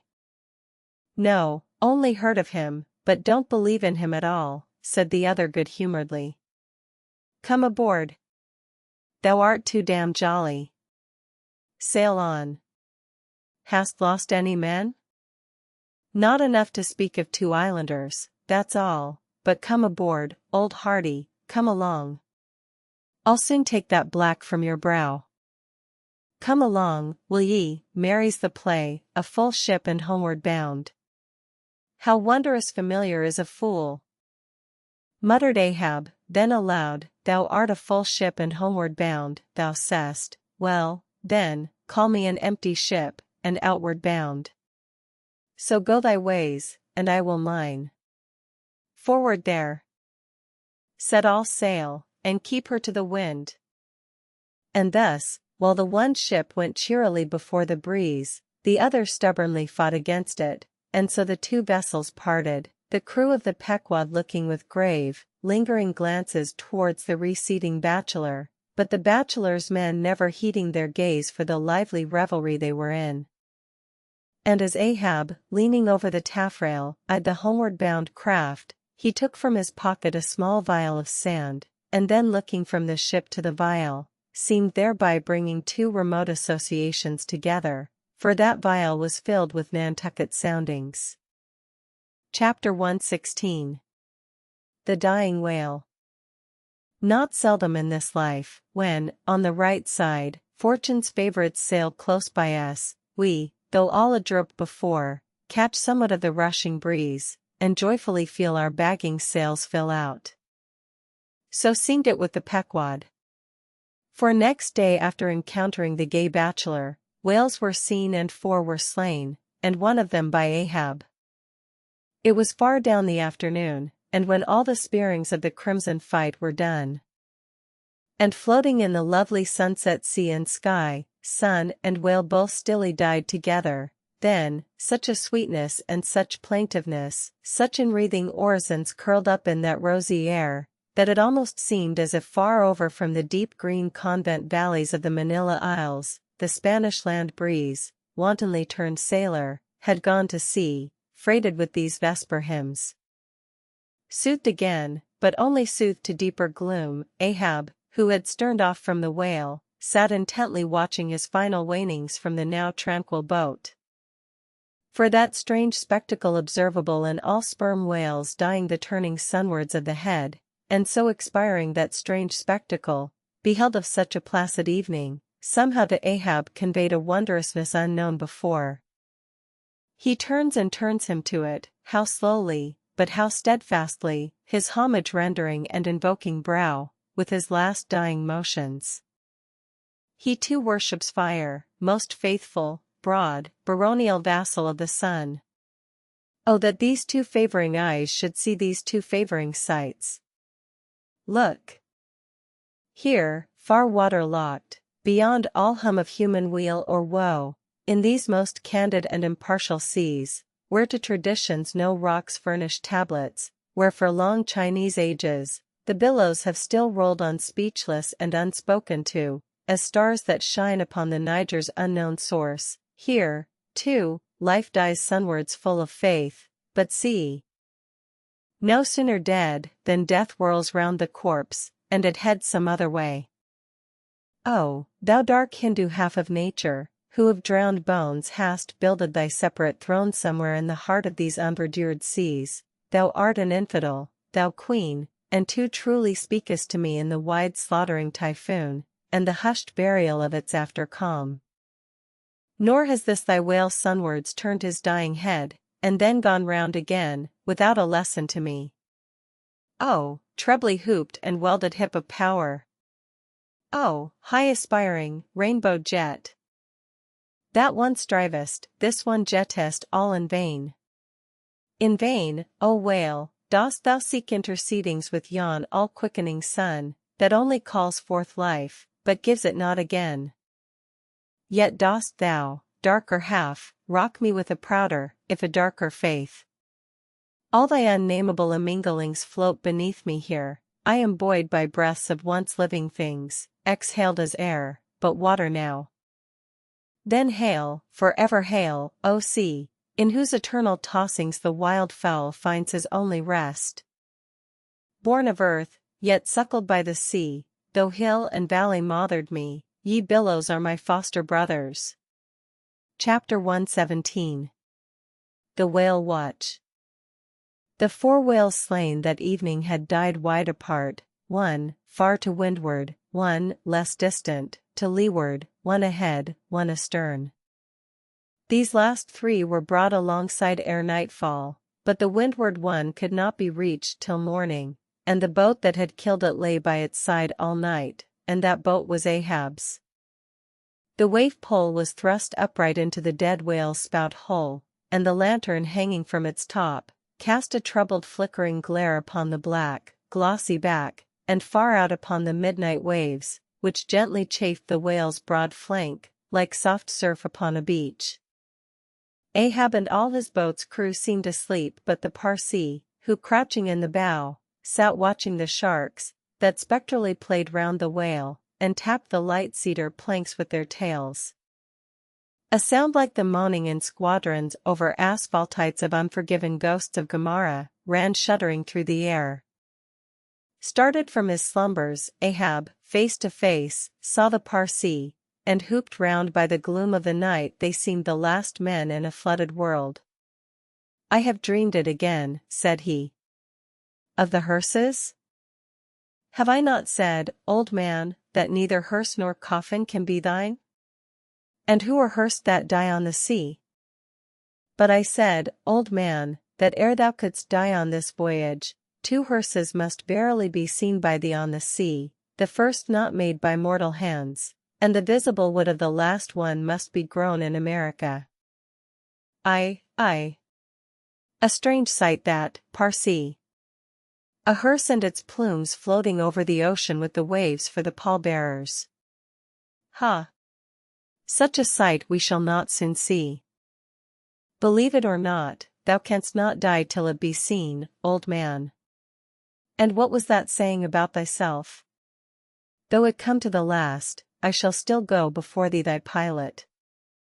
And when thou art so gone before, if that ever befall, then ere I can follow, thou must still appear to me, to pilot me still?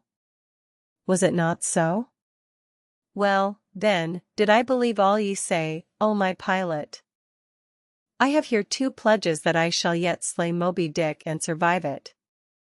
Take another pledge, old man, said the Parsee, as his eyes lighted up like fireflies in the gloom. Hemp only can kill thee. The gallows, ye mean. I am immortal then, on land and on sea, cried Ahab, with a laugh of derision, immortal on land and on sea. Both were silent again, as one man. The grey dawn came on, and the slumbering crew arose from the boat's bottom, and ere noon the dead whale was brought to the ship. Chapter 118. The Quadrant. The season for the line at length drew near, and every day when Ahab, coming from his cabin, cast his eyes aloft, the vigilant helmsman would ostentatiously handle his spokes, and the eager mariners quickly run to the braces, and would stand there with all their eyes centrally fixed on the nailed doubloon, impatient for the order to point the ship's prow for the equator. In good time the order came. It was hard upon high noon, and Ahab, seated in the bows of his high-hoisted boat, was about taking his wonted daily observation of the sun to determine his latitude. Now, in that Japanese sea, the days in summer are as freshets of effulgences. That unblinkingly vivid Japanese sun seems the blazing focus of the glassy ocean's immeasurable burning glass. The sky looks lacquered, clouds there are none, the horizon floats, and this nakedness of unrelieved radiance is as the insufferable splendors of God's throne. Well, that Ahab's quadrant was furnished with colored glasses, through which to take sight of that solar fire. So, swinging his seated form to the roll of the ship, and with his astrological-looking instrument placed to his eye, he remained in that posture for some moments to catch the precise instant when the sun should gain its precise meridian. Meantime, while his whole attention was absorbed, the Parsee was kneeling beneath him on the ship's deck, and with face thrown up like Ahab's, was eyeing the same sun with him, only the lids of his eyes half hooded their orbs, and his wild face was subdued to an earthly passionlessness. At length the desired observation was taken, and with his pencil upon his ivory leg, Ahab soon calculated what his latitude must be at that precise instant. Then, falling into a moment's reverie, he again looked up towards the sun and murmured to himself, "Thou sea mark! Thou high and mighty pilot! Thou tellest me truly where I am, but canst thou cast the least hint where I shall be? Or canst thou tell where some other thing besides me is this moment living? Where is Moby Dick? This instant thou must be eyeing him.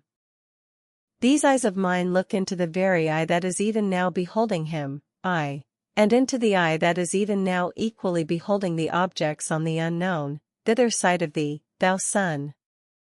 Then gazing at his quadrant, and handling, one after the other, its numerous cabalistical contrivances, he pondered again, and muttered. Foolish toy! Baby's plaything of haughty admirals, and commodores, and captains, the world brags of thee, of thy cunning and might, but what after all canst thou do, but tell the poor, pitiful point, where thou thyself happenest to be on this wide planet, and the hand that holds thee? No. Not one jot more. Thou canst not tell where one drop of water or one grain of sand will be tomorrow noon, and yet with thy impotence thou insultest the sun. Science! Curse thee, thou vain toy, and cursed be all the things that cast man's eyes aloft to that heaven, whose live vividness but scorches him, as these old eyes are even now scorched with thy light, O sun. Level by nature to this earth's horizon are the glances of man's eyes, not shot from the crown of his head, as if God had meant him to gaze on his firmament. Curse thee, thou quadrant! Dashing it to the deck, no longer will I guide my earthly way by thee, the level ship's compass, and the level dead reckoning, by log and by line, these shall conduct me, and show me my place on the sea. I, lighting from the boat to the deck, thus I trample on thee, thou paltry thing that feebly pointest on high, thus I split and destroy thee. As the frantic old man thus spoke and thus trampled with his live and dead feet, a sneering triumph that seemed meant for Ahab, and a fatalistic despair that seemed meant for himself, these passed over the mute, motionless Parsee's face. Unobserved he rose and glided away, while, awestruck by the aspect of their commander, the seamen clustered together on the forecastle, till Ahab, troubledly pacing the deck, shouted out to the braces. Up helm! Square in! In an instant the yard swung round, and as the ship half-wheeled upon her heel, her three firm-seated graceful masts erectly poised upon her long, ribbed hull, seemed as the three Horatii pirouetting on one sufficient steed. Standing between the knight heads, Starbuck watched the Pequod's tumultuous way, and Ahab's also, as he went lurching along the deck. I have sat before the dense coal fire and watched it all aglow, full of its tormented flaming life, and I have seen it wane at last, down, down, to dumbest dust. Old man of oceans! Of all this fiery life of thine, what will at length remain but one little heap of ashes? Aye, cried Stubb, but see coal ashes, mind ye that, Mr. Starbuck, see coal, not your common charcoal. Well, well, I heard Ahab mutter, here some one thrusts these cards into these old hands of mine, swears that I must play them, and no others. And damn me, Ahab, but thou actest right, live in the game, and die in it. Chapter 119. The candles. Warmest climes but nurse the cruelest fangs. The tiger of Bengal crouches in spiced groves of ceaseless verdure. Skies the most effulgent but basket the deadliest thunders. Gorgeous Cuba knows tornadoes that never swept tame northern lands. So, too, it is, that in these resplendent Japanese seas the mariner encounters the direst of all storms, the typhoon. It will sometimes burst from out that cloudless sky, like an exploding bomb upon a dazed and sleepy town. Towards evening of that day, the Pequod was torn of her canvas, and bare pulled was left to fight a typhoon which had struck her directly ahead. When darkness came on, sky and sea roared and split with the thunder, and blazed with the lightning, that showed the disabled masts fluttering here and there with the rags which the first fury of the tempest had left for its after-sport. Holding by a shroud, Starbuck was standing on the quarter-deck, at every flash of the lightning glancing aloft, to see what additional disaster might have befallen the intricate hamper there, while Stubb and Flask were directing the men in the higher hoisting and firmer lashing of the boats. But all their pains seemed naught. Though lifted to the very top of the cranes, the windward quarter boat, Ahab's, did not escape. A great rolling sea, dashing high up against the reeling ship's high teetering side, stove in the boat's bottom at the stern, and left it again, all dripping through like a sieve. "Bad work, bad work, Mr. Starbuck," said Stubb, regarding the wreck, "but the sea will have its way. Stubb, for one, can't fight it. You see, Mr. Starbuck, a wave has such a great long start before it leaps, all round the world it runs, and then comes the spring. But as for me, all the start I have to meet it, is just across the deck here. But never mind, it's all in fun. So the old song sings. Oh, jolly is the gale, and a joker is the whale, a flourish in his tail. Such a funny, sporty, gamey, jesty, jokey, hokey-pokey lad, is the ocean, oh. The scud all a-flyin' comma. That's his flip only foamin', when he stirs in the spicin', comma. Such a funny, sporty, gamey, jesty, jokey, hokey-pokey lad, is the ocean, oh. Thunder splits the ships, but he only smacks his lips. A tastin' of this flip. Such a funny, sporty, gamey, jesty, jokey, hokey-pokey lad, is the ocean, oh. Avast Stubb, cried Starbuck, let the typhoons sing, and strike his harp here in our rigging, but if thou art a brave man thou wilt hold thy peace. But I am not a brave man, never said I was a brave man, I am a coward, and I sing to keep up my spirits. And I tell you what it is, Mr. Starbuck, there's no way to stop my singing in this world but to cut my throat. And when that's done, 10 to 1 I sing ye the doxology for a wind-up. Madman!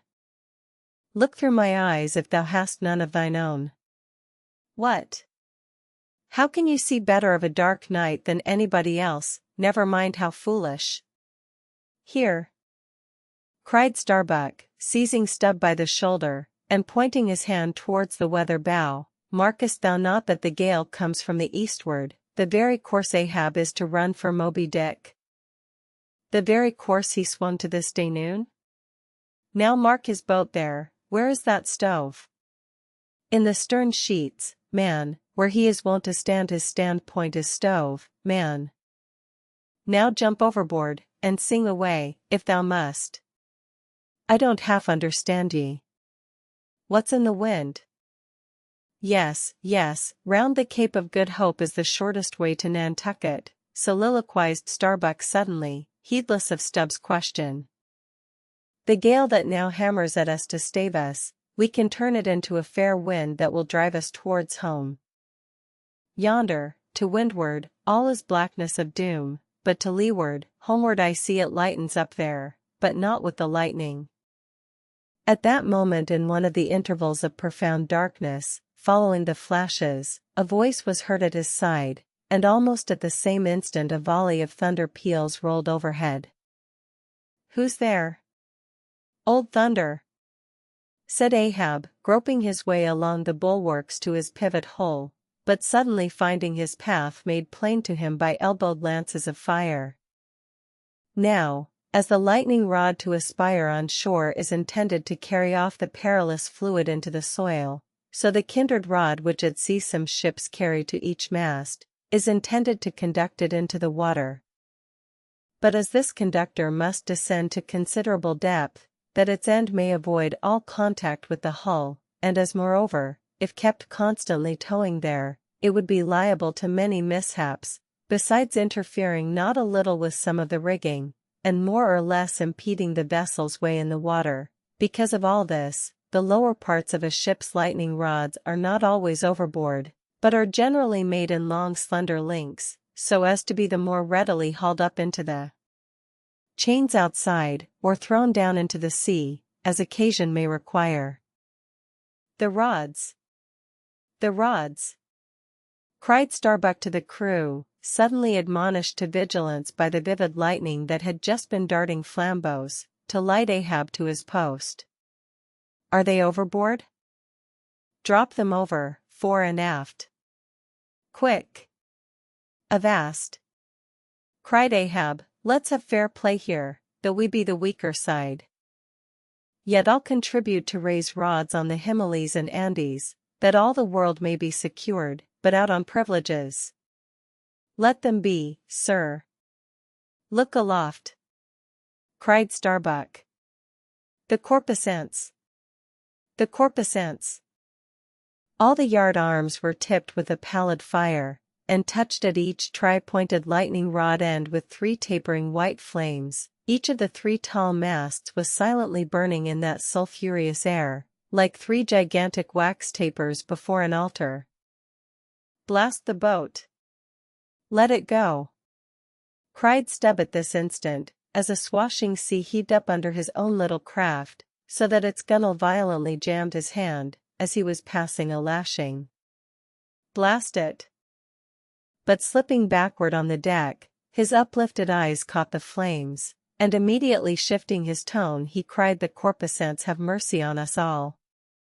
To sailors, oaths are household words, they will swear in the trance of the calm, and in the teeth of the tempest, they will imprecate curses from the topsail yard arms, when most they teeter over to a seething sea, but in all my voyagings, seldom have I heard a common oath when God's burning finger has been laid on the ship, when his mean, Tekla parson has been woven into the shrouds and the cordage. While this pallidness was burning aloft, few words were heard from the enchanted crew, who in one thick cluster stood on the forecastle, all their eyes gleaming in that pale phosphorescence, like a far-away constellation of stars. Relieved against the ghostly light, the gigantic jet negro, Daggoo, loomed up to thrice his real stature, and seemed the black cloud from which the thunder had come. The parted mouth of Tashtego revealed his shark white teeth, which strangely gleamed as if they too had been tipped by corpusants, while lit up by the preternatural light, Queequeg's tattooing burned like satanic blue flames on his body.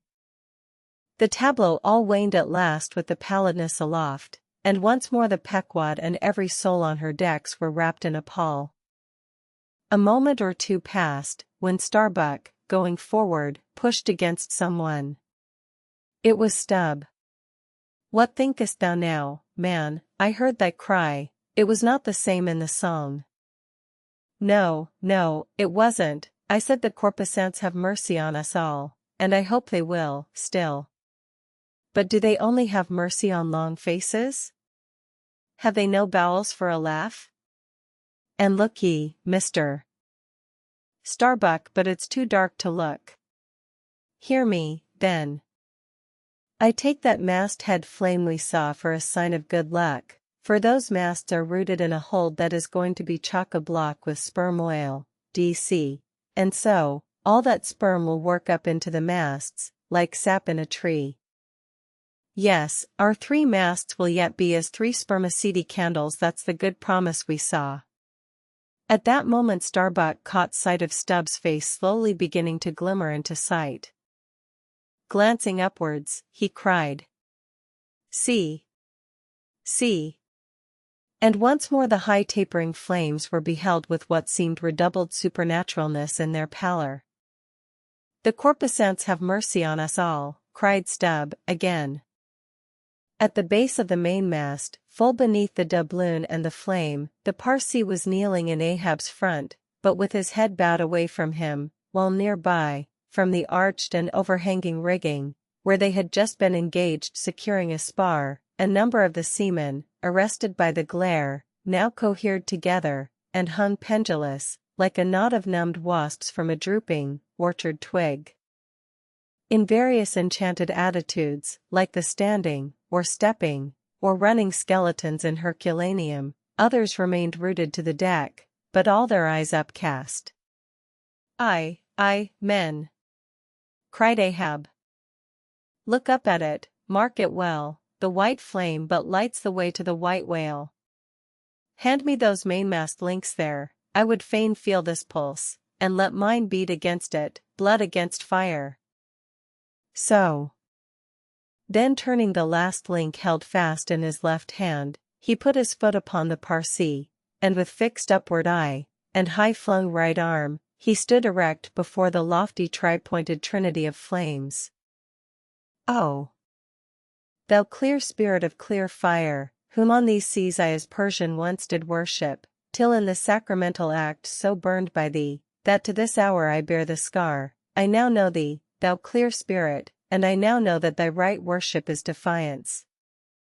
To neither love nor reverence wilt thou be kind, and e'en for hate thou canst but kill, and all are killed. No fearless fool now fronts thee. I own thy speechless, placeless power, but to the last gasp of my earthquake life will dispute its unconditional, unintegral mastery in me. In the midst of the personified impersonal, a personality stands here. Though but a point at best, whencesoe'er I came, wheresoe'er I go, yet while I earthly live, the queenly personality lives in me, and feels her royal rights. But war is pain, and hate is woe. Come in thy lowest form of love, and I will kneel and kiss thee, but at thy highest, come as mere supernal power, and though thou launchest navies of full-freighted worlds, there's that in here that still remains indifferent. Oh, thou clear spirit, of thy fire thou madest me, and like a true child of fire, I breathe it back to thee. Sudden, repeated flashes of lightning, the 9 flames leap lengthwise to thrice their previous height. Ahab, with the rest, closes his eyes, his right hand pressed hard upon them. I own thy speechless, placeless power, said I not so?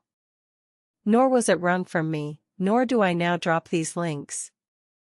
Thou canst blind, but I can then grope. Thou canst consume, but I can then be ashes. Take the homage of these poor eyes, and shudder hands. I would not take it. The lightning flashes through my skull, mine eyeballs ache and ache, my whole beaten brain seems as beheaded, and rolling on some stunning ground. Oh, oh! Yet blindfold, yet will I talk to thee. Light though thou be, thou leapest out of darkness, but I am darkness leaping out of light, leaping out of thee. The javelins cease, open eyes, see, or not. There burn the flames. Oh, thou magnanimous! Now I do glory in my genealogy. But thou art but my fiery father, my sweet mother, I know not. Oh, cruel! What hast thou done with her? There lies my puzzle, but thine is greater. Thou knowest not how came ye, hence callest thyself unbegotten, certainly knowest not thy beginning, hence callest thyself unbegun. I know that of me, which thou knowest not of thyself, O, thou omnipotent. There is some unsuffusing thing beyond thee, thou clear spirit, to whom all thy eternity is but time, all thy creativeness mechanical. Through thee, thy flaming self, my scorched eyes do dimly see it. Oh, thou foundling fire, thou hermit immemorial, thou too hast thy incommunicable riddle, thy unparticipated grief. Here again with haughty agony, I read my sire. Leap! Leap up, and lick the sky. I leap with thee, I burn with thee, would fain be welded with thee, defyingly I worship thee. The boat! The boat! Cried Starbuck, look at thy boat, old man.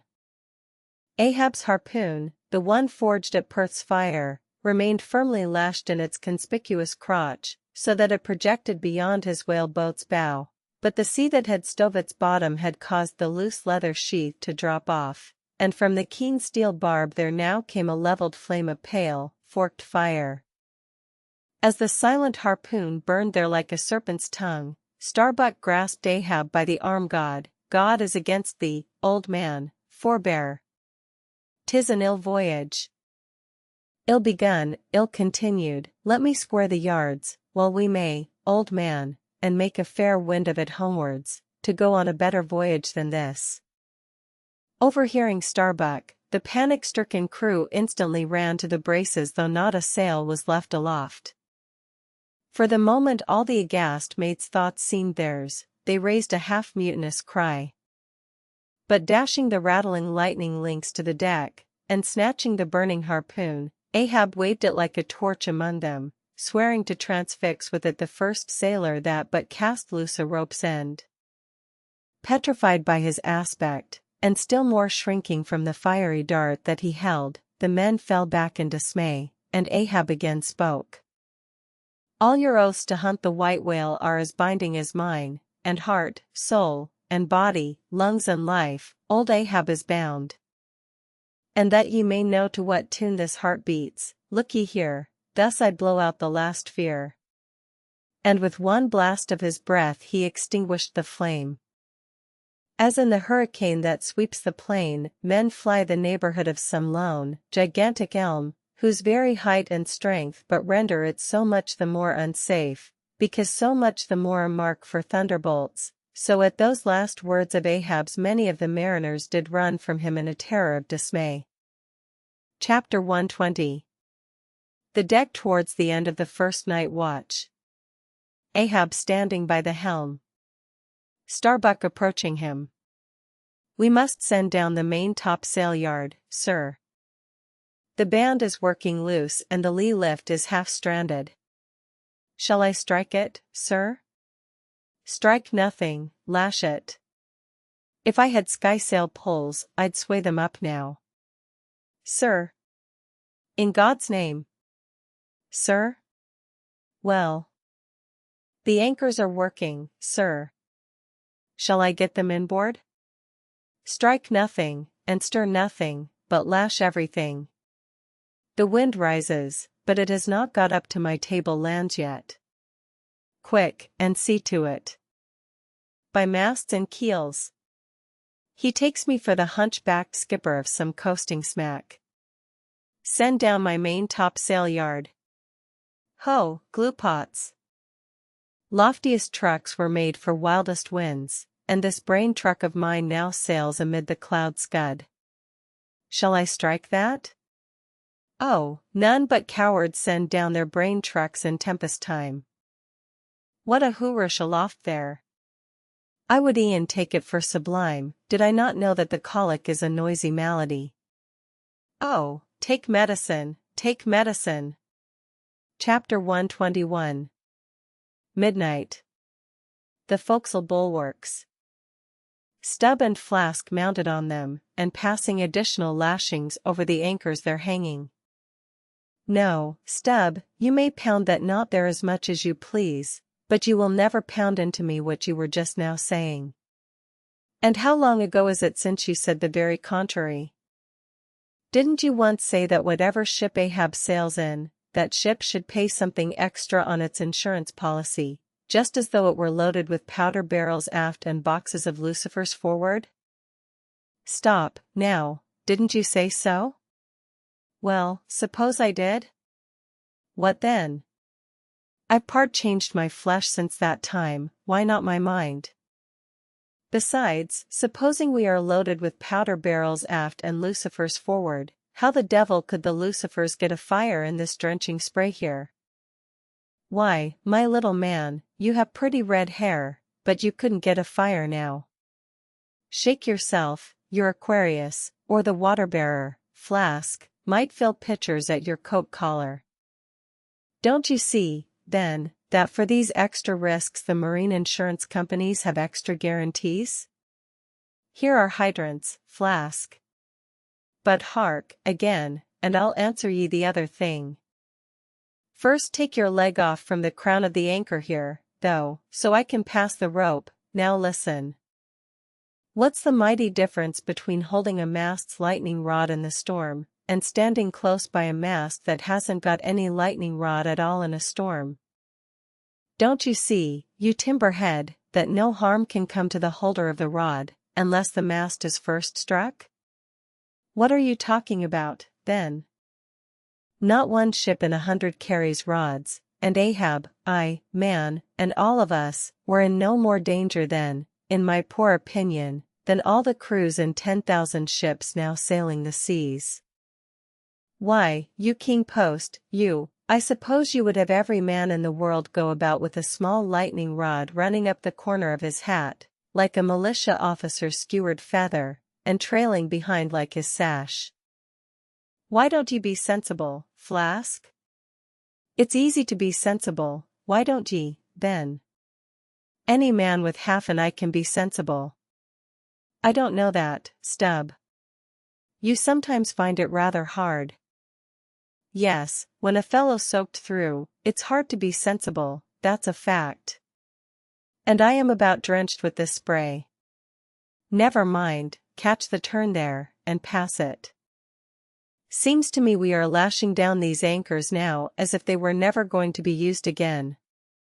Tying these 2 anchors here, Flask, seems like tying a man's hands behind him.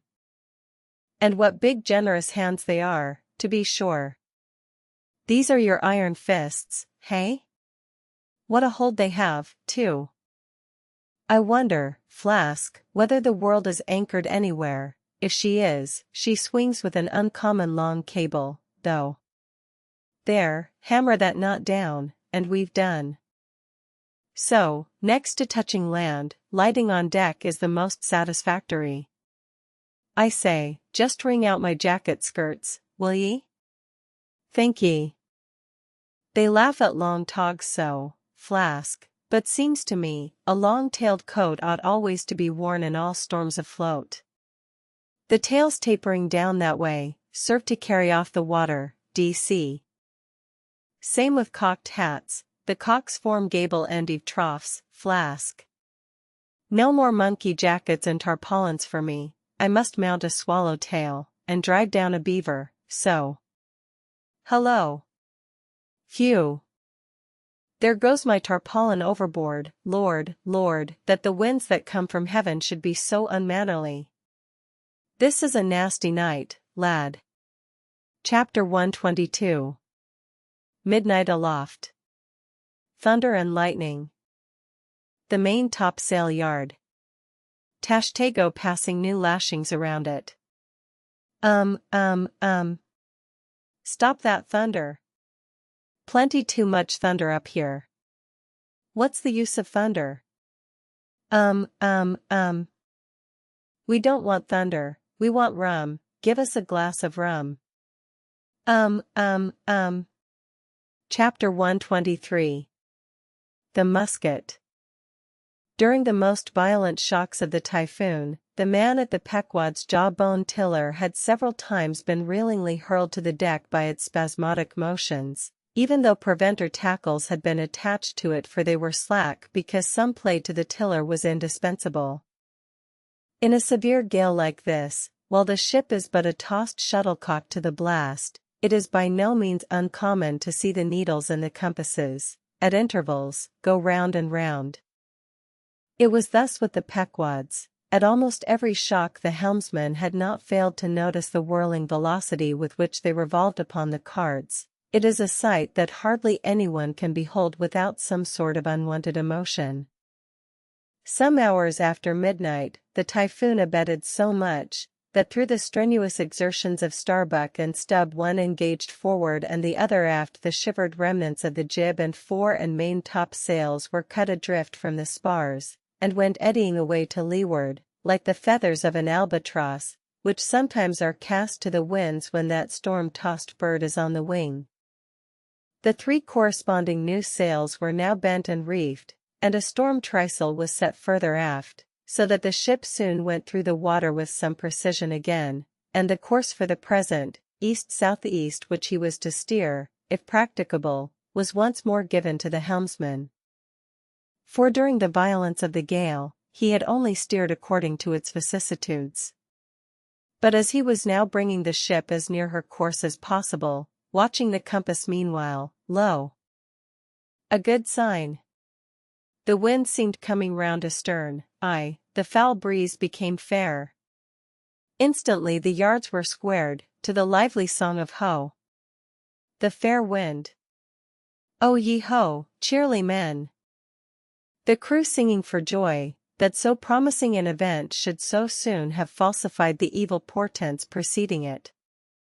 In compliance with the standing order of his commander to report immediately, and at any one of the 24 hours, any decided change in the affairs of the deck, Starbuck had no sooner trimmed the yards to the breeze, however reluctantly and gloomily, than he mechanically went below to apprise Captain Ahab of the circumstance. Ere knocking at his stateroom, he involuntarily paused before it a moment. The cabin lamp taking long swings this way and that was burning fitfully, and casting fitful shadows upon the old man's bolted door, a thin one, with fixed blinds inserted, in place of upper panels. The isolated subterraneousness of the cabin made a certain humming silence to reign there, though it was hooped round by all the roar of the elements. The loaded muskets in the rack were shiningly revealed, as they stood upright against the forward bulkhead. Starbuck was an honest, upright man, but out of Starbuck's heart, at that instant when he saw the muskets, there strangely evolved an evil thought, but so blent with its neutral or good accompaniments that for the instant he hardly knew it for itself. "He would have shot me once," he murmured. "Yes, there's the very musket that he pointed at me, that one with the studded stock, let me touch it, lift it. Strange, that I, who have handled so many deadly lances, strange, that I should shake so now. Loaded? I must see. Aye, and powder in the pan, that's not good. Best spill it? Wait. I'll cure myself of this. I'll hold the musket boldly while I think. I come to report a fair wind to him. But how fair? Fair for death and doom, that's fair for Moby Dick. It's a fair wind that's only fair for that accursed fish. The very tube he pointed at me. The very one, this one I hold it here, he would have killed me with the very thing I handle now. Aye, and he would fain kill all his crew. Does he not say he will not strike his spars to any gale? Has he not dashed his heavenly quadrant? And in these same perilous seas, gropes he not his way by mere dead reckoning of the error-abounding log? And in this very typhoon, did he not swear that he would have no lightning rods? But shall this crazed old man be tamely suffered to drag a whole ship's company down to doom with him? Yes, it would make him the wilful murderer of 30 men and more, if this ship come to any deadly harm, and come to deadly harm, my soul swears this ship will, if Ahab have his way. If, then, he were this instant put aside, that crime would not be his. Ha! Is he muttering in his sleep?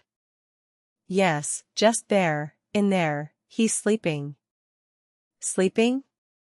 Aye, but still alive, and soon awake again. I can't withstand thee, then, old man.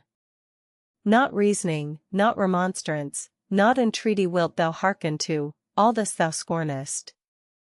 Flat obedience to thy own flat commands, this is all thou breathest. Aye, and say'st the men have vowed thy vow, say'st all of us are Ahabs. Great God forbid. But is there no other way? No lawful way?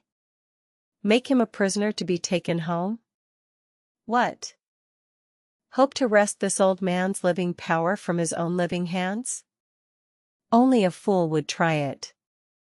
Say he were pinioned even, knotted all over with ropes and hawsers, chained down to ring bolts on this cabin floor, he would be more hideous than a caged tiger, then.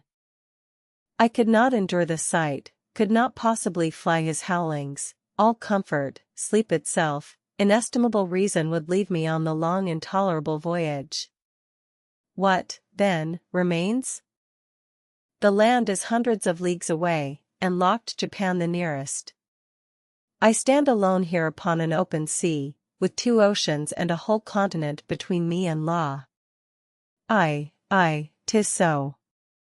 Is heaven a murderer when its lightning strikes a would-be murderer in his bed, tindering sheets, and skin together?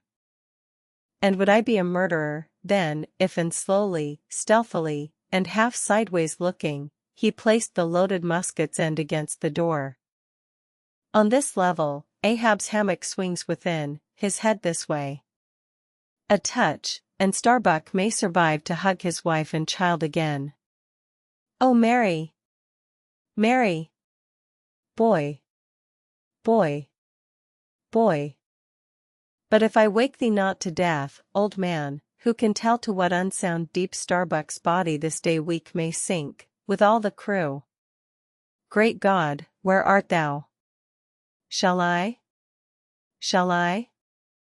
The wind has gone down and shifted, sir, the fore and main topsails are reefed and set, she heads her course. Stern all. O Moby Dick, I clutch thy heart at last. Such were the sounds that now came hurtling from out the old man's tormented sleep, as if Starbuck's voice had caused the long dumb dream to speak. The yet levelled musket shook like a drunkard's arm against the panel. Starbuck seemed wrestling with an angel, but turning from the door, he placed the death tube in its rack, and left the place. He's too sound asleep, Mr. Stubb, go thou down, and wake him, and tell him. I must see to the deck here. Thou know'st what to say. Chapter 124. The Needle.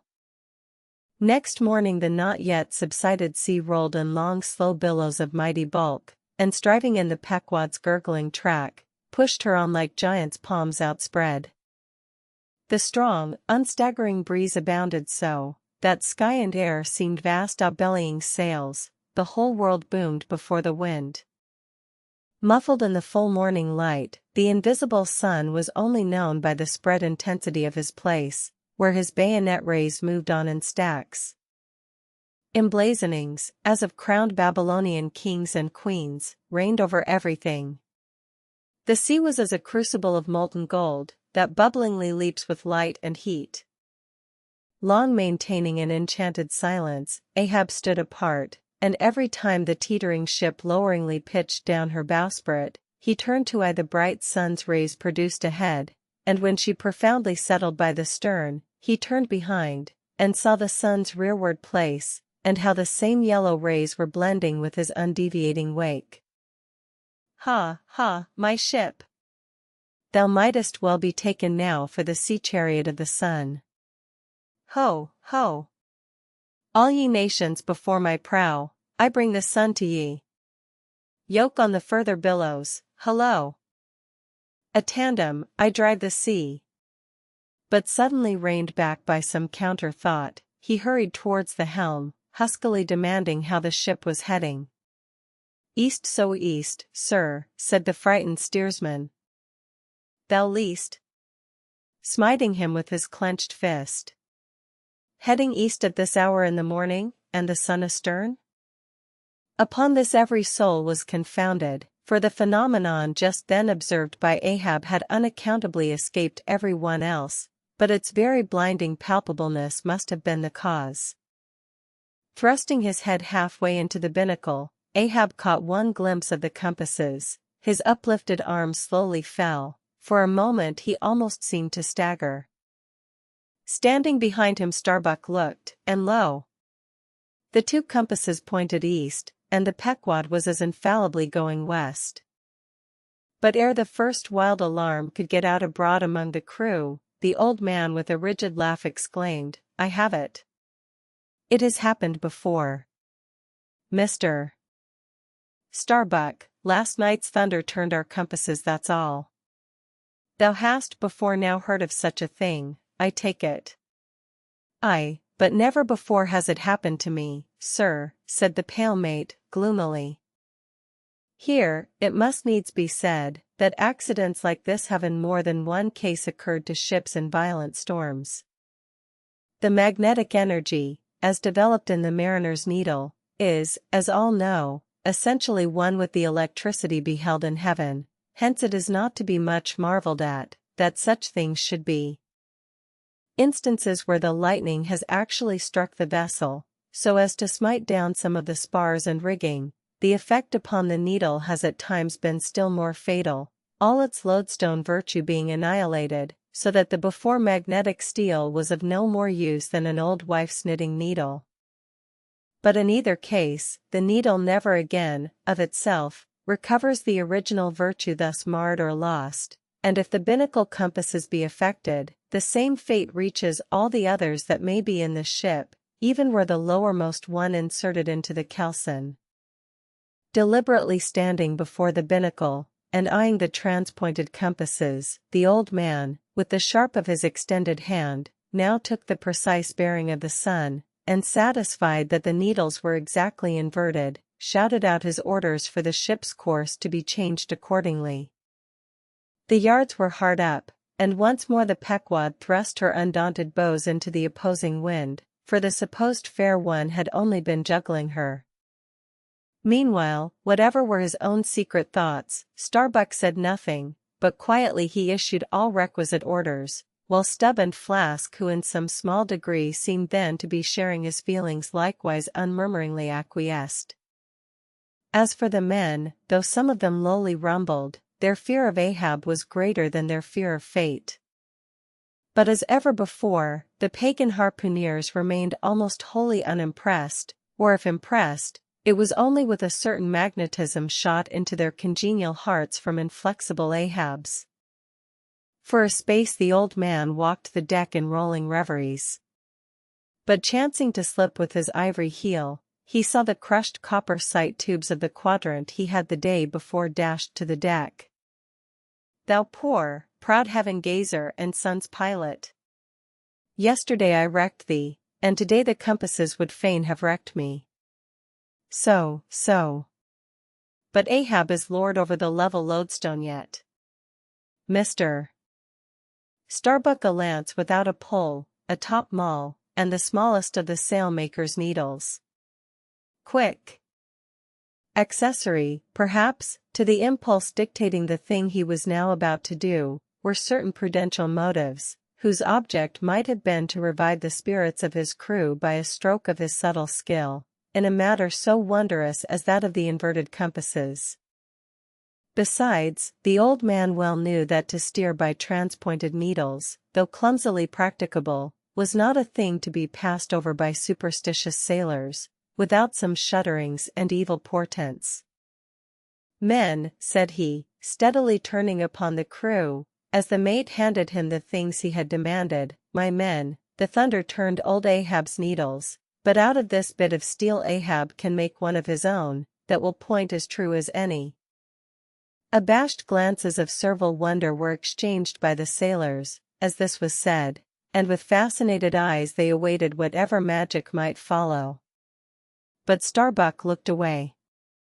With a blow from the top maul Ahab knocked off the steel head of the lance, and then handing to the mate the long iron rod remaining, bade him hold it upright, without its touching the deck. Then, with the maul, after repeatedly smiting the upper end of this iron rod, he placed the blunted needle endwise on the top of it, and less strongly hammered that, several times, the mate still holding the rod as before. Then going through some small strange motions with it, whether indispensable to the magnetizing of the steel, or merely intended to augment the awe of the crew, is uncertain, he called for linen thread, and moving to the binnacle, slipped out the two reversed needles there, and horizontally suspended the sail needle by its middle, over one of the compass cards. At first, the steel went round and round, quivering and vibrating at either end, but at last it settled to its place, when Ahab, who had been intently watching for this result, stepped frankly back from the binnacle, and pointing his stretched arm towards it, exclaimed, "Look ye, for yourselves, if Ahab be not lord of the level lodestone. The sun is east, and that compass swears it." One after another they peered in, for nothing but their own eyes could persuade such ignorance as theirs, and one after another they slunk away. In his fiery eyes of scorn and triumph, you then saw Ahab in all his fatal pride. Chapter 125. The Log and Line. While now the fated Pequod had been so long afloat this voyage, the log and line had but very seldom been in use. Owing to a confident reliance upon other means of determining the vessel's place, some merchantmen, and many whalemen, especially when cruising, wholly neglect to heave the log, though at the same time, and frequently more for form's sake than anything else, regularly putting down upon the customary slate the course steered by the ship, as well as the presumed average rate of progression every hour. It had been thus with the Pequod. The wooden reel and angular log attached hung, long untouched, just beneath the railing of the after bulwarks. Rains and spray had damped it, sun and wind had warped it, all the elements had combined to rot a thing that hung so idly.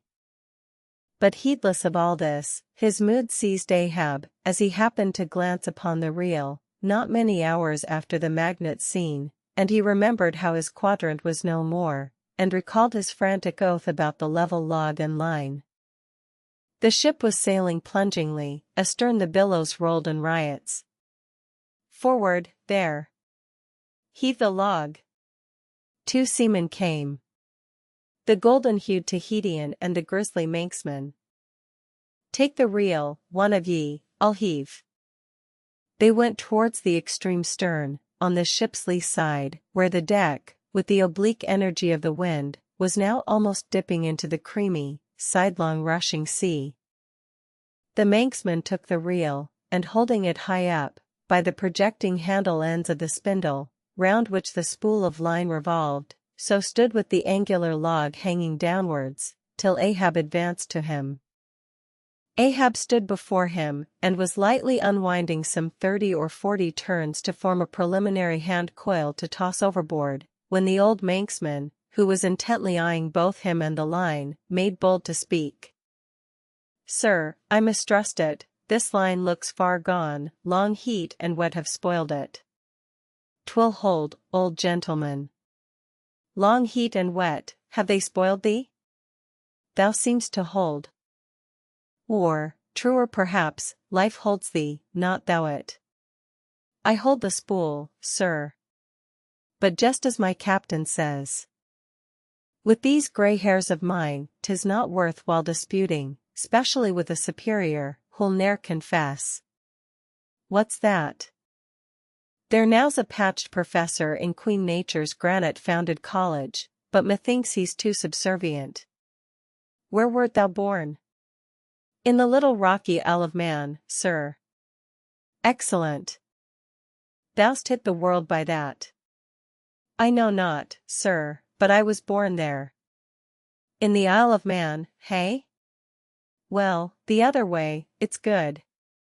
Here's a man from man, a man born and once independent man, and now unmanned of man, which is sucked in by what? Up with the reel. The dead, blind wall butts all inquiring heads at last. Up with it. So. The log was heaved. The loose coils rapidly straightened out in a long dragging line astern, and then, instantly, the reel began to whirl.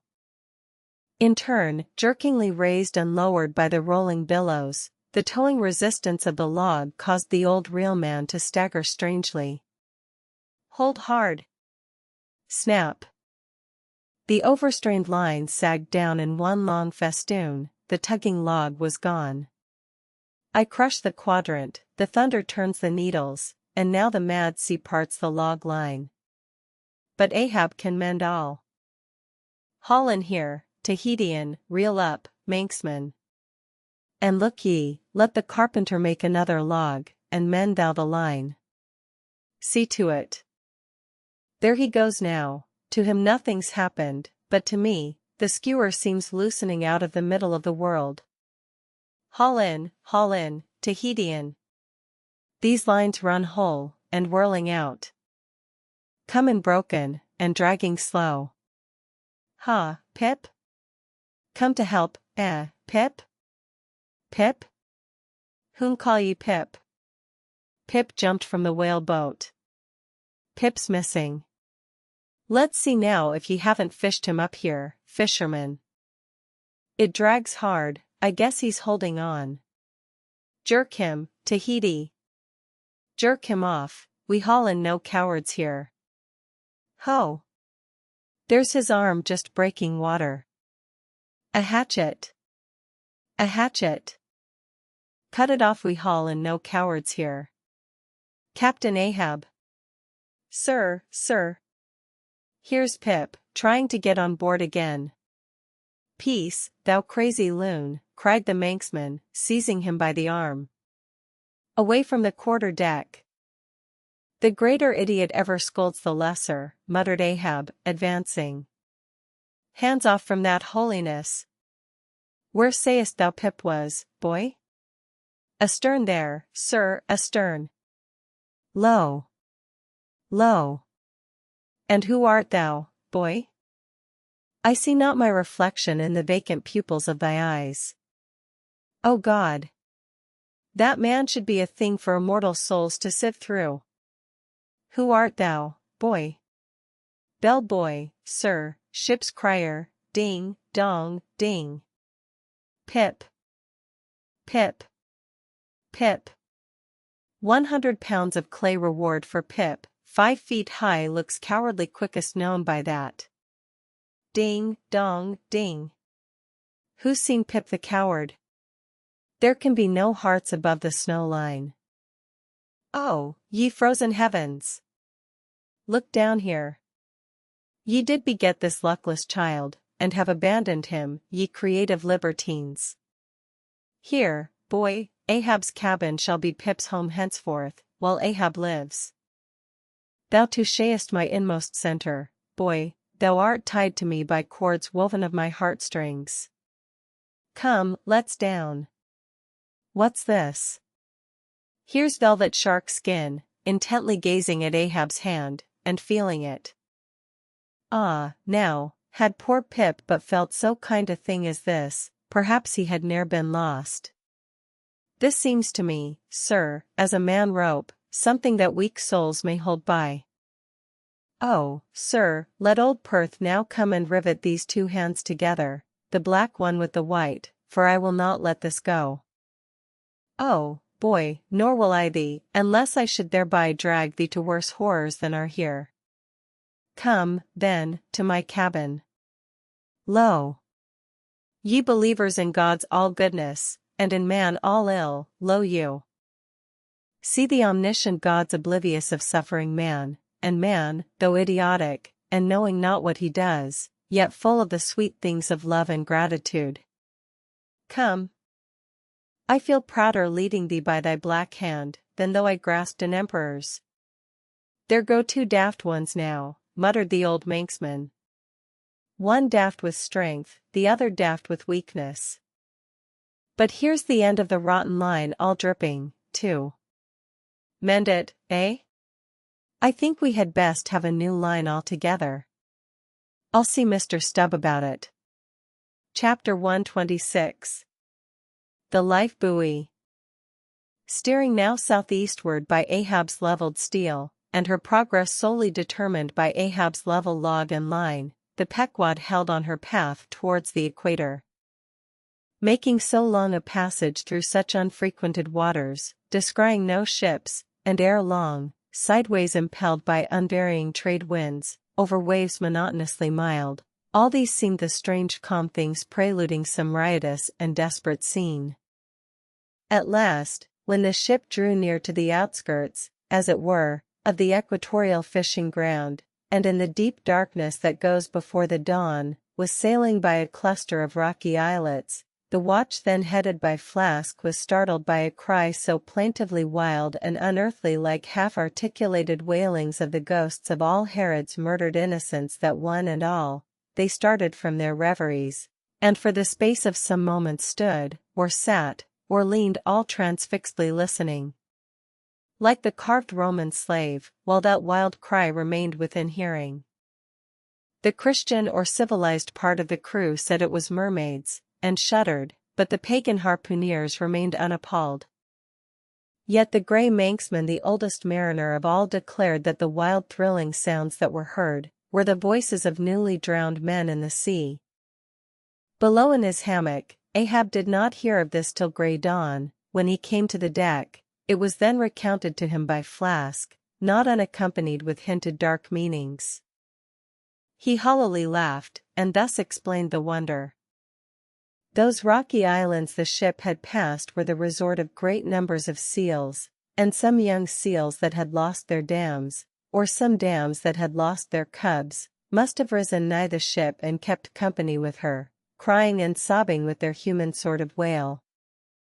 But this only the more affected some of them, because most mariners cherish a very superstitious feeling about seals, arising not only from their peculiar tones when in distress, but also from the human look of their round heads and semi-intelligent faces, seen peeringly uprising from the water alongside. In the sea, under certain circumstances, seals have more than once been mistaken for men. But the bodings of the crew were destined to receive a most plausible confirmation in the fate of one of their number that morning.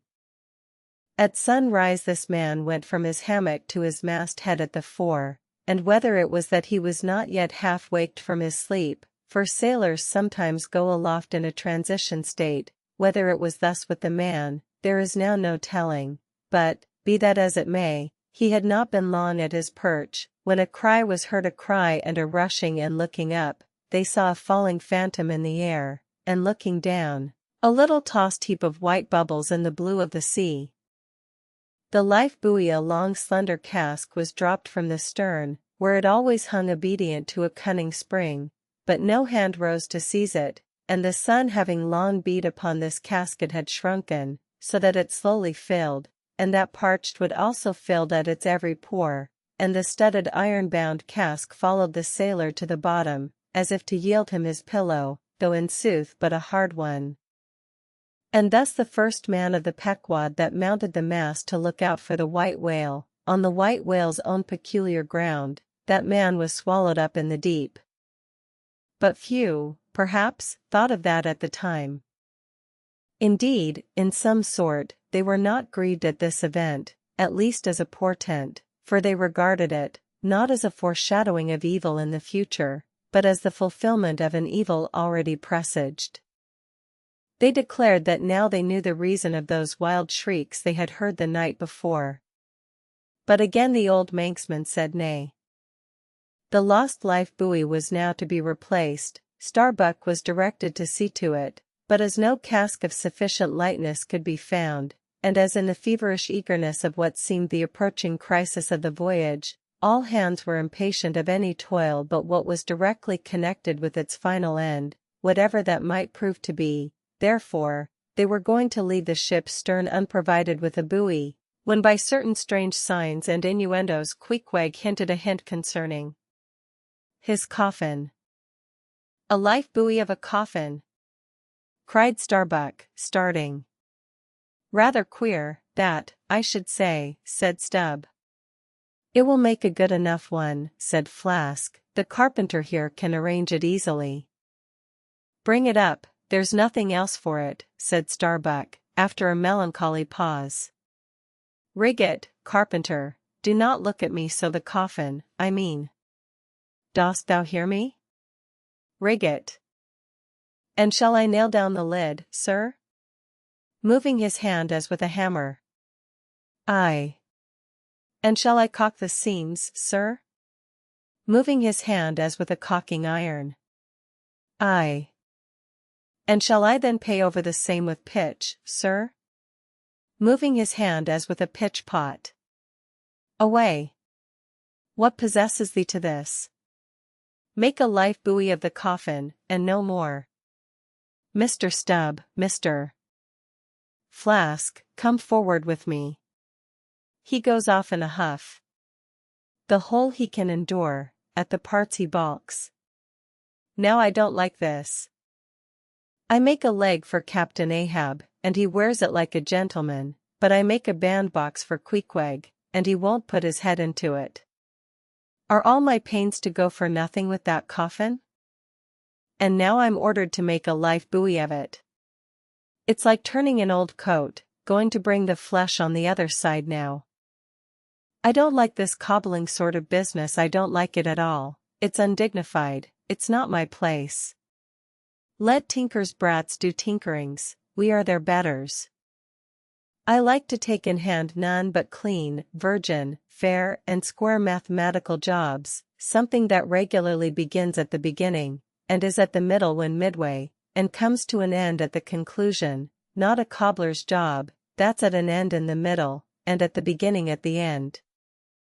It's the old woman's tricks to be giving cobbling jobs. Lord! What an affection all old women have for tinkers. I know an old woman of 65 who ran away with a bald-headed young tinker once. And that's the reason I never would work for lonely widow old women ashore. When I kept my job shop in the vineyard, they might have taken it into their lonely old heads to run off with me. But hey-ho! There are no caps at sea but snow caps.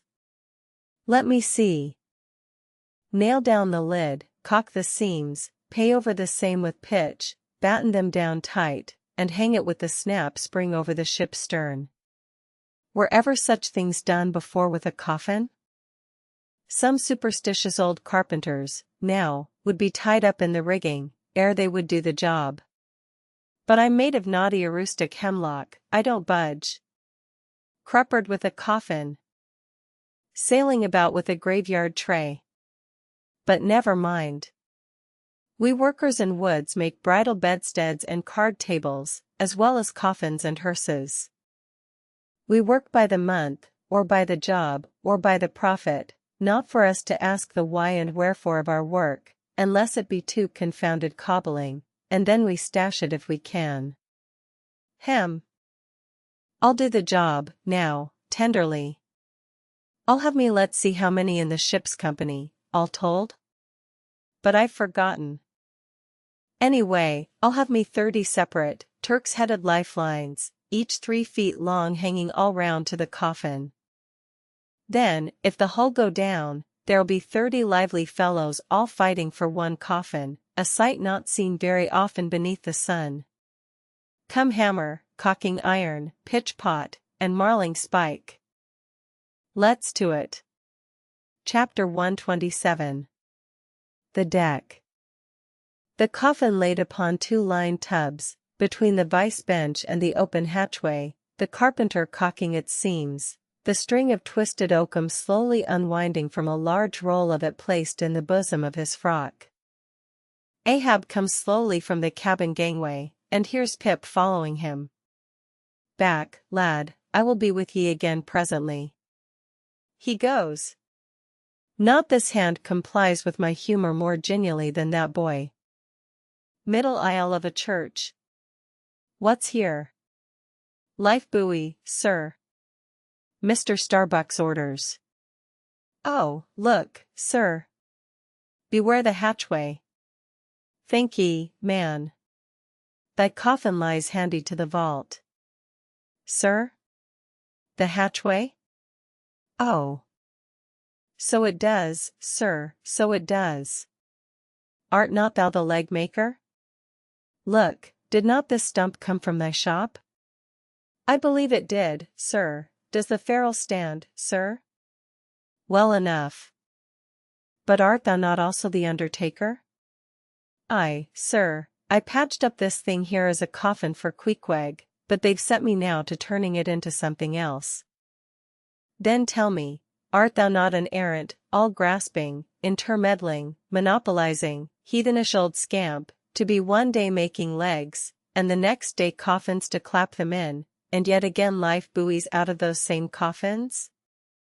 Thou art as unprincipled as the gods, and as much of a jack of all trades. But I do not mean anything, sir. I do as I do. The gods again. Hark ye, dost thou not ever sing working about a coffin? The Titans, they say, hummed snatches when chipping out the craters for volcanoes, and the grave digger in the place sings, spade in hand.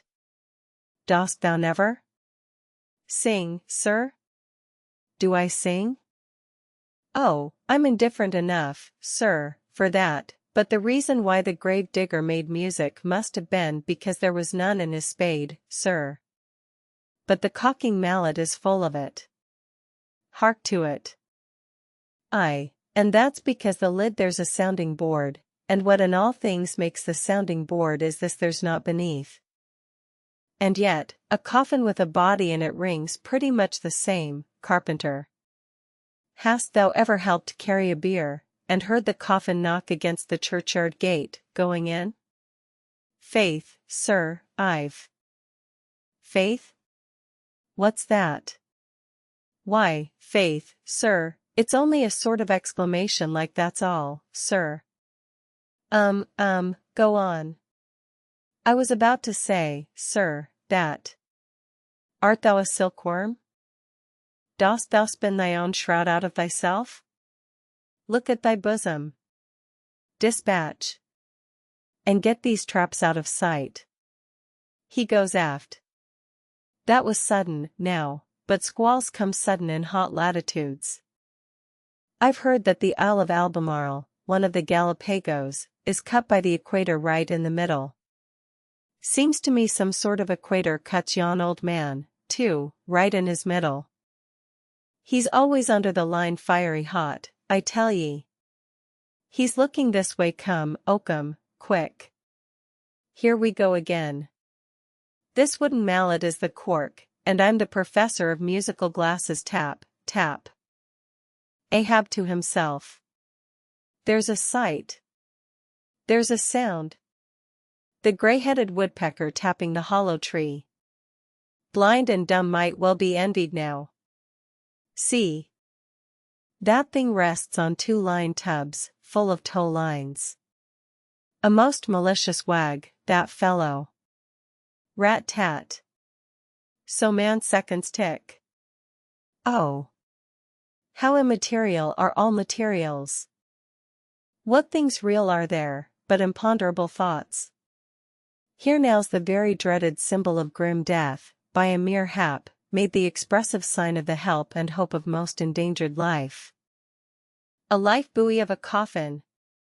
Does it go further? Can it be that in some spiritual sense the coffin is, after all, but an immortality preserver? I'll think of that.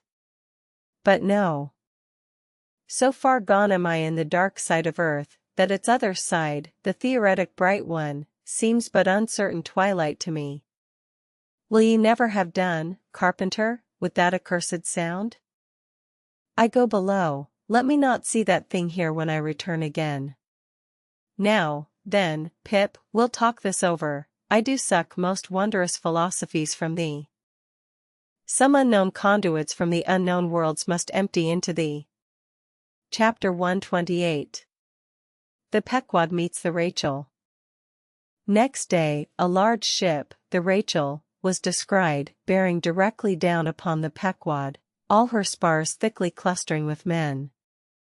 At the time the Pequod was making good speed through the water, but as the broad-winged windward stranger shot nigh to her, the boastful sails all fell together as blank bladders that are burst, and all life fled from the smitten hull. Bad news, she brings bad news, muttered the old manxman. But ere her commander, who, with trumpet to mouth, stood up in his boat, ere he could hopefully hail, Ahab's voice was heard. Hast seen the white whale? Aye, yesterday. Have ye seen a whale boat adrift? Throttling his joy, Ahab negatively answered this unexpected question, and would then have fain boarded the stranger, when the stranger captain himself, having stopped his vessel's way, was seen descending her side. A few keen pulls, and his boat hook soon clinched the Pequod's main chains, and he sprang to the deck. Immediately he was recognized by Ahab for a Nantucketer he knew. But no formal salutation was exchanged. Where was he? Not killed. Not killed, cried Ahab, closely advancing. How was it? It seemed that somewhat late on the afternoon of the day previous, while 3 of the stranger's boats were engaged with a shoal of whales, which had led them some 4 or 5 miles from the ship, and while they were yet in swift chase to windward, the white hump and head of Moby Dick had suddenly loomed up out of the water, not very far to leeward, whereupon, the 4th rigged boat, a reserved one, had been instantly lowered in chase. After a keen sail before the wind, this 4th boat, the swiftest keeled of all, seemed to have succeeded in fastening at least, as well as the man at the masthead could tell anything about it. In the distance he saw the diminished dotted boat, and then a swift gleam of bubbling white water, and after that nothing more, whence it was concluded that the stricken whale must have indefinitely run away with his pursuers, as often happens. There was some apprehension, but no positive alarm, as yet. The recall signals were placed in the rigging, darkness came on, and forced to pick up her 3 far to windward boats ere going in quest of the 4th one in the precisely opposite direction. The ship had not only been necessitated to leave that boat to its fate till near midnight, but, for the time, to increase her distance from it. But the rest of her crew being at last safe aboard, she crowded all sail stunsail on stunsail after the missing boat, kindling a fire in her try-pots for a beacon, and every other man aloft on the lookout. But though when she had thus sailed a sufficient distance to gain the presumed place of the absent ones when last seen, though she then paused to lower her spare boats to pull all around her, and not finding anything, had again dashed on, again paused, and lowered her boats, and though she had thus continued doing till daylight, yet not the least glimpse of the missing keel had been seen.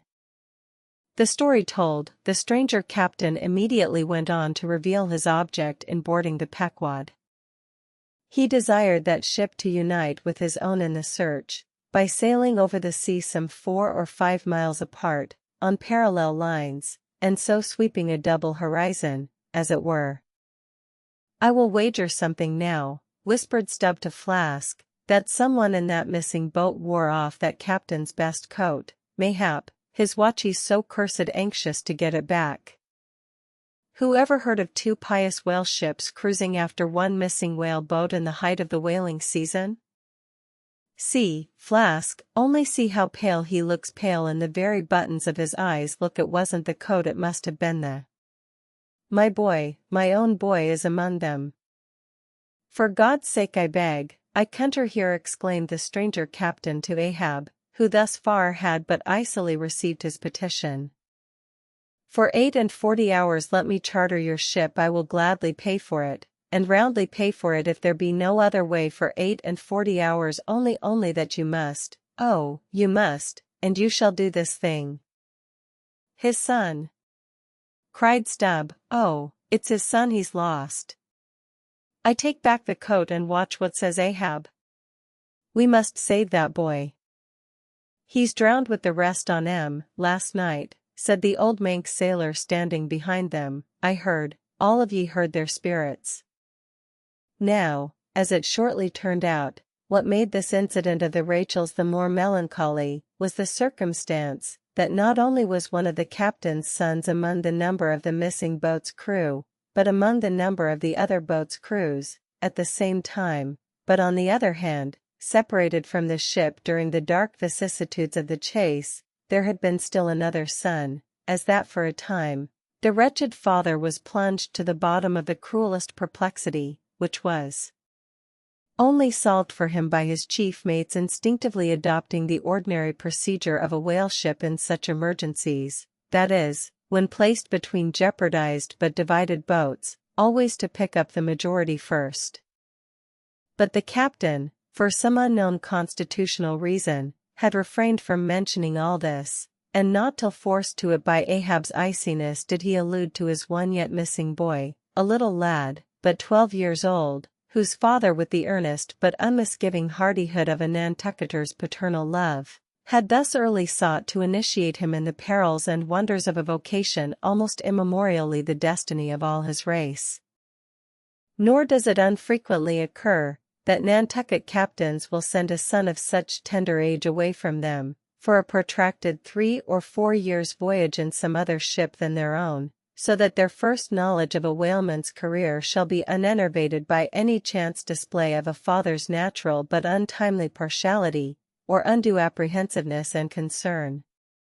Meantime, now the stranger was still beseeching his poor boon of Ahab, and Ahab still stood like an anvil, receiving every shock, but without the least quivering of his own. "I will not go," said the stranger, "till you say aye to me. Do to me as you would have me do to you in the like case. For you too have a boy, Captain Ahab, though but a child, and nestling safely at home now, a child of your old age too. Yes, yes, you relent, I see it run, run, men, now, and stand by to square in the yards. Avast, cried Ahab, touch not a rope yarn, then in a voice that prolongingly molded every word, Captain Gardener, I will not do it. Even now I lose time. Goodbye, goodbye. God bless ye, man, and may I forgive myself, but I must go. Mr. Starbuck, look at the binnacle watch, and in 3 minutes from this present instant warn off all strangers. Then brace forward again, and let the ship sail as before. Hurriedly turning, with averted face, he descended into his cabin, leaving the strange captain transfixed at this unconditional and utter rejection of his so earnest suit. But starting from his enchantment, Gardner silently hurried to the side, more fell than stepped into his boat, and returned to his ship. Soon the two ships diverged their wakes, and long as the strange vessel was in view, she was seen to yaw hither and thither at every dark spot, however small, on the sea. This way and that her yards were swung round, starboard and larboard, she continued to tack, now she beat against a head sea, and again it pushed her before it, while all the while, her masts and yards were thickly clustered with men, as 3 tall cherry trees, when the boys are cherrying among the boughs. But by her still halting course and winding, woeful way, you plainly saw that this ship that so wept with spray, still remained without comfort. She was Rachel, weeping for her children, because they were not. Chapter 129. The cabin. Ahab moving to go on deck, Pip catches him by the hand to follow. Lad, lad, I tell thee thou must not follow Ahab now. The hour is coming when Ahab would not scare thee from him, yet would not have thee by him. There is that in thee, poor lad, which I feel too curing to my malady. Like cures like, and for this hunt, my malady becomes my most desired health. Do thou abide below here, where they shall serve thee, as if thou wert the captain. Ay, lad, thou shalt sit here in my own screwed chair, another screw to it, thou must be. No, no, no. Ye have not a whole body, sir, do ye but use poor me for your one lost leg, only tread upon me, sir, I ask no more, so I remain a part of ye. Oh! Spite of million villains, this makes me a bigot in the faithless fidelity of man. And a black. And crazy. But methinks like cures like applies to him too, he grows so sane again. They tell me, sir, that Stubb did once desert poor little Pip, whose drowned bones now show white, for all the blackness of his living skin. But I will never desert ye, sir, as Stubb did him. Sir, I must go with ye. If thou speakest thus to me much more, Ahab's purpose keels up in him. I tell thee no, it cannot be. O good master, master, master! Weep so, and I will murder thee. Have a care, for Ahab too is mad. Listen, and thou wilt often hear my ivory foot upon the deck, and still know that I am there. And now I quit thee. Thy hand. Met. True art thou, lad, as the circumference to its center. So. God for ever bless thee, and if it come to that, God for ever save thee, let what will befall. Ahab goes, Pip steps one step forward. Here he this instant stood, I stand in his air, but I'm alone. Now were even poor Pip here I could endure it, but he's missing. Pip. Pip. Ding, dong, ding. Who's seen Pip? He must be up here, let's try the door. What? Neither lock, nor bolt, nor bar, and yet there's no opening it. It must be the spell, he told me to stay here. Aye, and told me this screwed chair was mine.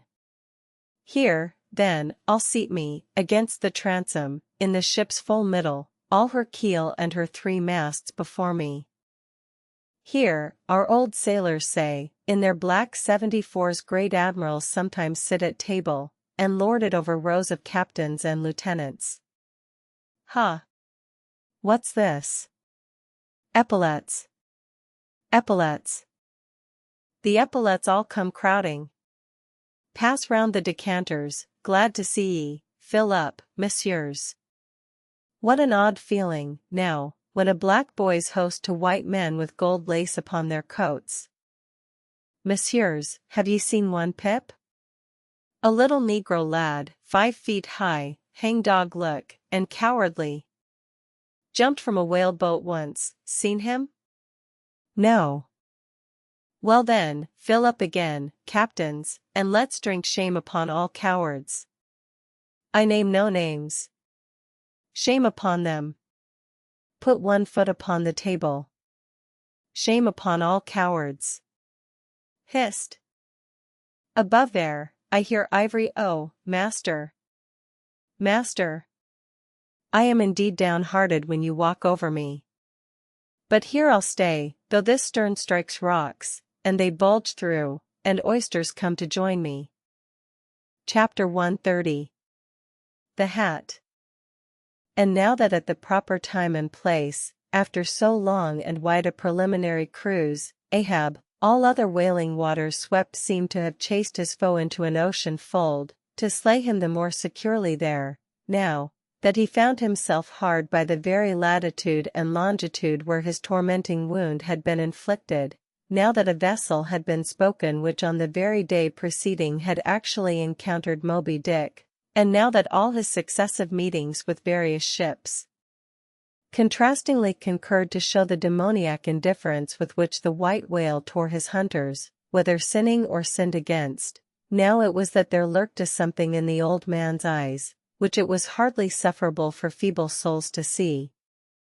As the unsetting polar star, which through the livelong, Arctic, 6 months' night sustains its piercing, steady, central gaze, so Ahab's purpose now fixedly gleamed down upon the constant midnight of the gloomy crew. It domineered above them so, that all their bodings, doubts, misgivings, fears, were fain to hide beneath their souls, and not sprout forth a single spear or leaf. In this foreshadowing interval too, all humor, forced or natural, vanished. Stubb no more strove to raise a smile, Starbuck no more strove to check one. Alike, joy and sorrow, hope and fear, seemed ground to finest dust, and powdered, for the time, in the clamped mortar of Ahab's iron soul. Like machines, they dumbly moved about the deck, ever conscious that the old man's despot eye was on them. But did you deeply scan him in his more secret confidential hours, when he thought no glance but one was on him, then you would have seen that even as Ahab's eyes so awed the crew's, the inscrutable Parsee's glance awed his, or somehow, at least, in some wild way, at times affected it. Such an added, gliding strangeness began to invest the thin Fedallah now, such ceaseless shuddering shook him, that the men looked dubious at him, half uncertain, as it seemed, whether indeed he were a mortal substance, or else a tremulous shadow cast upon the deck by some unseen being's body. And that shadow was always hovering there. For not by night, even, had Fedallah ever certainly been known to slumber, or go below. He would stand still for hours, but never sat or leaned. His wan but wondrous eyes did plainly say we two watchmen never rest. Nor, at any time, by night or day could the mariners now step upon the deck, unless Ahab was before them, either standing in his pivot hole, or exactly pacing the planks between two undeviating limits, the main mast and the mizzen, or else they saw him standing in the cabin scuttle, his living foot advanced upon the deck, as if to step, his hat slouched heavily over his eyes, so that however motionless he stood, however the days and nights were added on, that he had not swung in his hammock, yet. Hidden beneath that slouching hat, they could never tell unerringly whether, for all this, his eyes were really closed at times, or whether he was still intently scanning them. No matter, though he stood so in the scuttle for a whole hour on the stretch, and the unheated night damp gathered in beads of dew upon that stone-carved coat and hat. The clothes that the night had wet, the next day's sunshine dried upon him, and so, day after day, and night after night, he went no more beneath the planks, whatever he wanted from the cabin that thing he sent for. He ate in the same open air, that is, his two only meals, breakfast and dinner.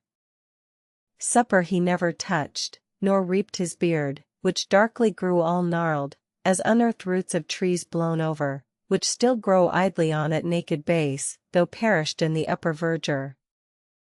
But though his whole life was now become one watch on deck, and though the Parsee's mystic watch was without intermission as his own, yet these two never seemed to speak one man to the other unless at long intervals some passing unmomentous matter made it necessary. Though such a potent spell seemed secretly to join the twain, openly, and to the awestruck crew, they seemed pole-like asunder. If by day they chanced to speak one word, by night, dumb men were both, so far as concerned the slightest verbal interchange. At times, for longest hours, without a single hail, they stood far parted in the starlight, Ahab in his scuttle, the Parsee by the mainmast, but still fixedly gazing upon each other, as if in the Parsee Ahab saw his forethrown shadow, in Ahab the Parsee his abandoned substance. And yet, somehow, did Ahab in his own proper self, as daily, hourly, and every instant, commandingly revealed to his subordinates, Ahab seemed an independent lord, the Parsee but his slave. Still again both seemed yoked together, and an unseen tyrant driving them, the lean shade sighting the solid rib. For be this Parsee what he may, all rib and keel was solid Ahab. At the first faintest glimmering of the dawn, his iron voice was heard from aft, "Man the mast heads." And all through the day, till after sunset and after twilight, the same voice every hour, at the striking of the helmsman's bell, was heard. What d.c. Sharp. Sharp. But when 3 or 4 days had slided by, after meeting the children seeking Rachel, and no spout had yet been seen, the monomaniac old man seemed distrustful of his crew's fidelity, at least, of nearly all except the pagan harpooneers. He seemed to doubt, even, whether Stubb and Flask might not willingly overlook the sight he sought. But if these suspicions were really his, he sagaciously refrained from verbally expressing them, however his actions might seem to hint them. "I will have the first sight of the whale myself," he said. Ahab must have the doubloon." And with his own hands he rigged a nest of basket bowlines, and sending a hand aloft, with a single-sheet block, to secure to the mainmast head, he received the 2 ends of the downward reeved rope, and attaching one to his basket prepared a pin for the other end, in order to fasten it at the rail. This done, with that end yet in his hand and standing beside the pin, he looked round upon his crew, sweeping from one to the other, pausing his glance long upon Daggoo, Queequeg, Tashtego, but shunning Fedallah, and then settling his firm relying eye upon the chief mate, said, "Take the rope, sir, I give it into thy hands, Starbuck." Then arranging his person in the basket, he gave the word for them to hoist him to his perch, Starbuck being the one who secured the rope at last, and afterwards stood near it. And thus, with one hand clinging round the royal mast, Ahab gazed abroad upon the sea for miles and miles, ahead, astern, this side, and that, within the wide expanded circle commanded at so great a height.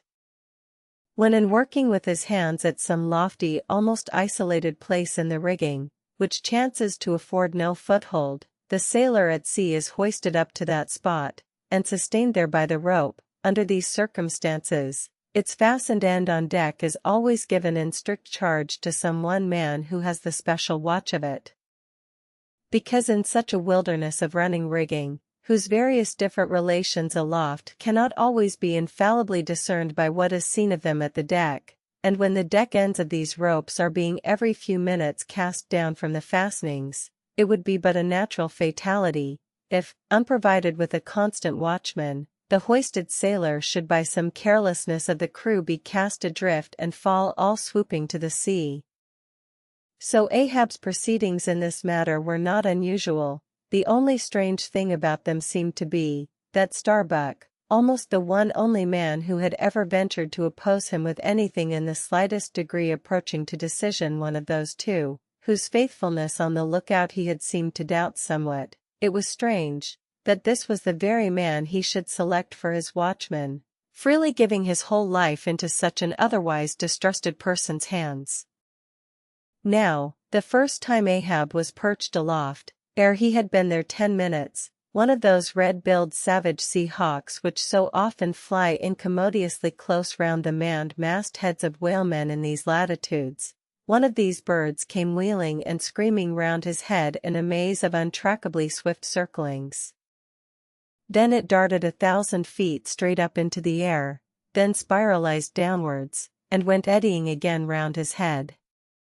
But with his gaze fixed upon the dim and distant horizon, Ahab seemed not to mark this wild bird, nor, indeed, would anyone else have marked it much, it being no uncommon circumstance, only now almost the least heedful I seemed to see some sort of cunning meaning in almost every sight. Your hat, sir!" suddenly cried the Sicilian seaman, who being posted at the mizzen mast head, stood directly behind Ahab, though somewhat lower than his level, and with a deep gulf of air dividing them. But already the sable wing was before the old man's eyes, the long hooked bill at his head. With a scream, the black hawk darted away with his prize. An eagle flew thrice round Tarquin's head, removing his cap to replace it, and thereupon Tanaquil, his wife, declared that Tarquin would be king of Rome. But only by the replacing of the cap was that omen accounted good. Ahab's hat was never restored, the wild hawk flew on and on with it, far in advance of the prow. And at last disappeared, while from the point of that disappearance, a minute black spot was dimly discerned, falling from that vast height into the sea. Chapter 131. The Pequod meets the Delight. The intense Pequod sailed on, the rolling waves and days went by, the life buoy coffin still lightly swung, and another ship, most miserably misnamed the Delight, was descried. As she drew nigh, all eyes were fixed upon her broad beams, called shears, which, in some whaling ships, cross the quarter-deck at the height of 8 or 9 feet, serving to carry the spare, unrigged, or disabled boats. Upon the stranger's shears were beheld the shattered, white ribs, and some few splintered planks, of what had once been a whale boat, but you now saw through this wreck, as plainly as you see through the peeled, half unhinged, and bleaching skeleton of a horse. "Hast seen the white whale?" "Look," replied the hollow-cheeked captain from his taffrail, and with his trumpet he pointed to the wreck. "Hast killed him?" "The harpoon is not yet forged that ever will do that," answered the other, sadly glancing upon a rounded hammock on the deck, whose gathered sides some noiseless sailors were busy in sewing together. "Not forged." And snatching Perth's levelled iron from the crotch, Ahab held it out, exclaiming, "Look ye, Nantucketer, here in this hand I hold his death. Tempered in blood, and tempered by lightning are these barbs, and I swear to temper them triply in that hot place behind the fin, where the white whale most feels his accursed life. Then God keep thee, old man, seest thou that pointing to the hammock I bury but one of 5 stout men, who were alive only yesterday, but were dead ere night. Only that one I bury, the rest were buried before they died, you sail upon their tomb." Then turning to his crew, "Are ye ready there? Place the plank then on the rail, and lift the body, so, then oh!" God advancing towards the hammock with uplifted hands, "May the resurrection and the life. Brace forward. Up helm!" cried Ahab like lightning to his men. But the suddenly started Pequod was not quick enough to escape the sound of the splash that the corpse soon made as it struck the sea, not so quick, indeed, but that some of the flying bubbles might have sprinkled her hull with their ghostly baptism. As Ahab now glided from the dejected Delight, the strange life buoy hanging at the Pequod's stern came into conspicuous relief. "Ha! Yonder! Look yonder, men!" cried a foreboding voice in her wake. "In vain, oh, ye strangers, ye fly our sad burial, ye but turn us your taffrail to show us your coffin." Chapter 132. The Symphony. It was a clear steel blue day. The firmaments of air and sea were hardly separable in that all-pervading azure, only, the pensive air was transparently pure and soft, with a woman's look, and the robust and man-like sea heaved with long, strong, lingering swells, as Samson's chest in his sleep. Hither, and thither, on high, glided the snow-white wings of small, unspeckled birds. These were the gentle thoughts of the feminine air, but to and fro in the deeps, far down in the bottomless blue, rushed mighty leviathans, sword-fish, and sharks, and these were the strong, troubled, murderous thinkings of the masculine sea. But though thus contrasting within, the contrast was only in shades and shadows without, those two seemed one, it was only the sex, as it were, that distinguished them. Aloft, like a royal czar and king, the sun seemed giving this gentle air to this bold and rolling sea, even as bride to groom. And at the girdling line of the horizon, a soft and tremulous motion most seen here at the equator denoted the fond, throbbing trust, the loving alarms, with which the poor bride gave her bosom away.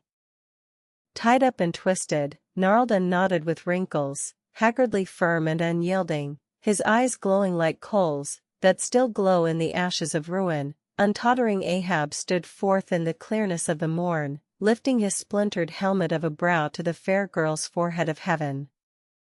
Oh, immortal infancy, and innocency of the azure! Invisible winged creatures that frolic all round us! Sweet childhood of air and sky! How oblivious were ye of old Ahab's close-coiled woe! But so have I seen little Miriam and Martha, laughing-eyed elves, heedlessly gambol around their old sire, sporting with the circle of singed locks which grew on the marge of that burnt-out crater of his brain. Slowly crossing the deck from the scuttle, Ahab leaned over the side and watched how his shadow in the water sank and sank to his gaze, the more and the more that he strove to pierce the profundity. But the lovely aromas in that enchanted air did at last seem to dispel, for a moment, the cankerous thing in his soul. That glad, happy air, that winsome sky, did at last stroke and caress him, the stepmother world, so long cruel forbidding now threw affectionate arms round his stubborn neck, and did seem to joyously sob over him, as if over one, that however wilful and erring, she could yet find it in her heart to save and to bless. From beneath his slouched hat Ahab dropped a tear into the sea, nor did all the Pacific contain such wealth as that one we drop.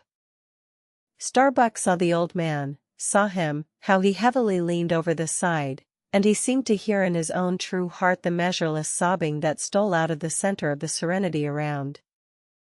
Careful not to touch him, or be noticed by him, he yet drew near to him, and stood there. Ahab turned. "Starbuck." "Sir." "Oh, Starbuck. It is a mild, mild wind, and a mild-looking sky. On such a day very much such a sweetness as this I struck my first whale a boy harpooner of 18. 40 years ago. 40 years of continual whaling. 40 years of privation, and peril, and storm time. 40 years on the pitiless sea. For 40 years has Ahab forsaken the peaceful land, for 40 years to make war on the horrors of the deep. Aye and yes, Starbuck, out of those 40 years I have not spent 3 ashore. When I think of this life I have led, the desolation of solitude it has been, the mass-owned, walled town of a captain's exclusiveness, which admits but small entrance to any sympathy from the green country without weariness, heaviness, Guinea coast slavery of solitary command. When I think of all this, only half suspected, not so keenly known to me before, and how for 40 years I have fed upon dry salted fare, fit emblem of the dry nourishment of my soil. When the poorest landsman has had fresh fruit to his daily hand, and broken the world's fresh bread to my mouldy crusts away, whole oceans away, from that young girl wife I wedded past 50, and sailed for Cape Horn the next day, leaving but one dent in my marriage pillow. Wife? Rather a widow with her husband alive. I widowed that poor girl when I married her, Starbuck, and then, the madness, the frenzy, the boiling blood and the smoking brow, with which, for 1,000 lowerings old Ahab has furiously, foamingly chased his prey, more a demon than a man. What a 40 years old fool, has old Ahab been. Why this strife of the chase? Why weary, and palsy the arm at the oar, and the iron, and the lance? How the richer or better is Ahab now? Behold. Oh, Starbuck! Is it not hard, that with this weary load I bear, one poor leg should have been snatched from under me? Here, brush this old hair aside, it blinds me, that I seem to weep. Locks so grey did never grow but from out some ashes. But do I look very old, so very, very old, Starbuck? I feel deadly faint, bowed, and humped, as though I were Adam, staggering beneath the piled centuries since paradise. God! Crack my heart! Stave my brain! Mockery!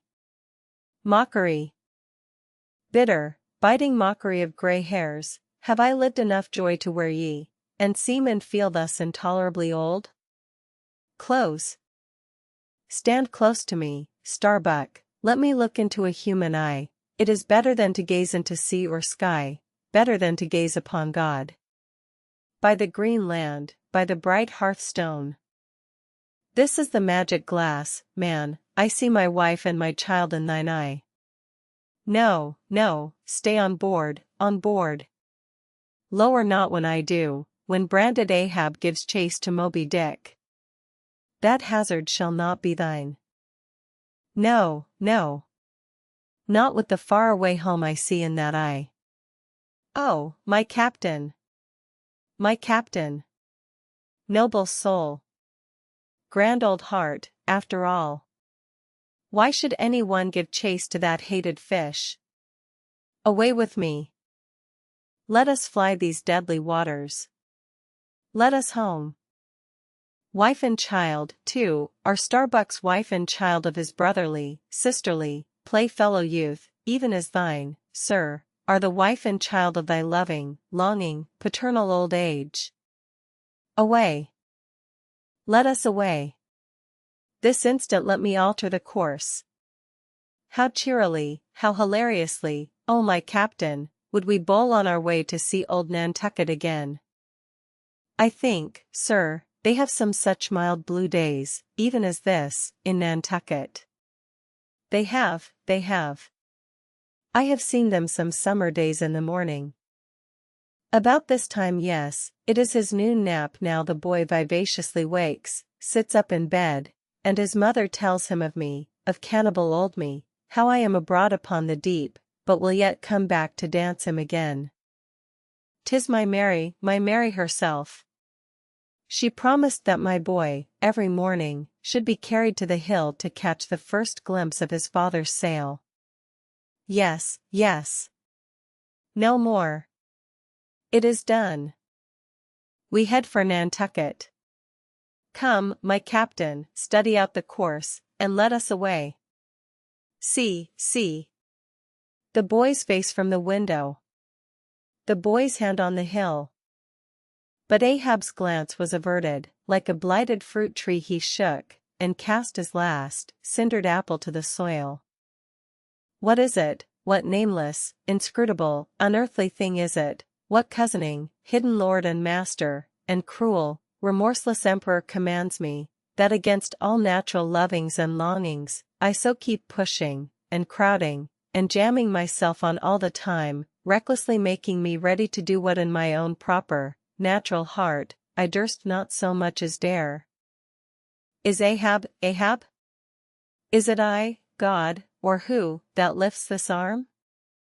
But if the great sun move not of himself, but is as an errand boy in heaven, nor one single star can revolve, but by some invisible power, how then can this one small heart beat, this one small brain think thoughts, unless God does that beating, does that thinking, does that living, and not I? By heaven, man, we are turned round and round in this world, like yonder windlass, and fate is the handspike. And all the time, lo! That smiling sky, and this unsound sea. Look! See yon albicore! Who put it into him to chase and fong that flying fish? Where do murderers go, man? Who's to doom, when the judge himself is dragged to the bar? But it is a mild, mild wind, and a mild-looking sky, and the air smells now, as if it blew from a far-away meadow. They have been making hay somewhere under the slopes of the Andes, Starbuck, and the mowers are sleeping among the new-mown hay. Sleeping? Aye, toil we how we may, we all sleep at last on the field. Sleep? Aye, and rest amid greenness, as last year's scythes flung down, and left in the half-cut swath Starbuck. But blanched to a corpse's hue with despair, the mate had stolen away. Ahab crossed the deck to gaze over on the other side, but started at two reflected, fixed eyes in the water there. Fedallah was motionlessly leaning over the same rail. Chapter 133. The Chase First Day. That night, in the mid-watch, when the old man as his wont at intervals stepped forth from the scuttle in which he leaned, and went to his pivot hole, he suddenly thrust out his face fiercely, snuffing up the sea air as a sagacious ship's dog will, in drawing nigh to some barbarous isle. He declared that a whale must be near. Soon that peculiar odor, sometimes to a great distance given forth by the living sperm whale, was palpable to all the watch, nor was any mariner surprised when, after inspecting the compass, and then the dog vane, and then ascertaining the precise bearing of the odor as nearly as possible, Ahab rapidly ordered the ship's course to be slightly altered, and the sail to be shortened. The acute policy dictating these movements was sufficiently vindicated at daybreak, by the sight of a long sleek on the sea directly and lengthwise ahead, smooth as oil, and resembling in the pleated watery wrinkles bordering it, the polished metallic like marks of some swift tide rip, at the mouth of a deep, rapid stream. Man the mast heads! Call all hands! Thundering with the butts of 3 clubbed handspikes on the forecastle deck, Daggoo roused the sleepers with such judgment claps that they seemed to exhale from the scuttle, so instantaneously did they appear with their clothes in their hands. "What d'ye see?" cried Ahab, flattening his face to the sky. "Nothing, nothing, sir," was the sound hailing down in reply. "T'gallant sails. Stunsails. Alow and aloft, and on both sides." All sail being set, he now cast loose the life-line, reserved for swaying him to the main royal mast-head, and in a few moments they were hoisting him thither, when, while but 2/3 of the way aloft, and while peering ahead through the horizontal vacancy between the main topsail and top-gallant sail, he raised a gull-like cry in the air. "There she blows! There she blows! A hump like a snow hill! It is Moby Dick!" Fired by the cry which seemed simultaneously taken up by the 3 lookouts, the men on deck rushed to the rigging to behold the famous whale they had so long been pursuing.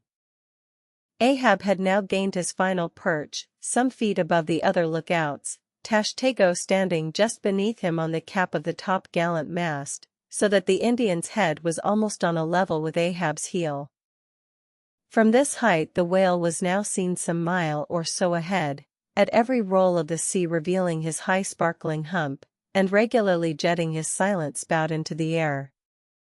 To the credulous mariners it seemed the same silent spout they had so long ago beheld in the moonlit Atlantic and Indian Oceans.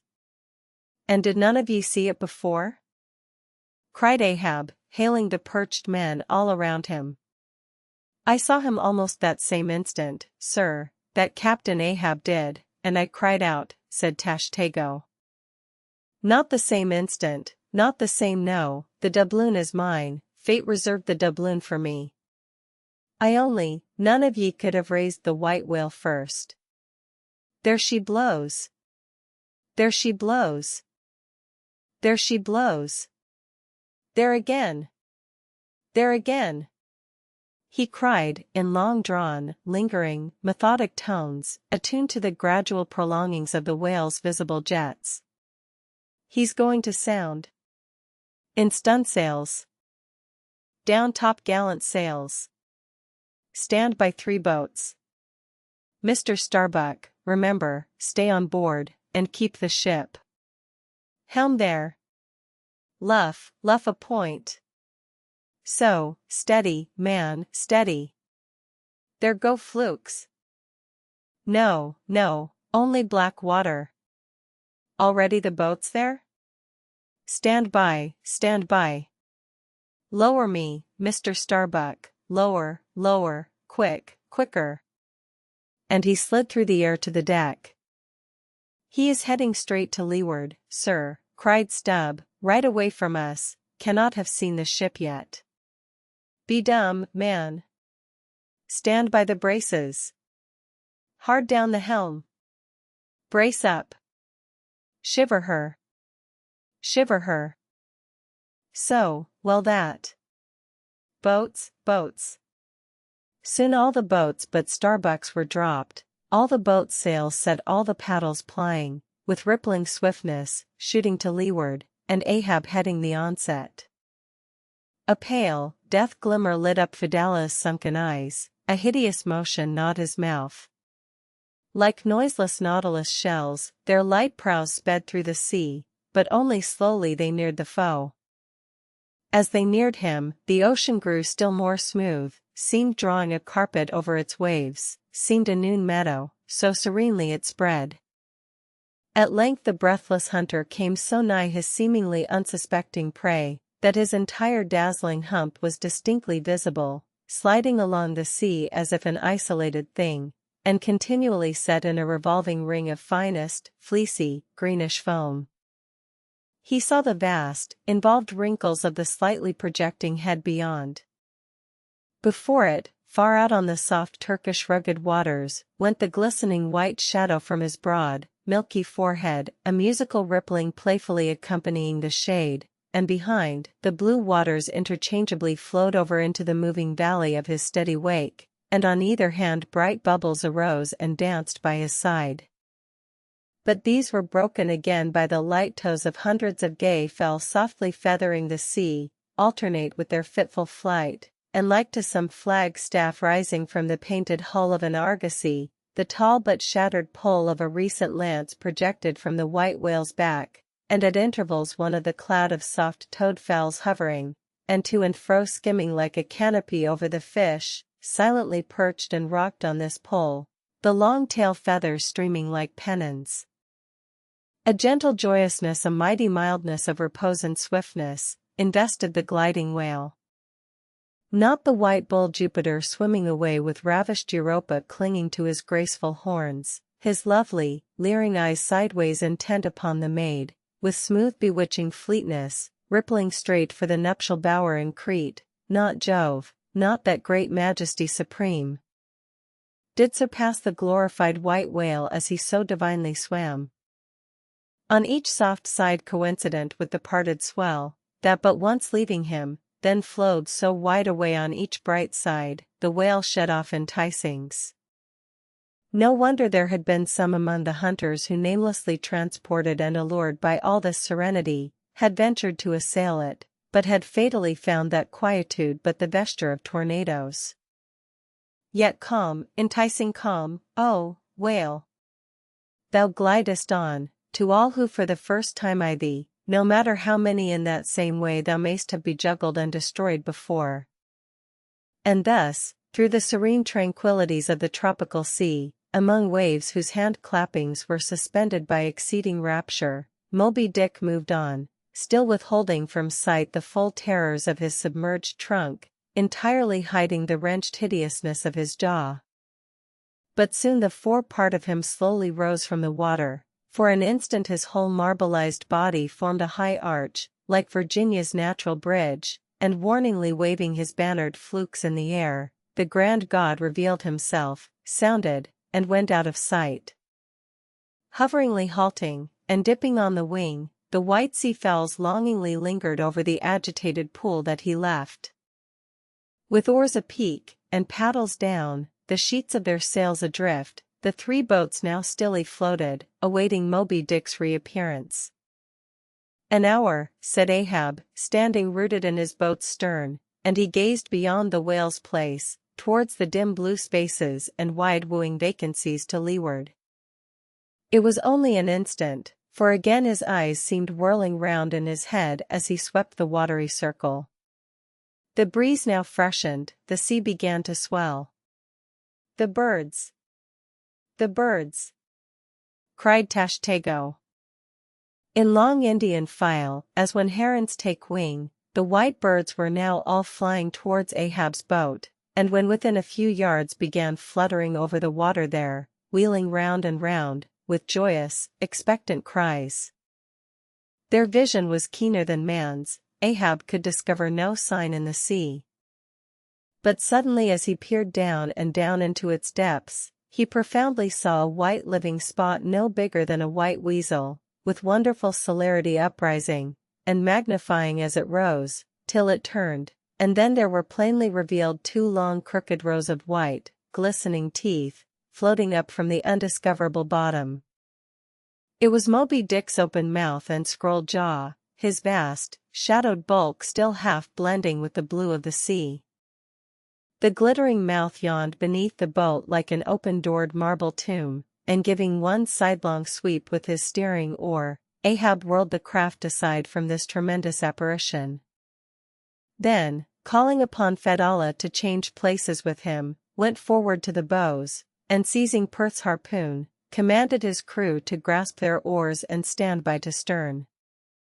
Now, by reason of this timely spinning round the boat upon its axis, its bow, by anticipation, was made to face the whale's head while yet under water. But as if perceiving this stratagem, Moby Dick, with that malicious intelligence ascribed to him, sidelingly transplanted himself, as it were, in an instant, shooting his pleated head lengthwise beneath the boat. Through and through every plank and each rib, it thrilled for an instant, the whale obliquely lying on his back, in the manner of a biting shark, slowly and feelingly taking its bows full within his mouth, so that the long, narrow, scrolled lower jaw curled high up into the open air, and one of the teeth caught in a row lock. The bluish pearl white of the inside of the jaw was within 6 inches of Ahab's head, and reached higher than that.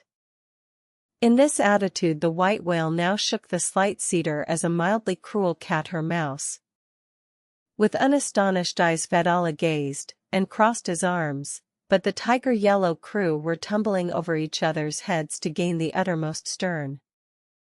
And now, while both elastic gunwales were springing in and out, as the whale dallied with the doomed craft in this devilish way, and from his body being submerged beneath the boat, he could not be darted at from the bows, for the bows were almost in sight of him, as it were, and while the other boats involuntarily paused, as before a quick crisis impossible to withstand, then it was that monomaniac Ahab, furious with this tantalizing vicinity of his foe, which placed him all alive and helpless in the very jaws he hated. Frenzied with all this, he seized the long bone with his naked hands, and wildly strove to wrench it from its gripe. As now he thus vainly strove, the jaw slipped from him, the frail gunwales bent in, collapsed, and snapped, as both jaws, like an enormous shears, sliding further aft, bit the craft completely in twain, and locked themselves fast again in the sea, midway between the two floating wrecks. These floated aside, the broken ends drooping, the crew at the stern wreck clinging to the gunwales, and striving to hold fast to the oars to lash them across.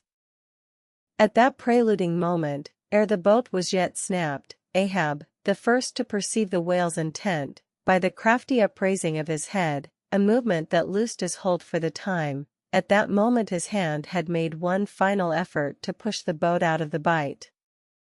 But only slipping further into the whale's mouth, and tilting over sideways as it slipped, the boat had shaken off his hold on the jaw, spilled him out of it, as he leaned to the push, and so he fell flat-faced upon the sea. Ripplingly withdrawing from his prey, Moby Dick now lay at a little distance, vertically thrusting his oblong white head up and down in the billows, and at the same time slowly revolving his whole spindled body, so that when his vast wrinkled forehead rose some 20 or more feet out of the water the now rising swells, with all their confluent waves, dazzlingly broke against it, vindicatively tossing their shivered spray still higher into the air. So, in a gale, the but half-baffled channel billows only recoil from the base of the eddystone, triumphantly to overleap its summit with their scud. This motion is peculiar to the sperm whale. It receives its designation, pitch-poling, from its being likened to that preliminary up and down poise of the whale lance, in the exercise called pitch-poling, previously described. By this motion the whale must best and most comprehensively view whatever objects may be encircling him.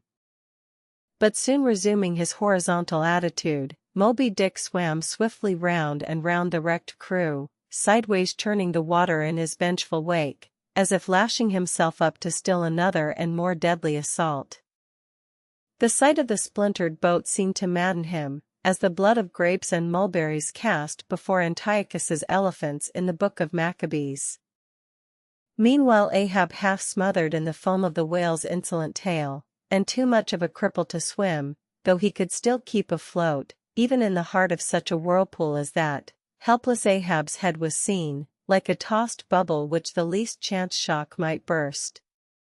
From the boat's fragmentary stern, Fedallah incuriously and mildly eyed him. The clinging crew, at the other drifting end, could not succor him, more than enough was it for them to look to themselves. For so revolvingly appalling was the white whale's aspect, and so planetarily swift the ever-contracting circles he made, that he seemed horizontally swooping upon them. And though the other boats, unharmed, still hovered hard by, still they dared not pull into the eddy to strike, lest that should be the signal for the instant destruction of the jeopardized castaways, Ahab and all, nor in that case could they themselves hope to escape. With straining eyes, then, they remained on the outer edge of the direful zone, whose center had now become the old man's head.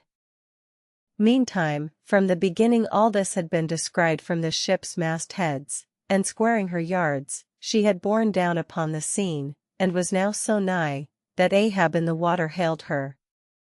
Sail on the but that moment a breaking sea dashed on him from Moby Dick, and whelmed him for the time. But struggling out of it again, and chancing to rise on a towering crest, he shouted, "Sail on the whale! Drive him off!" The Pequod's prows were pointed, and breaking up the charmed circle, she effectually parted the white whale from his victim. As he sullenly swam off, the boats flew to the rescue. Dragged into Stubbs' boat with bloodshot, blinded eyes, the white brine caking in his wrinkles, the long tension of Ahab's bodily strength did crack, and helplessly he yielded to his body's doom. For a time, lying all crushed in the bottom of Stubbs' boat, like one trodden under foot of herds of elephants. Far inland, nameless wails came from him, as desolate sounds from out ravines. But this intensity of his physical prostration did but so much the more abbreviate it. In an instant's compass, great hearts sometimes condense to one deep pang, the sum total of those shallow pains kindly diffused through feebler men's whole lives. And so, such hearts, though summary in each one's suffering, still, if the gods decree it, in their lifetime aggregate a whole age of woe, wholly made up of instantaneous intensities, for even in their pointless centers, those noble natures contain the entire circumferences of inferior souls. The harpoon, said Ahab, halfway rising, and draggingly leaning on one bended arm. Is it safe? Aye, sir, for it was not darted. This is it, said Stubb, showing it. Lay it before me. Any missing men? 1, 2, 3, 4, 5, there were 5 oars, sir, and here are 5 men. That's good. Help me, man, I wish to stand. So, I see him. There. Going to leeward still, what a leaping spout. Hands off from me. The eternal sap runs up in Ahab's bones again. Set the sail, out oars, the helm. It is often the case that when a boat is stove, its crew, being picked up by another boat, help to work that second boat, and the chase is thus continued with what is called double-banked oars. It was thus now. But the added power of the boat did not equal the added power of the whale, for he seemed to have treble-banked his every fin, swimming with a velocity which plainly showed that if now, under these circumstances, pushed on, the chase would prove an indefinitely prolonged, if not a hopeless one, nor could any crew endure for so long a period such an unintermitted, intense straining at the oar, a thing barely tolerable only in some one brief vicissitude. The ship itself, then, as it sometimes happens, offered the most promising intermediate means of overtaking the chase. Accordingly, the boats now made for her, and were soon swayed up to their cranes, the 2 parts of the wrecked boat having been previously secured by her, and then hoisting everything to her side, and stacking her canvas high up, and sideways outstretching it with stunned sails, like the double-jointed wings of an albatross, the Pequod bore down in the leeward wake of Moby Dick. At the well-known, methodic intervals, the whale's glittering spout was regularly announced from the manned mastheads, and when he would be reported as just gone down, Ahab would take the time, and then pacing the deck, binnacle watch in hand, so soon as the last second of the allotted hour expired, his voice was heard. Whose is the doubloon now? D'ye see him? And if the reply was, no, sir, straightway he commanded them to lift him to his perch.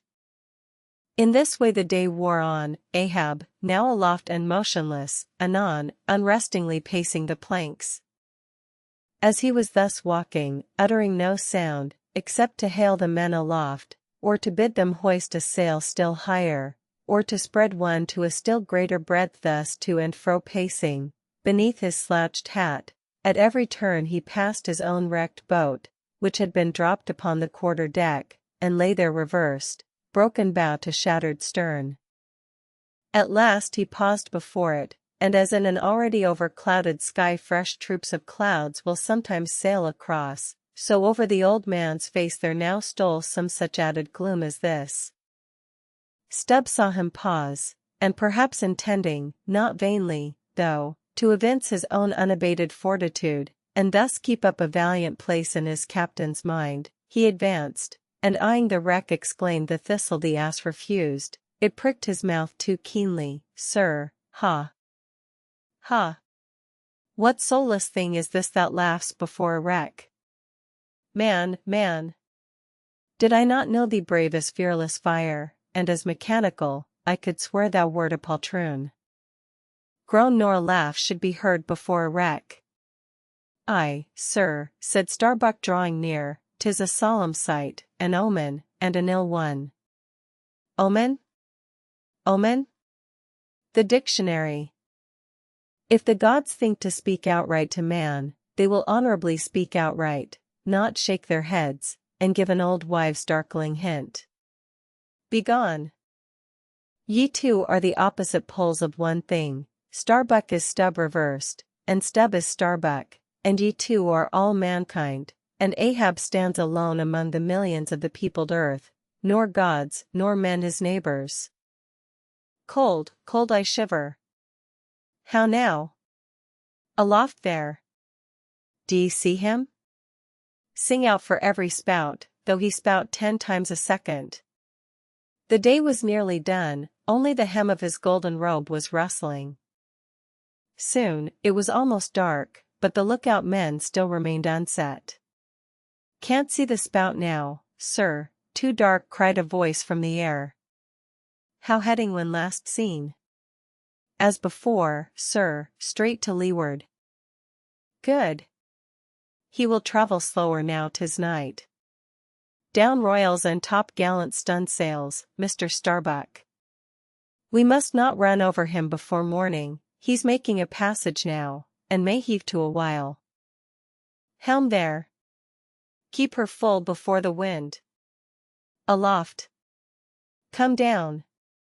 Mr. Stubb, send a fresh hand to the foremast head, and see it manned till morning."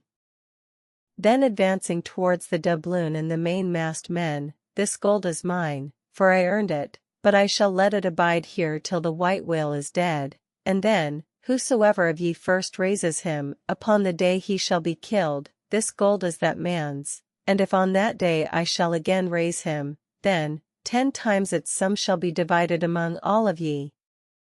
Away now. The deck is thine, sir."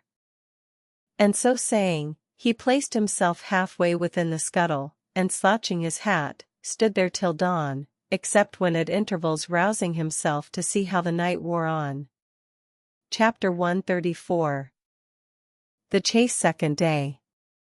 At daybreak, the 3 mastheads were punctually manned afresh. "D'ye see him?" cried Ahab after allowing a little space for the light to spread. "See nothing, sir." "Turn up all hands and make sail." "He travels faster than I thought for, the top-gallant sails." "Aye, they should have been kept on her all night. But no matter 'tis but resting for the rush." Here be it said, that this pertinacious pursuit of one particular whale, continued through day into night, and through night into day, is a thing by no means unprecedented in the South Sea fishery. For such is the wonderful skill, prescience of experience, and invincible confidence acquired by some great natural geniuses among the Nantucket commanders, that from the simple observation of a whale when last descried, they will, under certain given circumstances, pretty accurately foretell both the direction in which he will continue to swim for a time, while out of sight, as well as his probable rate of progression during that period. And, in these cases, somewhat as a pilot, when about losing sight of a coast, whose general trending he well knows, and which he desires shortly to return to again, but at some further point, like as this pilot stands by his compass, and takes the precise bearing of the cape at present visible, in order the more certainly to hit aright the remote, unseen headland, eventually to be visited. So does the fisherman, at his compass, with the whale, for after being chased, and diligently marked, through several hours of daylight, then, when night obscures the fish, the creature's future wake through the darkness is almost as established to the sagacious mind of the hunter, as the pilot's coast is to him. So that to this hunter's wondrous skill, the proverbial evanescence of a thing rid in water, awake, is to all desired purposes well nigh as reliable as the steadfast land. And as the mighty iron leviathan of the modern railway is so familiarly known in its every pace, that, with watches in their hands, men time his rate as doctors that of a baby's pulse, and lightly say of it, the up train or the down train will reach such or such a spot, at such or such an hour, even so, almost, there are occasions when these Nantucketers time that other leviathan of the deep, according to the observed humor of his speed, and say to themselves, so many hours hence this whale will have gone 200 miles, will have about reached this or that degree of latitude or longitude. But to render this acuteness at all successful in the end, the wind and the sea must be the whaleman's allies, for of what present avail to the becalmed or wind-bound mariner is the skill that assures him he is exactly 93 leagues and a quarter from his port. Inferable from these statements are many collateral subtle matters touching the chase of whales. The ship tore on, leaving such a furrow in the sea as when a cannon ball, missent, becomes a ploughshare and turns up the level field. By Salt and Hemp. cried Stubb, but this swift motion of the deck creeps up one's legs and tingles at the heart. This ship and I are two brave fellows. Ha, ha. Someone take me up, and launch me, spine-wise, on the sea, for by live oaks my spine's a keel. Ha, ha. We go the gate that leaves no dust behind. There she blows, she blows. She blows. Right ahead, was now the masthead cry. Aye, cried Stubb, I knew it, ye can't escape, blow on and split your spout, O whale. The mad fiend himself is after ye. Blow your trump, blister your lungs. Ahab will dam off your blood, as a miller shuts his water gate upon the stream. And Stubb did but speak out for well nigh all that crew. The frenzies of the chase had by this time worked them bubblingly up, like old wine worked anew.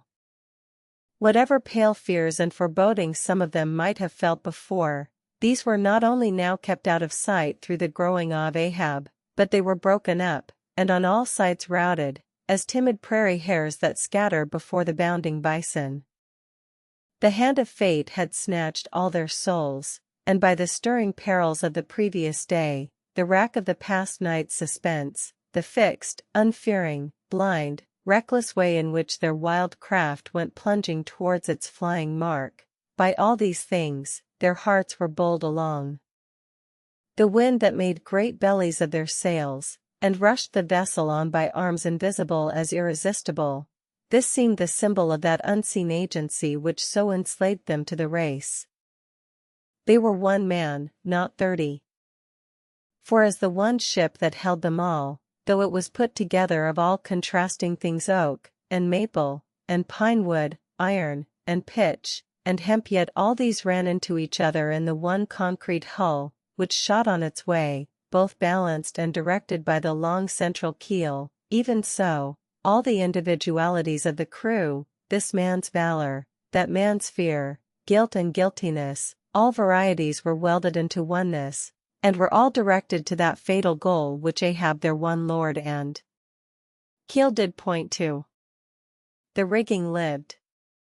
The mastheads, like the tops of tall palms, were outspreadingly tufted with arms and legs.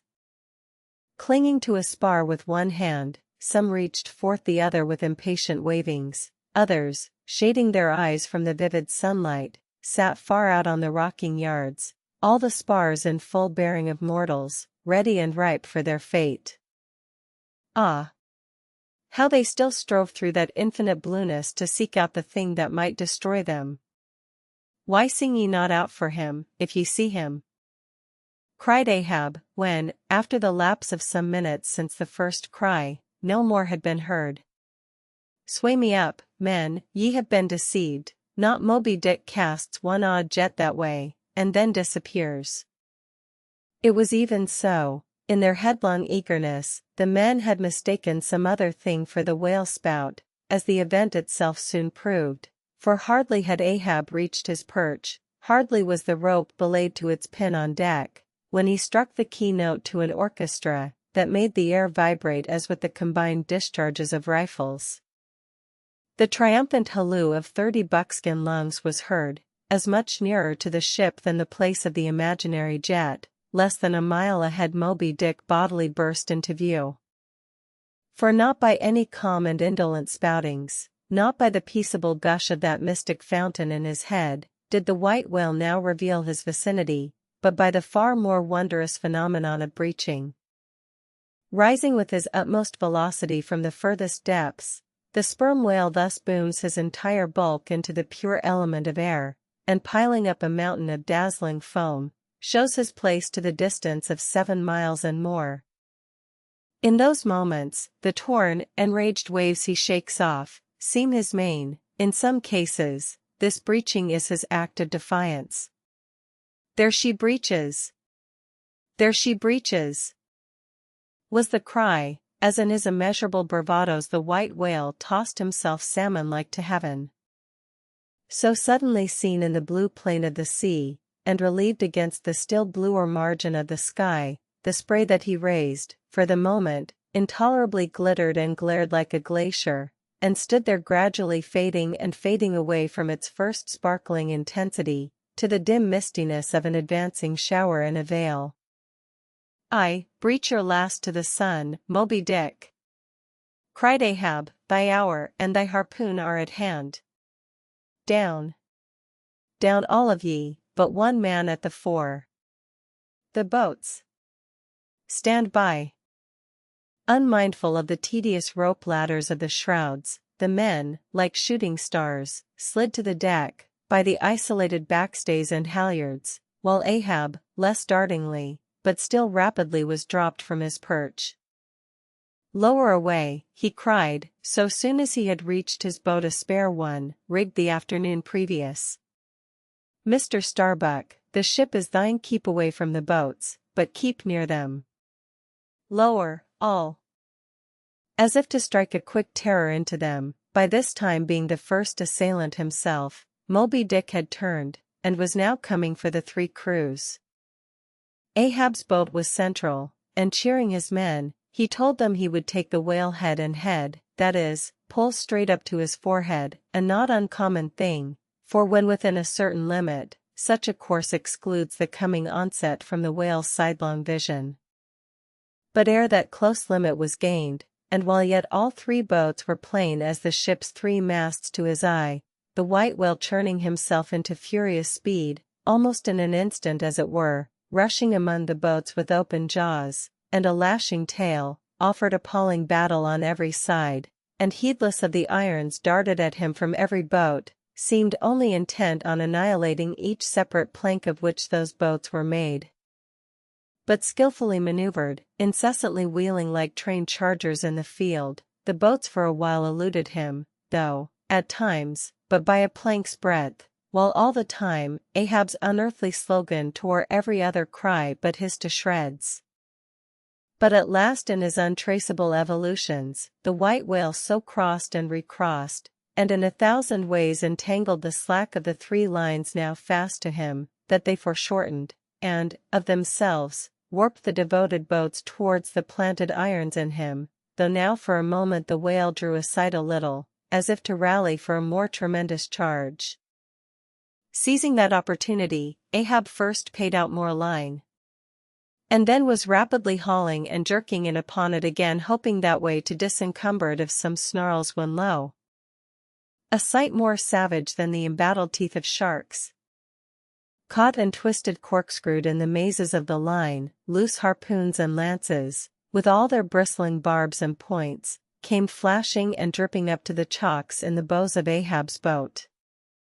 Only one thing could be done. Seizing the boat knife, he critically reached within through, and then, without the rays of steel, dragged in the line beyond, past it, inboard, to the bowsman, and then, twice sundering the rope near the chocks, dropped the intercepted faggot of steel into the sea, and was all fast again. That instant, the white whale made a sudden rush among the remaining tangles of the other lines, by so doing, irresistibly dragged the more involved boats of Stubb and Flask towards his flukes, dashed them together like two rolling husks on a surf-beaten beach, and then, diving down into the sea, disappeared in a boiling maelstrom, in which, for a space, the odorous cedar chips of the wrecks danced round and round, like the grated nutmeg in a swiftly stirred bowl of punch. While the two crews were yet circling in the waters, reaching out after the revolving line tubs, oars, and other floating furniture, while a slope little Flask bobbed up and down like an empty vial, twitching his legs upwards to escape the dreaded jaws of sharks, and Stubb was lustily singing out for someone to ladle him up, and while the old man's line now parting admitted of his pulling into the creamy pool to rescue whom he could, in that wild simultaneousness of 1,000 concreted perils, Ahab's yet unstricken boat seemed drawn up towards heaven by invisible wires, as, arrow-like, shooting perpendicularly from the sea, the white whale dashed his broad forehead against its bottom, and sent it, turning over and over, into the air, till it fell again gunnel downwards, and Ahab and his men struggled out from under it, like seals from a seaside cave. The first uprising momentum of the whale modifying its direction as he struck the surface involuntarily launched him along it, to a little distance from the center of the destruction he had made, and with his back to it, he now lay for a moment slowly feeling with his flukes from side to side, and whenever a stray oar, bit of plank, the least chip or crumb of the boats touched his skin, his tail swiftly drew back, and came sideways smiting the sea. But soon, as if satisfied that his work for that time was done, he pushed his pleated forehead through the ocean, and trailing after him the intertangled lines, continued his leeward way at a traveler's methodic pace. As before, the attentive ship having descried the whole fight, again came bearing down to the rescue, and dropping a boat, picked up the floating mariners, tubs, oars, and whatever else could be caught at, and safely landed them on her decks. Some sprained shoulders, wrists, and ankles, livid contusions, wrenched harpoons and lances, inextricable intricacies of rope, shattered oars and planks, all these were there, but no fatal or even serious ill seemed to have befallen anyone. As with Fedallah the day before, so Ahab was now found grimly clinging to his boat's broken half, which afforded a comparatively easy float, nor did it so exhaust him as the previous day's mishap. But when he was helped to the deck, all eyes were fastened upon him, as instead of standing by himself he still half hung upon the shoulder of Starbuck, who had thus far been the foremost to assist him. His ivory leg had been snapped off, leaving but one short sharp splinter. Aye, Starbuck, 'tis sweet to lean sometimes, be the leaner who he will, and would old Ahab had leaned oftener than he has. The ferrule has not stood, sir, said the carpenter, now coming up, I put good work into that leg. But no bones broken, sir, I hope, said Stubb with true concern. Aye. And all splintered to pieces, Stubb. D'ye see it? But even with a broken bone, old Ahab is untouched, and I account no living bone of mine one jot more me, than this dead one that's lost. Nor white whale, nor man, nor fiend, can so much as graze old Ahab in his own proper and inaccessible being. Can any lead touch yonder floor, any mast scrape yonder roof? Aloft there. Which way? Dead to leeward, sir. Up helm, then, pile on the sail again, ship keepers. Down the rest of the spare boats and rig them Mr. Starbuck away, and muster the boat's crews. Let me first help thee towards the bulwarks, sir. Oh. How the splinter gores me now. Accursed fate! That the unconquerable captain in the soul should have such a craven mate. Sir? My body, man, not thee. Give me something for a cane there, that shivered lance will do. Muster the men. Surely I have not seen him yet. By heaven it cannot be. Missing? Quick! Call them all. The old man's hinted thought was true. Upon mustering the company, the Parsee was not there.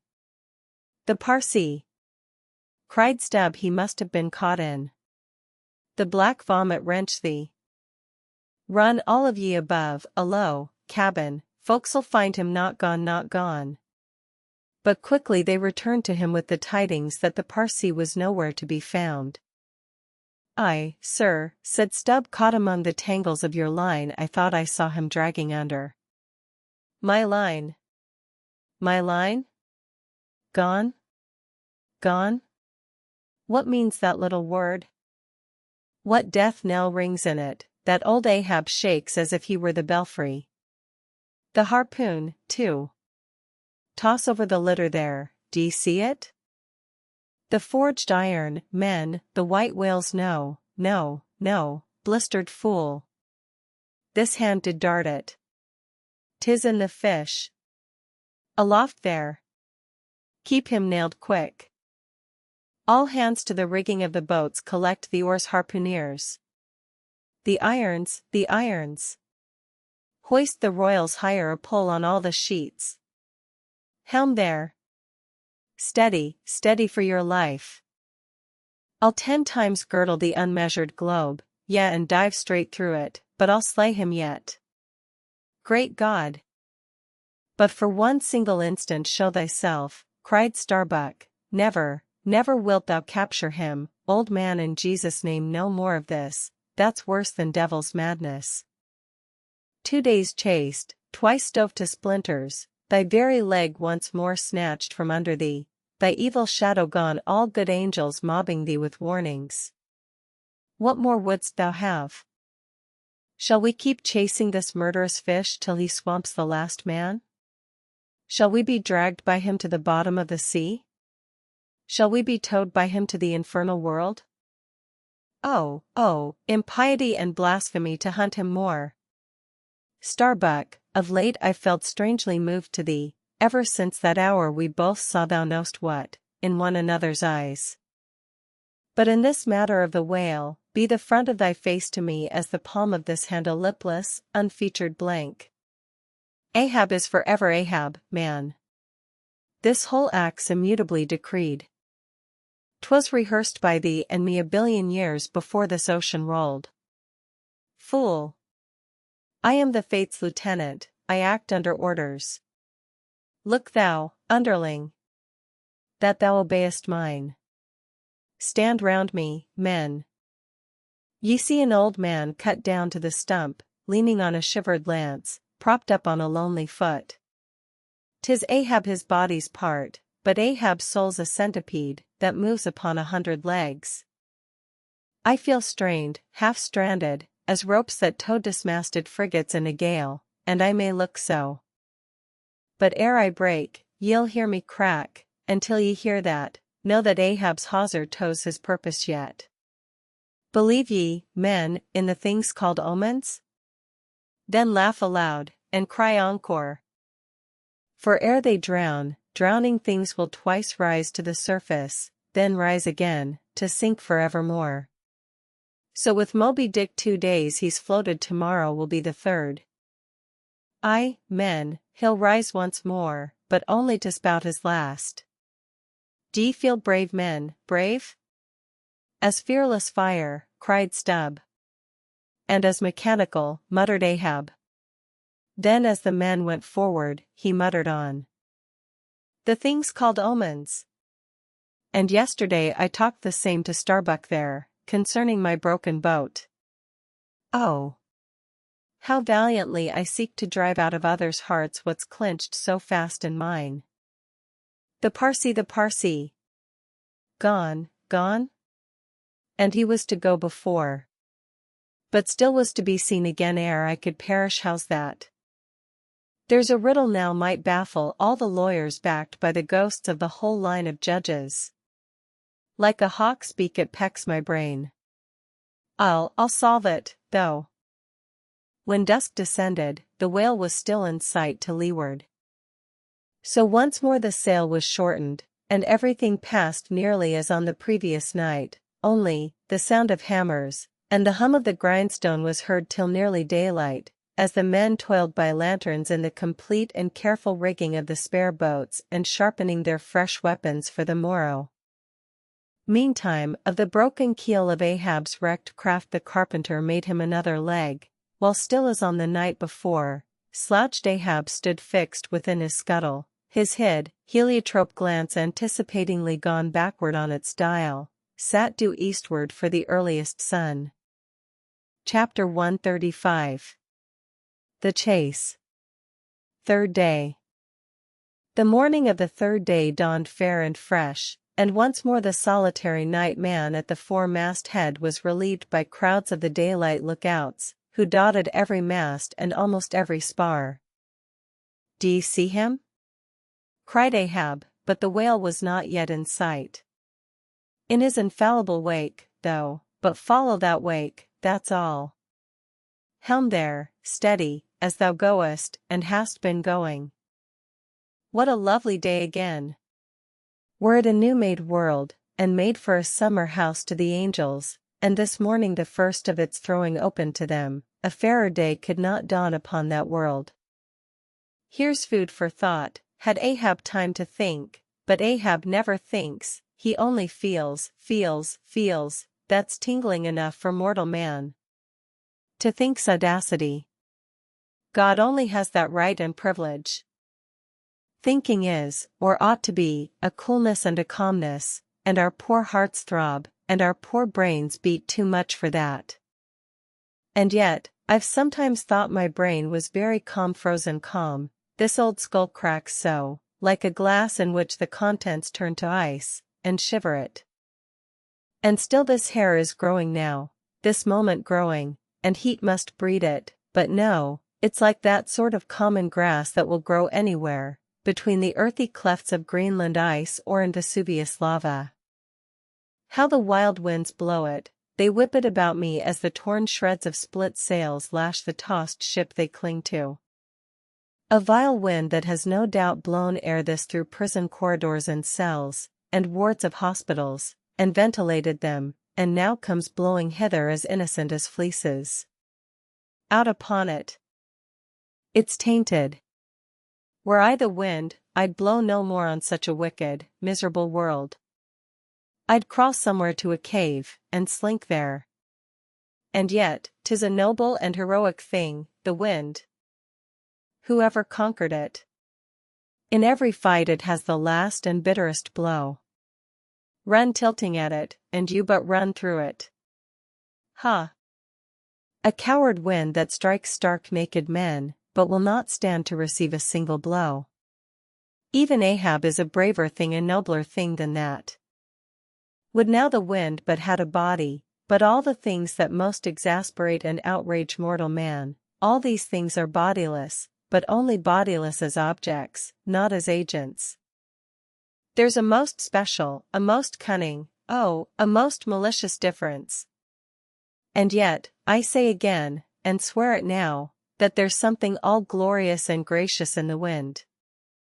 These warm trade winds, at least, that in the clear heavens blow straight on, in strong and steadfast, vigorous mildness, and veer not from their mark, however the baser currents of the sea may turn and tack, and mightiest Mississippis of the land swift and swerve about, uncertain where to go at last.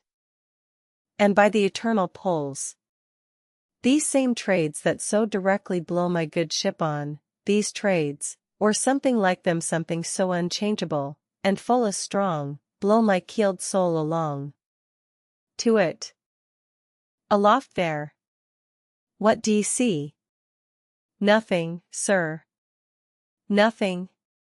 And noon at hand. The doubloon goes a-begging. See the sun. Aye, it must be so. I've oversailed him. How, got the start? Aye, he's chasing me now, not I, him, that's bad, I might have known it, too. Fool. The line's the harpoons he's towing. Aye, I have run him by last night. About. Come down, all of ye, but the regular lookouts. Man the braces. Steering as she had done, the wind had been somewhat on the Pequod's quarter, so that now being pointed in the reverse direction, the braced ship sailed hard upon the breeze as she rechurned the cream in her own white wake. Against the wind he now steers for the open jaw, murmured Starbuck to himself, as he coiled the new-hauled main brace upon the rail. God keep us, but already my bones feel damp within me, and from the inside wet my flesh. I misdoubt me that I disobey my God in obeying him. Stand by to sway me up, cried Ahab, advancing to the hempen basket. We should meet him soon. Aye, sir, and straightway Starbuck did Ahab's bidding, and once more Ahab swung on high. A whole hour now passed, gold beaten out to ages. Time itself now held long breaths with keen suspense. But at last, some 3 points off the weather bow, Ahab descried the spout again, and instantly from the 3 mastheads 3 shrieks went up as if the tongues of fire had voiced it. Forehead to forehead I meet thee, this 3rd time, Moby Dick. On deck there. Brace sharper up, crowd her into the wind's eye. He's too far off to lower yet, Mr. Starbuck. The sails shake. Stand over that helmsman with a top maul. So, he travels fast, and I must down. But let me have one more good round look aloft here at the sea, there's time for that. An old sight, and yet somehow so young, aye, and not changed a wink since I first saw it, a boy, from the sand hills of Nantucket. The same to Noah as to me. There's a soft shower to leeward. Such lovely leewardings. They must lead somewhere to something else than common land, more palmy than the palms. Leeward. The white whale goes that way, look to windward, then, the better if the bitterer quarter. But goodbye, old masthead. What's this? Green? Aye, tiny mosses in these warped cracks. No such green weather stains on Ahab's head. There's the difference now between man's old age and matters. But old mast, we both grow old together, sound in our hulls, though, are we not, my ship? Minus a leg, that's all. By heaven this deadwood has the better of my live flesh every way. I can't compare with it, and I've known some ships made of dead trees outlast the lives of men made of the most vital stuff of vital fathers. What's that he said? He should still go before me, my pilot, and yet to be seen again?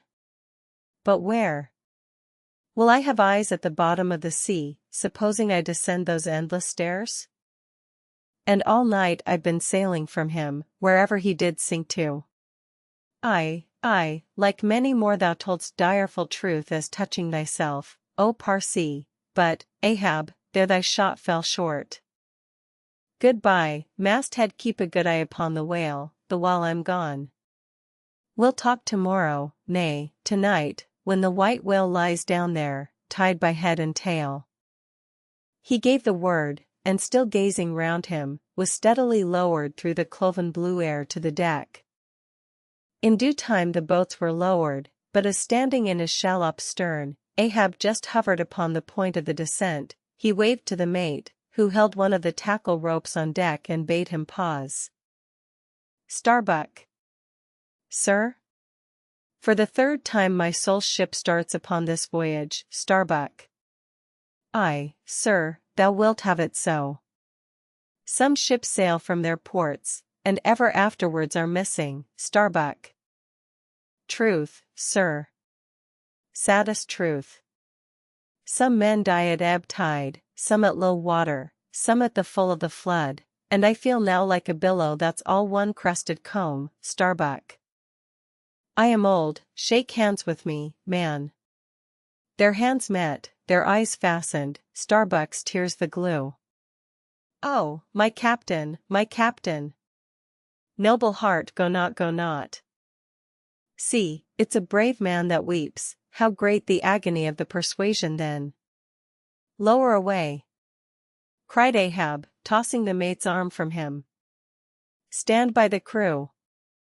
In an instant the boat was pulling round close under the stern. The sharks! The sharks! Cried a voice from the low cabin window there, Oh master, my master, come back. But Ahab heard nothing, for his own voice was high lifted then, and the boat leaped on. Yet the voice spake true, for scarce had he pushed from the ship, when numbers of sharks, seemingly rising from out the dark waters beneath the hull, maliciously snapped at the blades of the oars, every time they dipped in the water, and in this way accompanied the boat with their bites. It is a thing not uncommonly happening to the whale boats in those swarming seas, the sharks at times apparently following them in the same prescient way that vultures hover over the banners of marching regiments in the east. But these were the first sharks that had been observed by the Pequod since the white whale had been first descried, and whether it was that Ahab's crew were all such tiger-yellow barbarians, and therefore their flesh more musky to the senses of the sharks, a matter sometimes well known to affect them, however it was, they seemed to follow that one boat without molesting the others. Heart of wrought steel, murmured Starbuck, gazing over the side, and following with his eyes the receding boat. Canst thou yet ring boldly to that sight? Lowering thy keel among ravening sharks, and followed by them, open-mouthed to the chase, and this the critical third day? For when 3 days flow together in one continuous intense pursuit, be sure the first is the morning, the second the noon, and the third the evening, and the end of that thing be that end what it may. Oh, my God! What is this that shoots through me, and leaves me so deadly calm, yet expectant, fixed at the top of a shutter? Future things swim before me, as in empty outlines and skeletons, all the past is somehow grown dim. Mary, girl! Thou fadest in pale glories behind me, boy. I seem to see but thy eyes grown wondrous blue. Strangest problems of life seem clearing, but clouds sweep between. Is my journey's end coming? My legs feel faint, like his who has footed it all day. Feel thy heart, beats it yet? Stir thyself, Starbuck. Stave it off, move, move. Speak aloud. Masthead there. See ye my boy's hand on the hill? Crazed, aloft there. Keep thy keenest eye upon the boats. Mark well the whale. Ho! Again. Drive off that hawk. See. He pecks, he tears the vane, pointing to the red flag flying at the main truck. Ha! He soars away with it. Where's the old man now? Seest thou that sight, O Ahab? Shudder, shudder. The boats had not gone very far, when by a signal from the masthead's a downward pointed arm, Ahab knew that the whale had sounded, but intending to be near him at the next rising, he held on his way a little sideways from the vessel, the beck-harmed crew maintaining the profoundest silence, as the head-beat waves hammered and hammered against the opposing bow. Drive, driving your nails, O ye waves! To their uttermost heads drive them in. Ye but strike a thing without a lid, and no coffin and no hearse can be mine. And hemp only can kill me. Ha! Ha! Suddenly the waters around them slowly swelled in broad circles, then quickly upheaved, as if sideways sliding from a submerged berg of ice, swiftly rising to the surface. A low rumbling sound was heard, a subterraneous hum, and then all held their breaths, as bedraggled with trailing ropes, and harpoons, and lances, a vast form shot lengthwise, but obliquely from the sea. Shrouded in a thin drooping veil of mist, it hovered for a moment in the rainbowed air, and then fell swamping back into the deep. Crushed 30 feet upwards, the waters flashed for an instant like heaps of fountains, then brokenly sank in a shower of flakes, leaving the circling surface creamed like new milk round the marble trunk of the whale. Give way! Cried Ahab to the oarsmen, and the boats darted forward to the attack, but maddened by yesterday's fresh irons that corroded in him, Moby Dick seemed combinedly possessed by all the angels that fell from heaven. The wide tiers of welded tendons overspreading his broad white forehead, beneath the transparent skin, looked knitted together, as head-on, he came churning his tail among the boats, and once more flailed them apart, spilling out the irons and lances from the two mates' boats, and dashing in one side of the upper part of their bows, but leaving Ahab's almost without a scar. While Daggoo and Queequeg were stopping the strained planks, and as the whale swimming out from them, turned, and showed one entire flank as he shot by them again, at that moment a quick cry went up. Lashed round and round to the fish's back, pinioned in the turns upon turns in which, during the past night, the whale had reeled the involutions of the lines around him, the half-torn body of the Parsee was seen, his sable raiment frayed to shreds, his distended eyes turned full upon old Ahab. The harpoon dropped from his hand. Befold, befold! Drawing in a long lean breath, Parsee! I see thee again. Aye, and thou goest before, and this then is the hearse that thou didst promise. But I hold thee to the last letter of thy word. Where is the second hearse? Away, mates, to the ship. Those boats are useless now. Repair them if ye can in time, and return to me. If not, Ahab is enough to die down, men. The first thing that but offers to jump from this boat I stand in, that thing I harpoon. Ye are not other men, but my arms and my legs, and so obey me. Where's the whale? Gone down again? But he looked too nigh the boat, for as if bent upon escaping with the corpse he bore, and as if the particular place of the last encounter had been but a stage in his leeward voyage, Moby Dick was now again steadily swimming forward, and had almost passed the ship, which thus far had been sailing in the contrary direction to him, though for the present her headway had been stopped. He seemed swimming with his utmost velocity, and now only intent upon pursuing his own straight path in the sea. "Oh! Ahab," cried Starbuck, "not too late is it, even now, the third day, to desist? See! Moby Dick seeks thee not.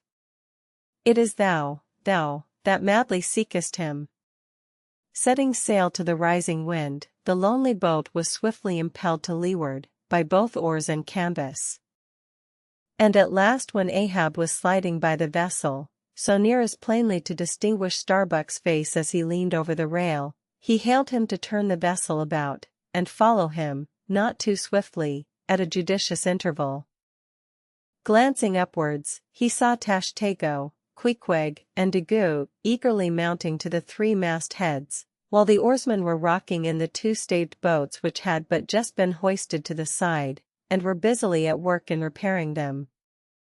One after the other, through the port-holes, as he sped, he also caught flying glimpses of Stubb and Flask, busying themselves on deck among bundles of new irons and lances.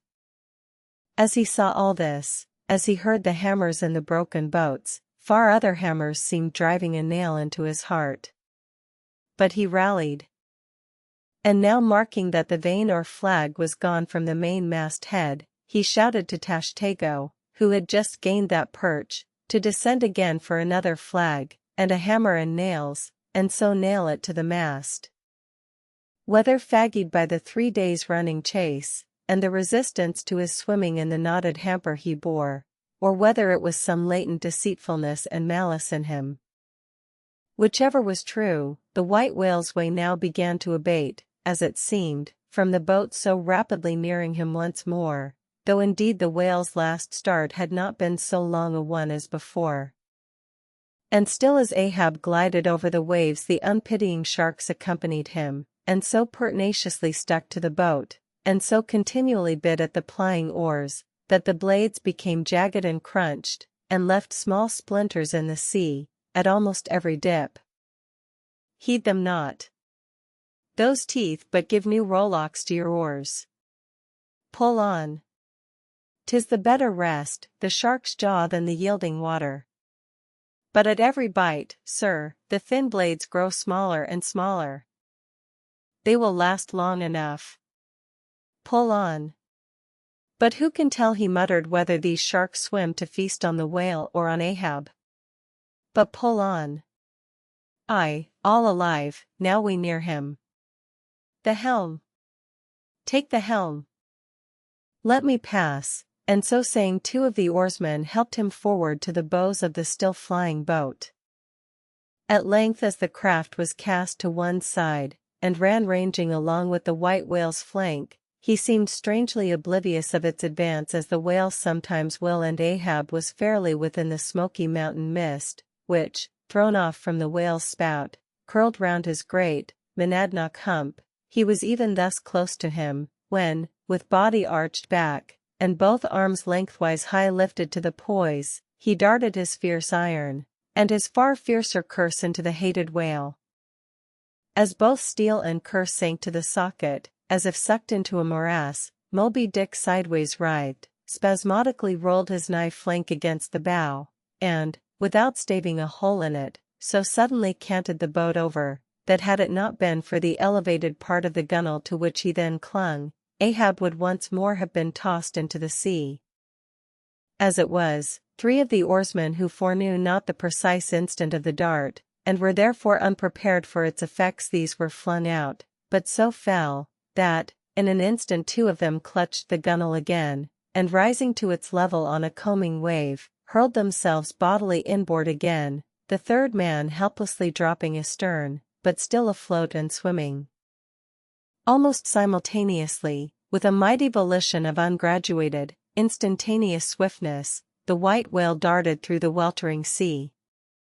But when Ahab cried out to the steersman to take new turns with the line, and hold it so, and commanded the crew to turn round on their seats, and tow the boat up to the mark, the moment the treacherous line felt that double strain and tug, it snapped in the empty air.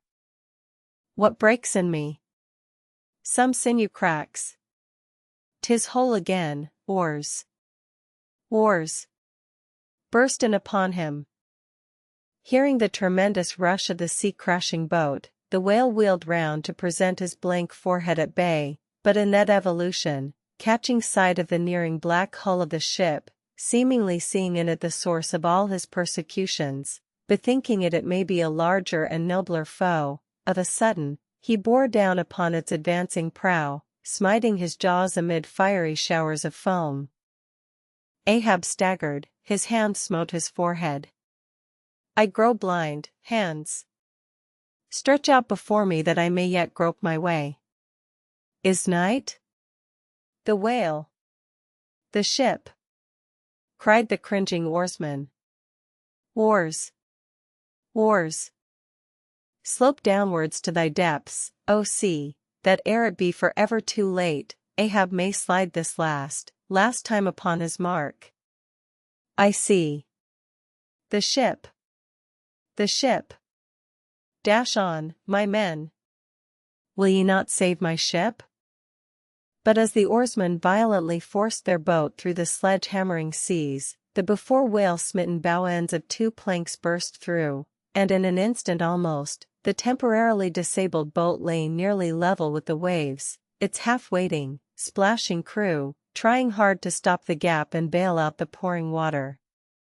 Meantime, for that one beholding instant, Tashtego's masthead hammer remained suspended in his hand, and the red flag, half wrapping him as with a plaid, then streamed itself straight out from him, as his own forward-flowing heart, while Starbuck and Stubb, standing upon the bowsprit beneath, caught sight of the down-coming monster just as soon as he. The whale, the whale. Up helm, up helm. Oh, all ye sweet powers of air, now hug me close. Let not Starbuck die, if die he must, in a woman's fainting fit. Up helm, I say ye fools, the jaw. The jaw. Is this the end of all my bursting prayers? All my lifelong fidelities? Oh, Ahab, Ahab, lo, thy work. Steady. Helmsman, steady. Nay, nay. Up helm again. He turns to meet us. Oh, his unappeasable brow drives on towards one, whose duty tells him he cannot depart. My God, stand by me now. Stand not by me, but stand under me, whoever you are that will now help Stubb, for Stubb, too, sticks here. I grin at thee, thou grinning whale. Whoever helped Stubb, or kept Stubb awake, but Stubb's own unwinking eye? And now poor Stubb goes to bed upon a mattress that is all too soft, would it were stuffed with brushwood. I grin at thee, thou grinning whale. Look ye, sun, moon, and stars. I call ye assassins of as good a fellow as ever spouted up his ghost. For all that, I would yet ring glasses with ye, would ye but hand the cup. Oh, oh. Oh, oh. Thou grinning whale, but there'll be plenty of gulping soon. Why fly ye not, O Ahab? For me, off shoes and jacket to it, let Stubb die in his drawers. A most mouldy and over-salted death, though, cherries. Cherries. Cherries. Oh, flask, for one red cherry ere we die. Cherries? I only wish that we were where they grow. Oh, stub, I hope my poor mother's drawn my part pay ere this, if not, few coppers will now come to her, for the voyage is up. From the ship's bows, nearly all the seamen now hung inactive, hammers, bits of plank, lances, and harpoons, mechanically retained in their hands, just as they had darted from their various employments, all their enchanted eyes intent upon the whale, which from side to side strangely vibrating his predestinating head, sent a broad band of overspreading semicircular foam before him as he rushed. Retribution, swift vengeance, eternal malice were in his whole aspect, and spite of all that mortal man could do, the solid white buttress of his forehead smote the ship's starboard bow, till men and timbers reeled. Some fell flat upon their faces. Like dislodged trucks, the heads of the harpooneers aloft shook on their bull-like necks. Through the breach, they heard the waters pour, as mountain torrents down a flume. The ship. The hearse. The second hearse. Cried Ahab from the boat, its wood could only be American. Diving beneath the settling ship, the whale ran quivering along its keel, but turning under water, swiftly shot to the surface again, far off the other bow, but within a few yards of Ahab's boat, where, for a time, he lay quiescent. I turn my body from the sun.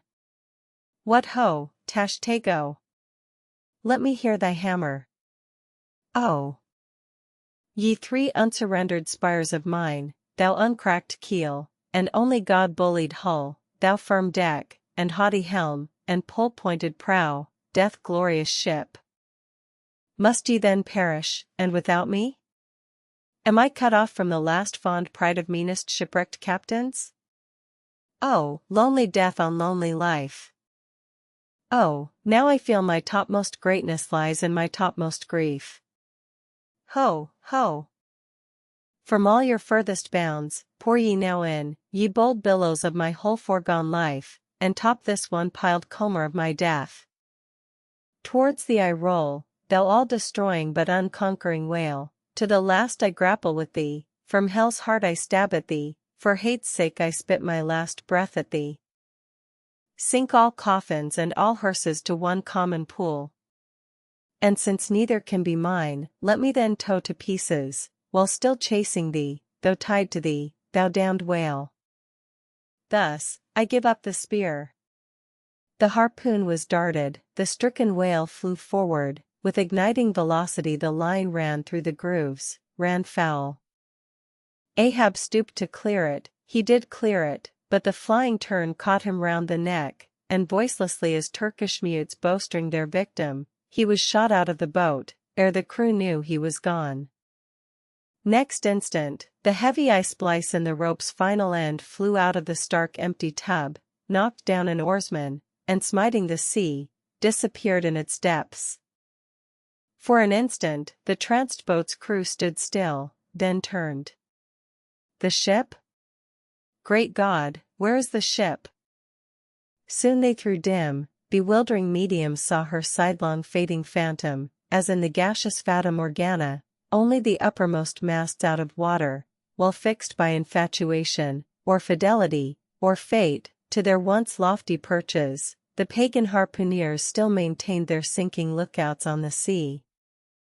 And now, concentric circles seized the lone boat itself, and all its crew, and each floating oar, and every lance-pole, and spinning, animate and inanimate, all round and round in one vortex, carried the smallest chip of the Pequod out of sight. But as the last whelmings intermixingly poured themselves over the sunken head of the Indian at the mainmast, leaving a few inches of the erect spar yet visible, together with long streaming yards of the flag, which calmly undulated, with ironical coincidings, over the destroying billows they almost touched, at that instant, a red arm and a hammer hovered backwardly uplifted in the open air, in the act of nailing the flag faster and yet faster to the subsiding spar. A skyhawk that tauntingly had followed the main truck downwards from its natural home among the stars, pecking at the flag, and incommoding Tashtego there.